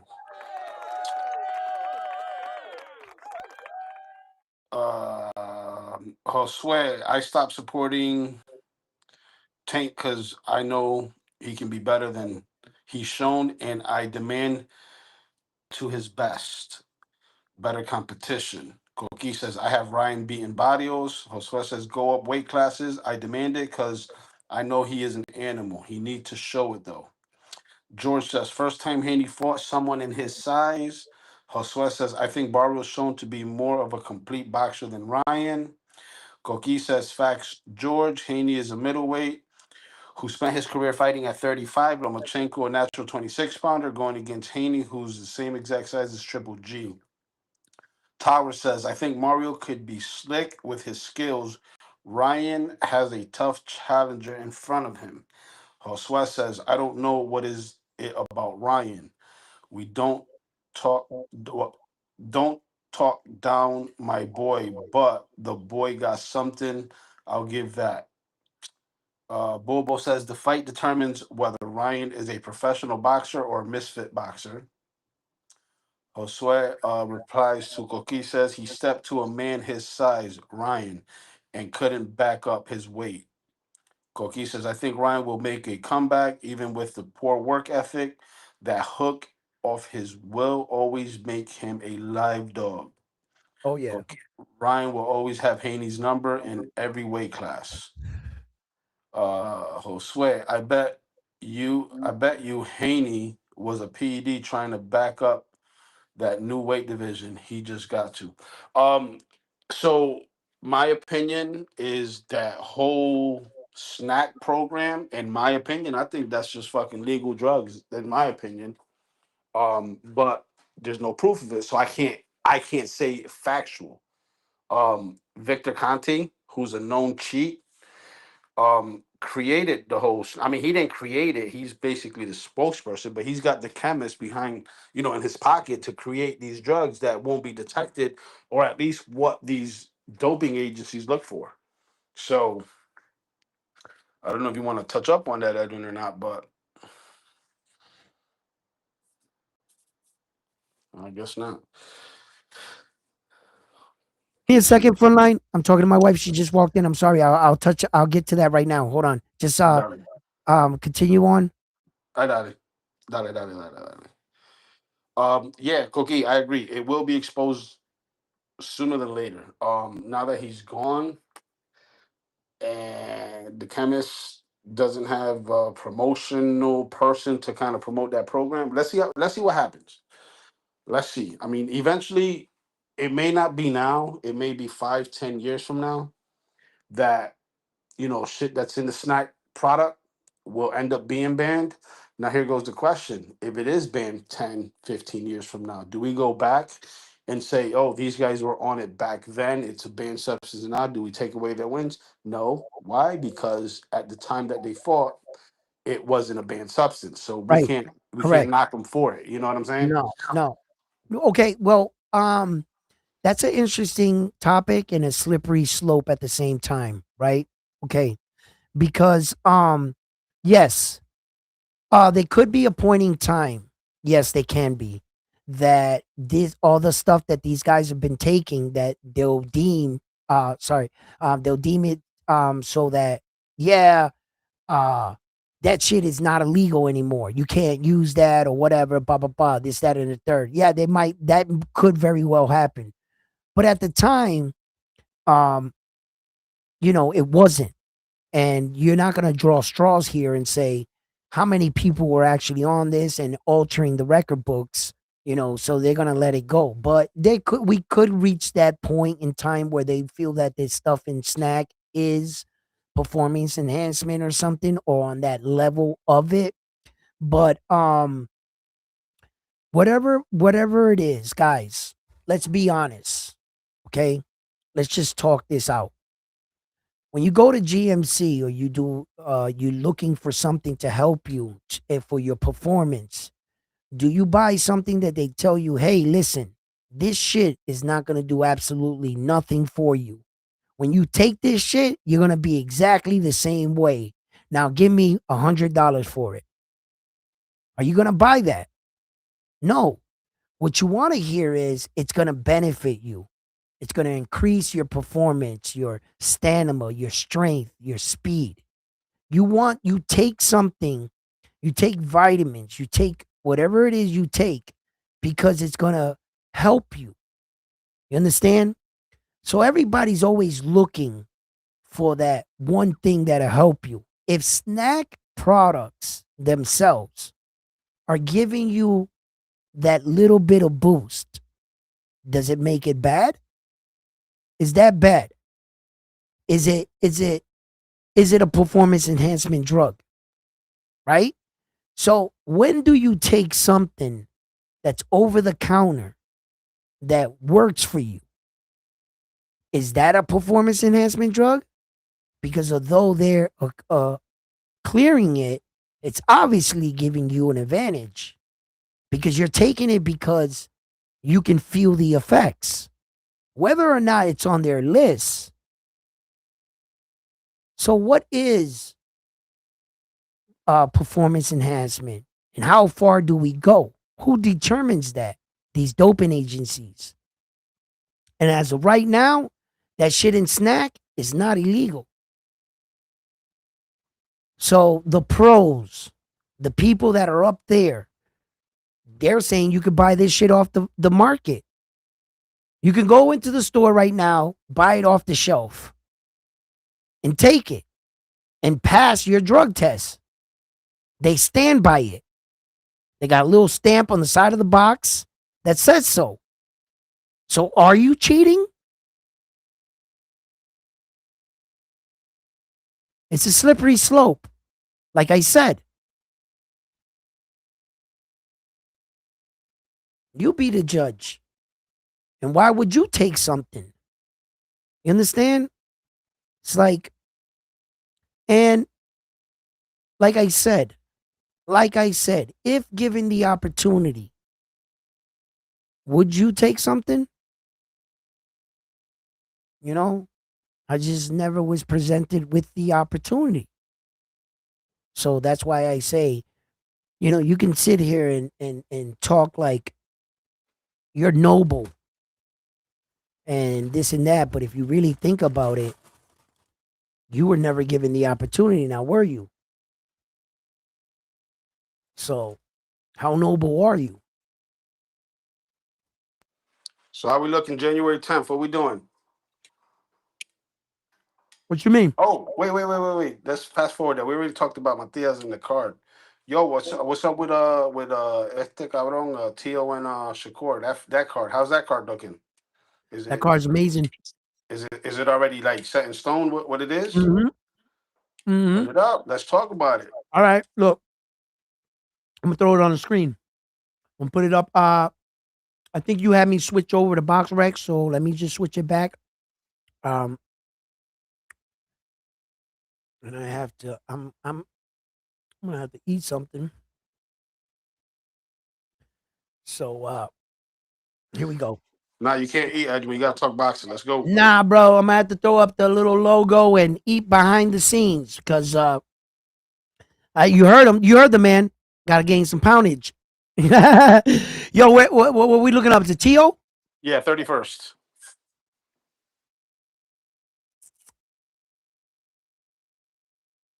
Did we pass it? Was it the first one? Right here. That's it right there. Hold on. Let me see if I can no, that's I already blew up the screen, right? That's good. You guys can read Yeah, that? no, it's it. So we got Teofimo Shakur, Jermaine Keyshawn, Carlos Adames versus Ammo, Bruce Carrington against Carlos Castro, Jamel Wow. Miller and whoever that is, and then the other one, whoever that is.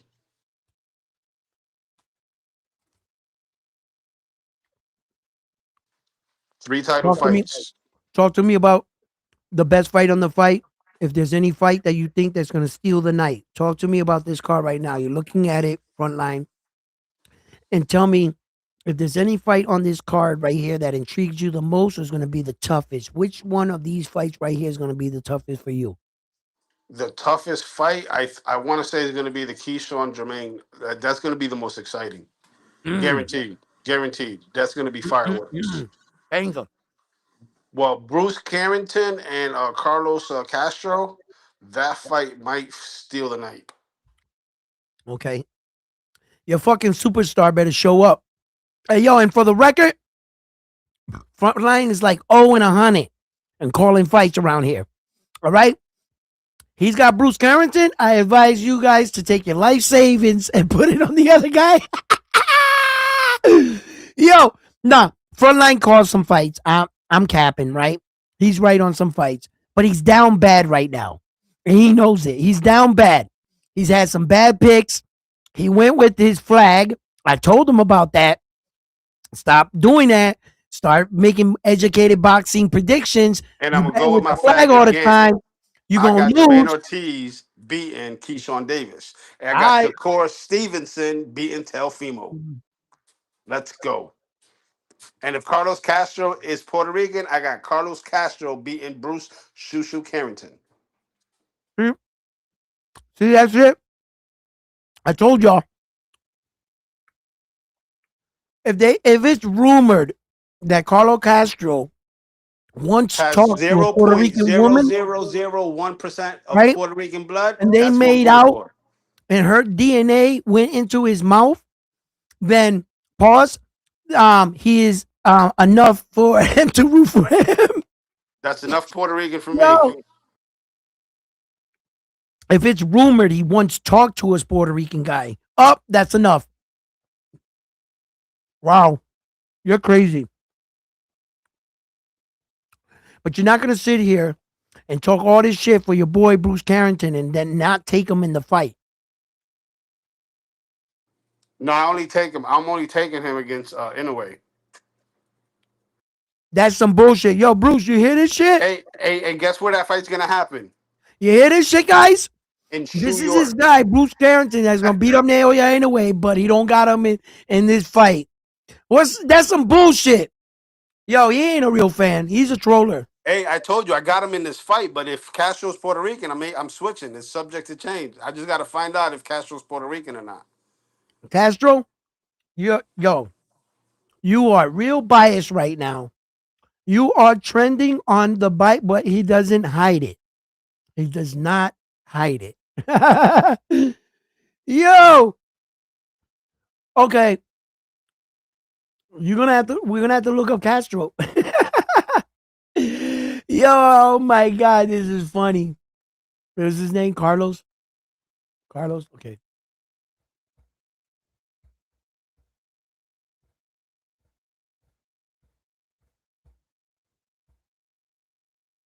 Carlos Castro. Oh. We got a Carlos Castro American, Carlos Castro Cuban. Let's see, is this the Carlos Castro that is fighting your boy? He's 13-1. Yep, this is the Bruce Carrington. Nah, Carlos Castro. He just might be. Yeah, he look a little Mexican too. He look more Oh, birthplace, Mexico. He's Mexican. Oh, I might have to go for the Latino. I can't believe this sellout. You are a complete sellout, bro. You talked all this shit for Bruce Carrington, and in his next fight, he got the other guy. You are something else. You guys hear this shit? You guys hear this shit? Yo, I gotta go with my Latinos. I gotta go with my Yo. Latinos, unless they find a Puerto Rican. If they find a Puerto Rican, then you already know. But if it's a Latino against an American fighter, a Japanese fighter, Wow. whatever, I go for the Latino. Okay, Now, hold if on. it's an American fighter against a Japanese fighter, I'm You going see, for the you had to American. correct that because I was gonna say Bruce Carrington is not Latino. Well, What he's are you from New saying? York. You He's knew from you was Brooklyn. trending. So You're just a troller. Stop trying to back up your bullshit. Yo, straight hater. Mm-hmm. If you want to win money, Don't listen to me. just bet against everything he says. You'll probably be a millionaire by the end of the week. Listen, Frontline is a straight sucker. Yo, hey, he's Mexican, he says. Yeah, he is. We found out. Apparently, anybody that's fighting the alien away, he's going with the other guy. He's the what's his name? That he's the Max Callingham on Tom Brady. That's Frontline. Yo, I just got an alert. Fresh Productions is live right now. PR Boxea live stream. They're doing a live stream right now. I don't know if it's training or what. Yeah, probably for Cedeño's team. Could be. He was telling us that they want him to take pictures and videos and that he wasn't charging them. So he's probably working with some of them. Maybe I don't know. I'll check it out.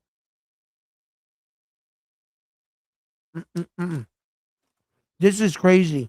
Unbelievable. Frontline is something else. Nope. I'm Latino all the way. Puerto Rico first, and every other country after that. You know I'm Japarican. You know I'm Japarican. You're Japarican. I'm Puerto Rican. You know I'm Japarican, bro, and you're gonna attack my brother. You know I told you the story about my parents going over Japan that day, and her giving birth, and they kicked her out of the country, and they had to leave their little baby behind. You know what I'm saying? I think she said his name was Neo. Yeah, in a way, bro. I think he's like my long lost brother. So you know. Hey, and if you put the picture up of your dad again, he looks like just like in a way. Listen, so more evidence, more proof. Yo, come on, man. Your boy Bruce Carrington better get by this guy. I think this kid is tough. No slouch at all. He is no slouch. I think he's tough. Yo, he's gonna bring it. Yeah, is this the same guy that? Wait a minute. That's the same one that fought Kubo Fulton. Yes. Yeah, it has to be, right? Hold on. It is. I'm just making sure because I noticed there was a lot of guys with the same name. Nah, it is. Yo, that's concerning, right? Hey, Alberto, as a matter of fact, that was his last fight. We don't want that to happen, but if it happens, oh fucking well, should have kept his fucking mouth shut. What? Alberto says Matias catching a body on Saturday. Oh shit. We don't want that to happen, but if it happens, oh well. That's something crazy to say. Next topic. I respect my Puerto Rican brothers, especially when I saw what? Pitufo Diaz battle like a warrior versus Navarrete. He went out on his shield, and he also went out on his shield against Sugar Nunez in Mexico. Yeah.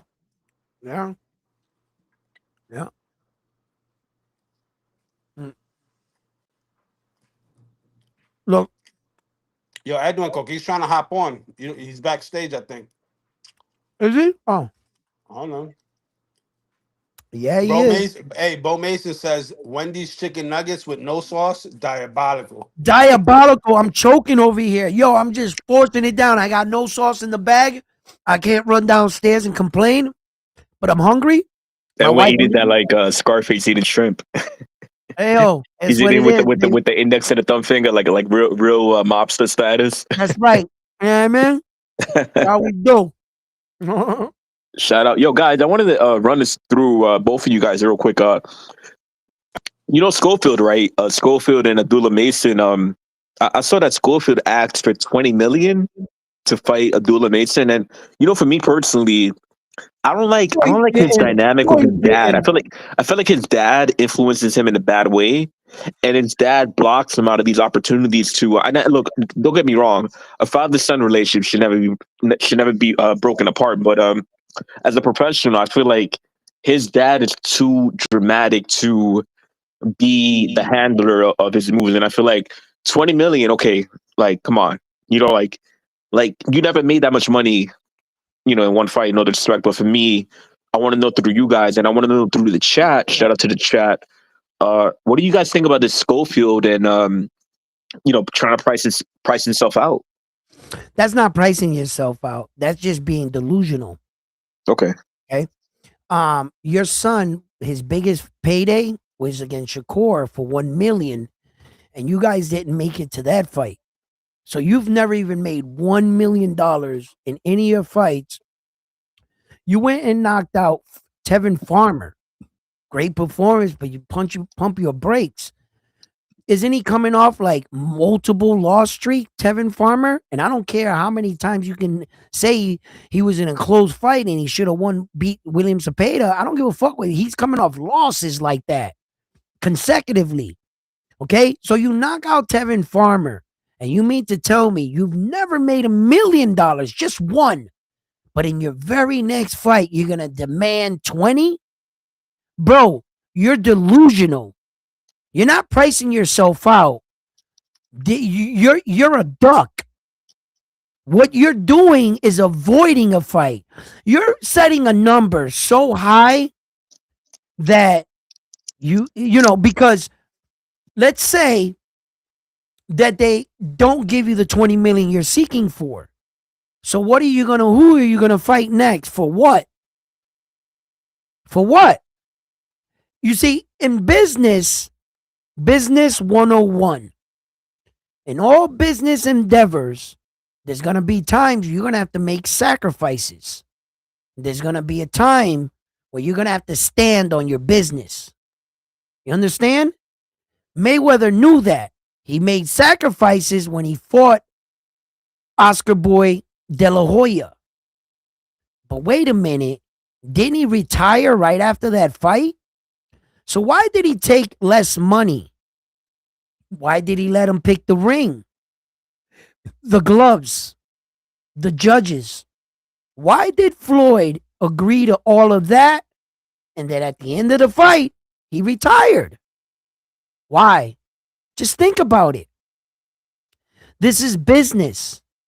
Boxing. Floyd knew that when he came back, and if they were going to have him come back, because he announced his retirement, they were going to have to pay him to come back. He was very smart. He made a sacrifice, took less money, but where did it get him? That's a business.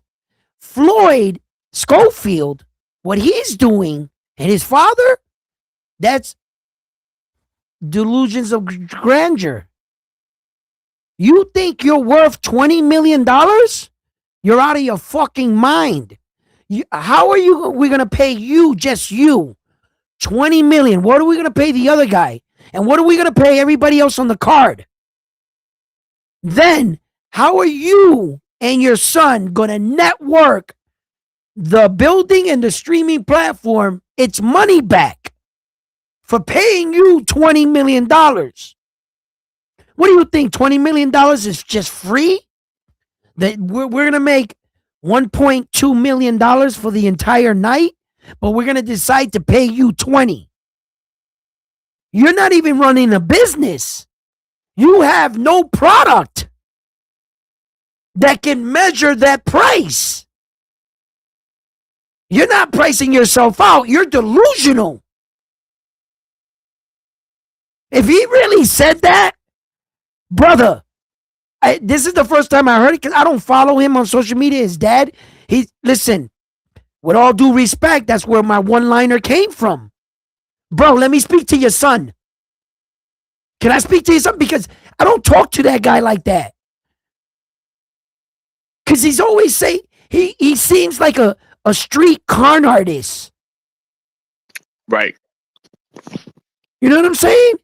And I'm from the street. I know bullshit. That's why I was like, yo, let me get past the bullshit and let me talk to the real one. I said, can I speak to your son? Because, and I'm with you, Koki, I don't want to break up a father and son. Never. But Oscar De La Hoya needed to get away from his father. Facts. Okay? There are a lot of situations where father and sons will work. Floyd Mayweather and his dad just didn't get along. All right? And if he would have kept it, it would have just been toxic. You got to let that go. That's a good example. I didn't even think of that. I didn't think of that one. Okay, you got to just let it go. I'm not. I don't want to break him up, but he needs just to take a step back and allow management that manage boxers manage his career. And the father, Dad, you take the media role. You're the hype guy. You're the guy that talks shit. I'll allow you to do that because bad controversy, good media, bad media, it's all promotion. So I'll allow Dad, but not manage my career. Mm-hmm. You understand? You need just to take a step back, not get out of my life. No, we still in the gym, still doing this, but as management, promote, I need to hire some people that can do that. Right. You know what I'm saying? Like that. So, and I think that by the looks of Schofield, this is all hypothetical. My assessment of what I see, my knowledge comes from my life experience, what I've experienced and the people I've come across in my life. He looks like an abusive dad. That although his son knows now, he probably is getting to the point where he can beat his dad up. His dad's the kind of dad that, I'm not saying he's done this or ever done this. I've never heard this. So it's hypothetical. But I've seen these kind of dads that they try to be like slick out in public, but they're menacing people. They're real dangerous. And for me, I think, and this is all hypothetical, that this motherfucker has pulled out a gun on his son before. Oh. He looks like that kind of dad. I've seen these dudes where their sons are dudes in the street, but the dad tries to instill fear in them. Right. Like they're always, they want their son to look at the dad like a dangerous dude, no matter how old he gets. The son could be successful and whatever he is in life, but the father will come and bully him. And he'll do it in a way that instores fear. I'm not sure if you've ever met these kind of men, but I've grew up in some bad places. I have. And I know fathers that do this to their sons, and their sons. I know some personally. No, listen, their sons, they're killers. My pop started early. So when I got older, I feared his ass. Right, and that's what they do. It feels to me, and I'm saying this all hypothetically, I've never met Schofield like that. I don't know none of his stories like that. I just see the shit he talks. I didn't go like an in-depth documentary on where he came from.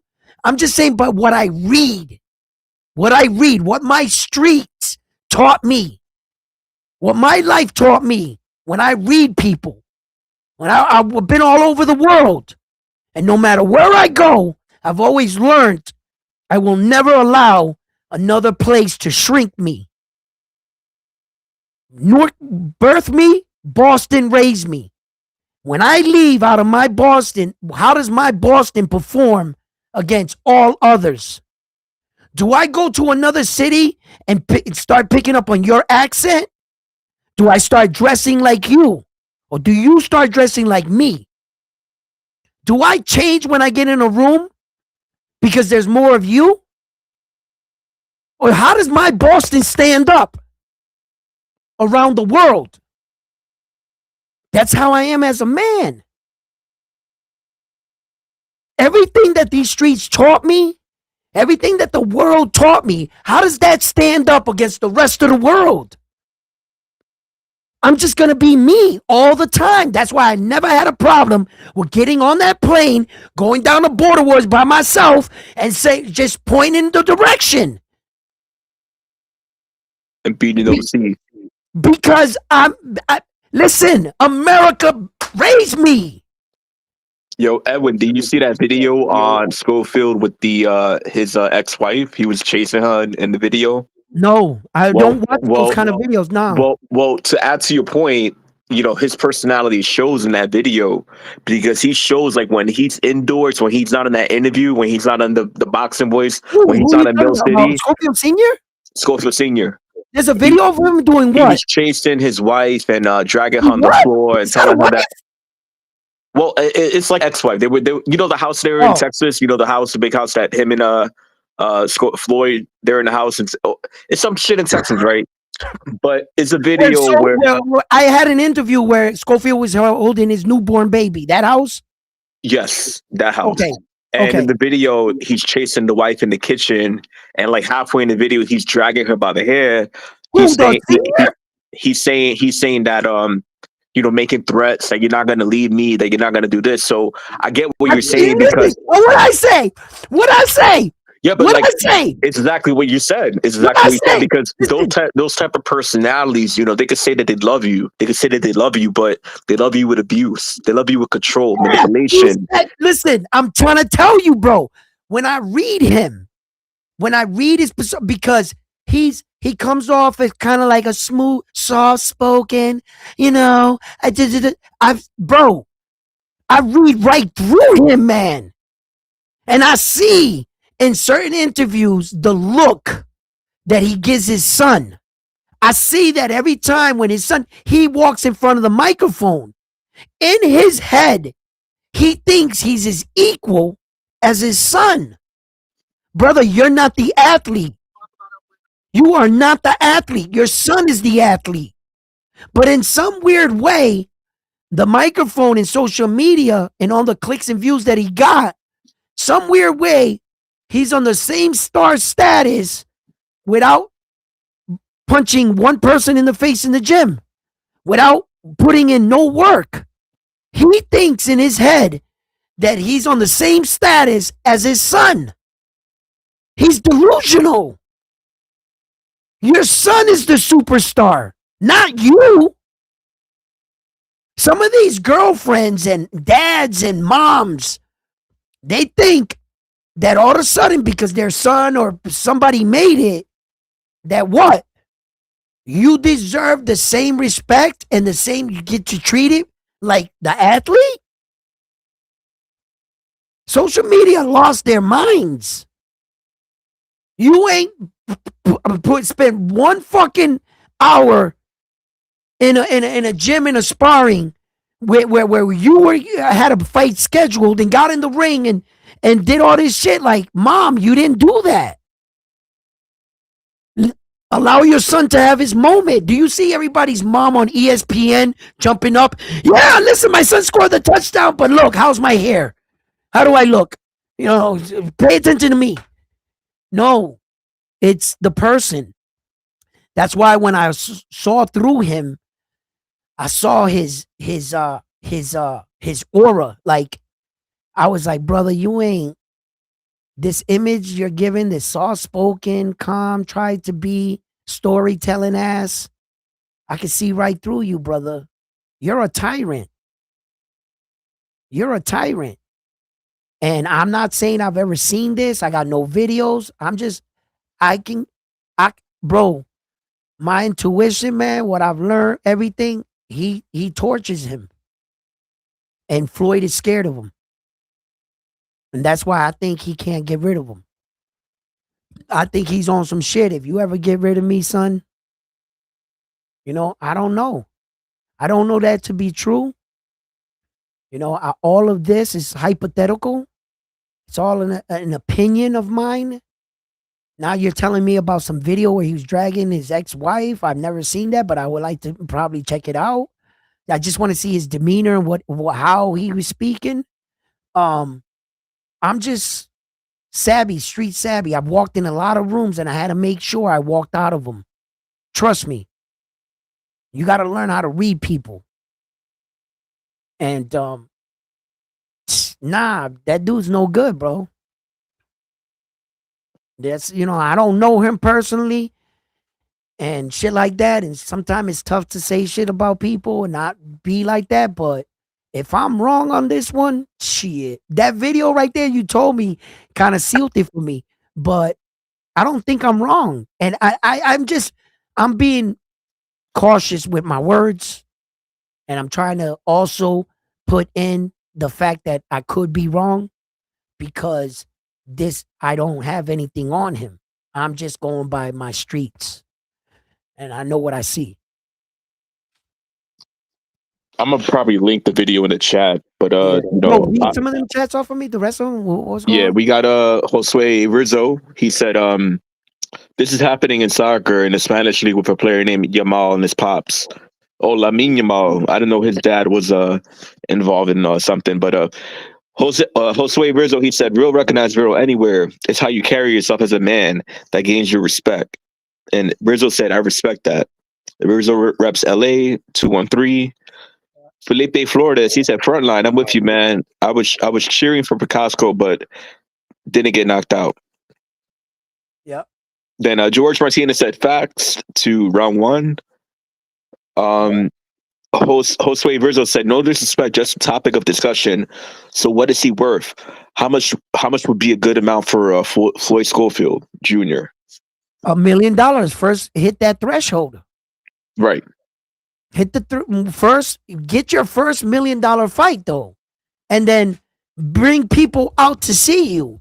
In order to get $1 million fight, you would want to be the main event. What does he think? He's going to get $20 million for being on the card? Not even sure he'll be the co-main event. But he wants $20 million for not headlining. But Just that's probably more than what the card's even worth. Just think about it. And he's not the main event.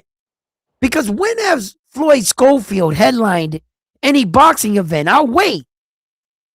Where's this $20 million you're talking about? Dude, you're delusional. Well, here's the question though, Edwin. Could it be a negotiating tip? Maybe they came in with such a low offer that it was disrespectful, so he disrespected back and said, "I want 20 million." No. That's the kind of offer that'll turn people off and walk away. If you were taking an offer as disrespect, send them back a counter offer slightly higher, but make them meet you. That's business. Forbes, what's up?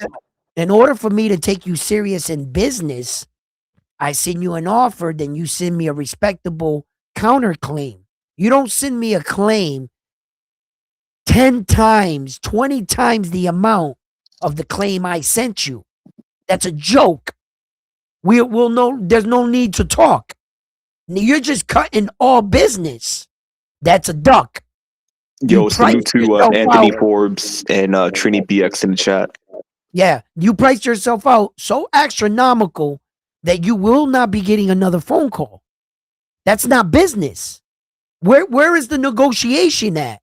Where's the back and forth? If you turned me off with your first thing, you're not a main event. You're not even a co-main event, but you want $20 million. You've never made $1 million in any of your fights, but you want $20 million. You're not a world champion, but you want $20 million. Where does this make sense to anybody? I don't know. Yo, I don't know if you guys see what I see. I got the link I for don't know you. if you guys see what I see.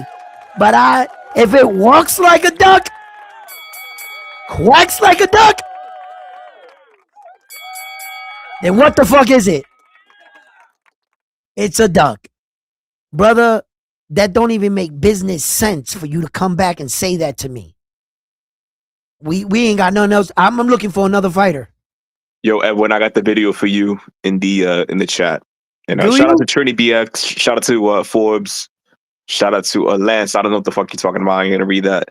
But yeah, the link is right there. It's a little YouTube link. Got it. Got it, coach. I gotta check this out. I saw this a year ago, but they deleted it. They deleted the video, the original video, and I had to find it through another source. So oh yeah. I think Floyd Senior. I don't think he wants this video on YouTube, but right. I think it's the only one that's left. We got to check this out, people. We have got to check this out, and there it is. And there it is. I can't click on it right here, but maybe on YouTube I can. Let me see. I would love to see this. Let me put this on here. Put it in I Yo, put in the restream, the little yeah. Oh, you let me see. did? That's where you You Yeah, put put yeah, it it in? in let the me see if that private works. chat. You might be able to pull it up that way. Yeah, maybe Which way? private chat. Which way? How do I do it? Just go to the little chat box with the lock on it. It's like in let me see. Chat Uh, box. Well, he's got the main screen, so it might be a little bit different. right. Uh or I got it on Counterpunch Boxing. So what I did was I went to Google and I typed in Floyd Schofield Senior Right. Counterpunch Boxing. That the name of the Okay. channel is Counterpunch Boxing, but I tried looking at it from the original source and it was deleted. So it's the only channel that has the video. All right. I'm trying to figure select a. I'm trying to figure out how to see if I can get this just to come up. I'm trying to figure out how to get it up here because I want to see this right now. I want to see this right now. Oh man, it's wild, man. You know, Schofield Senior is lucky he's not blacklisted from Yeah. from these events, man, because that's like it's Yeah. it's a little beyond abuse. You know, this I guy mean, seems like go ahead. yeah. Right. He just seems like somebody that would like kidnap his own relative, and Bro, he has a lot of control issues. You know. he, I'm man. Listen, I've come across some individuals in my life, and a good friend of mine had a dad like that. And it didn't work out too good, bro. It just I'll leave it like that. It's just I've seen these type of men before. Real egotistical, self-centered, try to live off another person's achievements and feel that they're entitled because you're his son. Entitled to everything, all your winnings, because I motivated or pushed or helped you get there. Now, as a parent, that is your son. That's why I don't want the father and son to break up. I don't. I just want him to take a step. I would like him to take a step back, in management at least, and give his son, if he really loves his son, give his son the best. You didn't go to school for it. You're not a lawyer or a promoter. You don't know all this shit. You don't want to leave a lot of money on the table and fucking up negotiation deals or things with your son or outbidding yourself or ridding your son of opportunities. You can hurt your son by not getting some of these opportunities and allowing your son's skill to take him where he needs to go and stop trying to dictate when and where he fights. You know what I mean? I see you're protecting your son, but to this point, I have to admit, when I smell bullshit and trickery and con artists and things like that, all that shit you talked about, people breaking into your house and ripping out the page out of your passport and storing drugs in your car and the police having you and your son handcuffed outside two black American um tourists in a country with drugs in the car where in the country the cops are not even allowed to hold guns.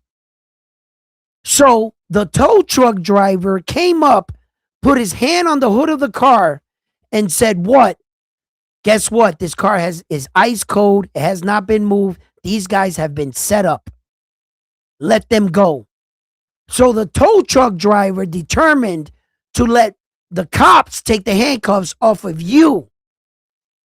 Now I know that tow truck drivers, whenever I'm in a situation with a cop, I need to find a tow truck driver. Brother, you're full of shit. I'm sorry. I don't buy that. I don't buy anybody breaking in your crib. Why does Shakur Stevenson need to sabotage you for your son? Who the hell is your son as a fighter that Shakur Stevenson needed to pay people to sabotage you because your son is such a threat to Shakur Stevenson? Do you not realize that the odd makers in that fight had your son the underdog?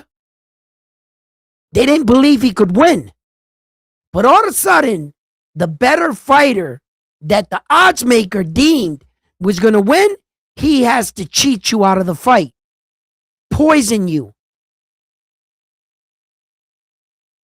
Brother, Well, sometimes besides the poison, it was a poison and then the drugs too in the car, right? It was in two the different. car, the passport ripping out the page, there was a lot of shit said by that man. Too much that I decided, I said, I heard enough. You know, bro, listen, man. Entertainment, yes. Funny at times, okay. But you're playing around with your son's future and how the people view your son. You're his dad. You should show your son high level of respect. Keep his name high. Why would you want all the criticism, if you notice, and everything that your son has got has been 95% doing part of you? It's not because your son's going out there not performing well. All these antics and all the ridicule and all these lines in the media is because of who? And let me tell you something. The son's not innocent neither. Floyd Schofield in this, because he allows it to happen. He's there when his father's telling these outlandish stories. And he backs it up sometimes. Maybe because of what I say. I think he's intimidated of his dad and he has to. Maybe. I'm not sure if that's true, but I kind of think so. But your son's career is not where is all in this disarray because of your son. It's because of you. At some point, Floyd's got to make a decision, man. He's got to make a decision. I don't know, man. I mean, his father raised him all this time and they feel this sense of entitlement, like I'm protecting my investment. They look at their kid like an investment and they want to control it. Yeah, but Edwin, back in the day, it wasn't like that. So when did you hear Floyd Mayweather's father get on stage? When did you hear Felix Tito Trinidad's father get on In front and of the talk their mic, in shit? front of their son to steal their Never. moment? Never. Back then, it was always the When did you see boxer. Naoya Inoue's father jumping in front of Inoue? Or trying Never. to like steal the spotlight or be on every fucking podcast that he's on. He allows his son to be his son. When It's do you crazy see? because Yeah, it's it's crazy. crazy because it's the only people I see doing it as of late. Bill It's Haney. Bill Haney, Schofield, Teofimo Lopez, Yep. Another one. um, and I think that's it. Yeah, Really, but Teofimo Lopez and his father, they got a different kind of dynamic. Teo respects his dad. Teo's senior isn't like have Teo on the lock. Teo is in control of that ship. You can see that. His father, he just loves his dad because his father is an OG. And his father says some outlandish shit, but that's just media, right?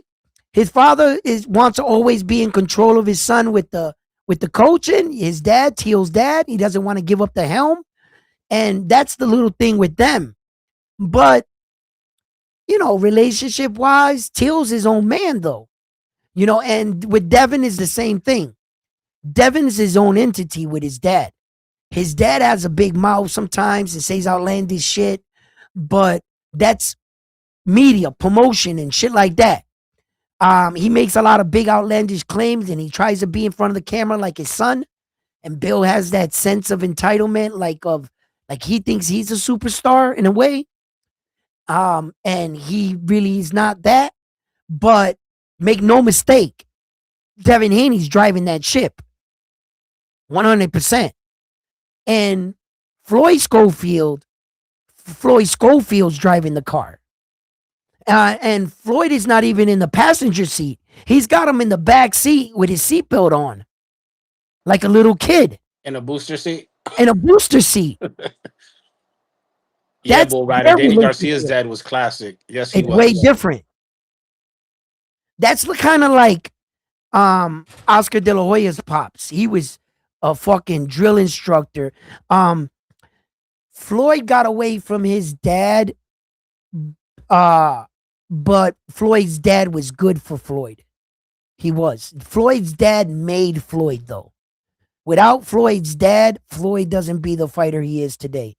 And his uncle Roger. But his uncle Roger just kept him sharp. That's all. His dad made him. Make no mistake.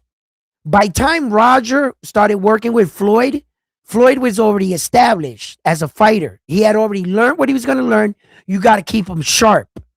That's what Roger did. But his dad made Floyd. And Floyd's senior was a tyrant of a man. He was so like drill instructor-ish, like military drill instructor with a devilish way. He would if Floyd fucked up, he would slap Floyd across his head. He'd punch him in the face. Yeah, Floyd that's messed how up Boots' as a father's kid. like that too. You know, Boots' yeah, father's the same way. he kept him off the street. He didn't let Floyd do shit. The only reason why Floyd acted like his father was bad for him because Floyd's dad didn't let Floyd do crazy shit. And Floyd wanted to be in clubs and women, and his father thought he was going to lose him to the world. He would lose his son to drugs, alcohol, like Roger and everybody else. And his father was a hustler too, Floyd. So every parent feels like, nah, you leave the world alone, Floyd. And Floyd was just a kid that had this. He was bitten by the bling bling beast. You know, it bites you early. You want jewels. You always want to look fresh. And when you're young, you get bit by that, and it can last a long time. And Floyd wanted to be the man, and his father was like, "No, discipline, son. Discipline is what got you here." But his father had made that kind of fighter and molded Floyd for so long that his teachings carried Floyd throughout his career. Floyd's father's teaching, what he made as a fighter, Floyd lived off that. There's the difference. Their egos clashed because Floyd's dad was just as aggressive as Floyd. And they none of them wanted to bow down. And once, let's just be honest, once as a son, you pass your father in dollar amount, you look at him different. Once your dad's coming up to you and asking you for money and you're putting money in his hand, the dynamic changes a little. You as a son, you got to check yourself. You got to be the son that says, "No, Dad, I will always respect you. What do you need? Have you taken your medication today? Have you done this today? Have you eaten?" You know, we say in the world, you're my dad and my mom. What have you done for me? You know, are you a good dad or a good mom, right? And what the kid needs to ask himself, are you a good son?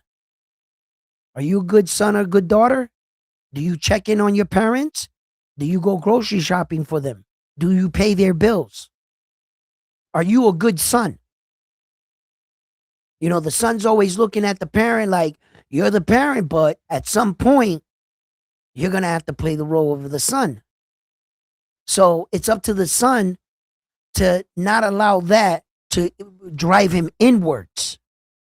And now no longer respect his dad. Money will change you, they say. It caused a ripple between Floyd and his dad and their two personalities. But make no mistake. Yes, Floyd's dad was real hard on him. Yes. He was a tyrant. Yes. But I can't say look at the kind of man he made. Look at the results. Can't argue with that, can I? So he just got away from his dad because Floyd wanted to go out of control. He was just a young man that didn't no longer felt like no one should tell him what to do. That's all. You know what I'm saying? And Floyd just, he took off, man. He took off. I remember feeling that way. Yeah. That's a terrible take. What? About what? Bill Haney is taking it to another level?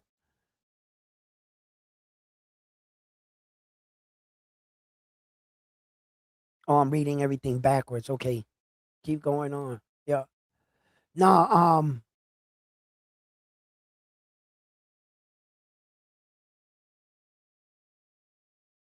what was that? What'd you say?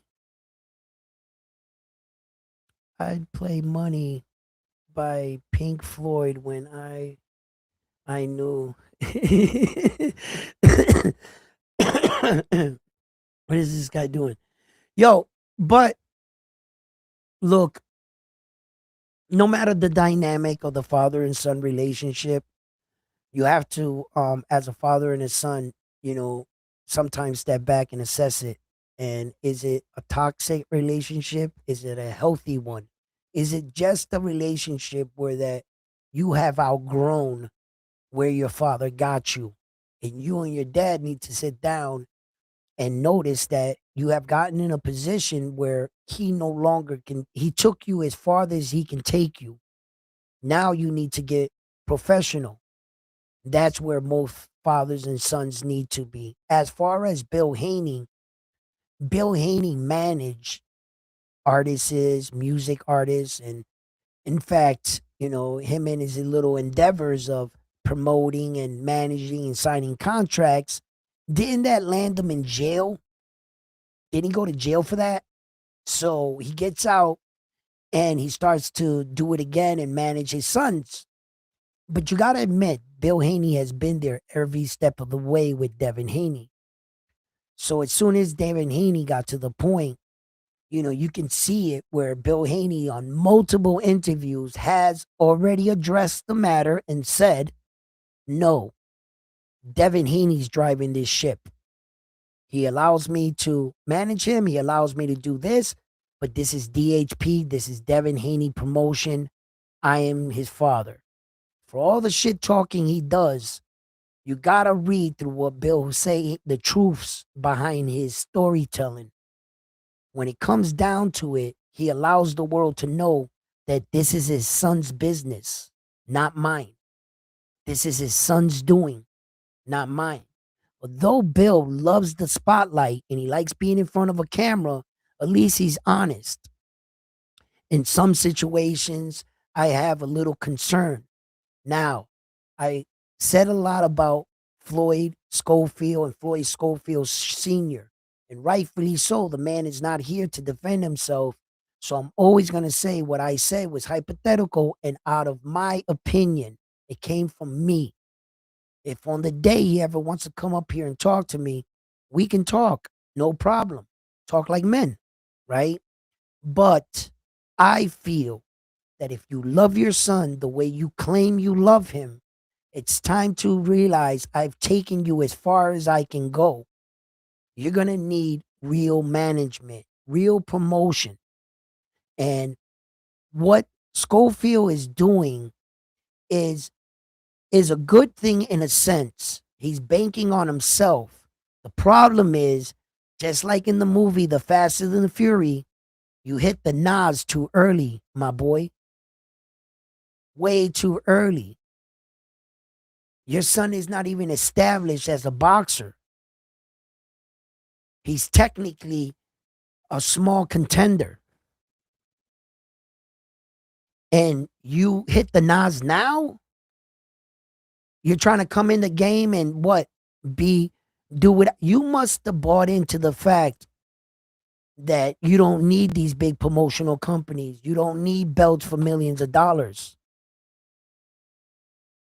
That's delusion of grandeur. almost every guy that I've ever heard say that were guys that either were already established and went through the promotional thing and already now they got a name that they can stand by themselves, or guys that actually thought they can do that and it never works out good. If that was true, that you can come in this game without no promotion and be up there doing all this shit, listen, then why is it that the boxers get a small promoter that brings you to another promoter that says if you want a world title, you got to go to this promoter? If that was true, then why couldn't that first promoter get you what that big promoter could? Why would you need him if you already got one? You don't have the connections. You don't have the name. You don't have the fan base. You don't have the exposure. Edgar Berlanga just left his promotional company and by himself he's getting these fights. Why? Edgar Berlanga made himself by fighting Saul Canelo Alvarez. And when he went into that fight, who is he promoted by? He had a promotional team, made himself established as a name. Now he could stand on his feet. What Floyd Schofield's trying to do right out the gate, 20 million. It's absurd. It's absurd. Lance, are you okay, buddy?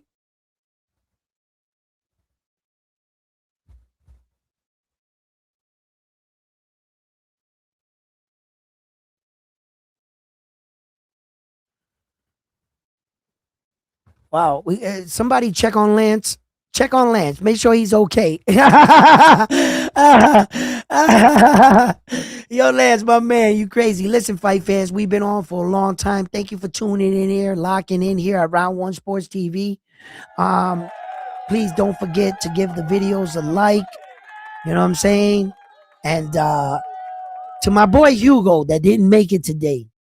Here, this goes out to you. This is a song, a record. I'm playing this record for Hugo.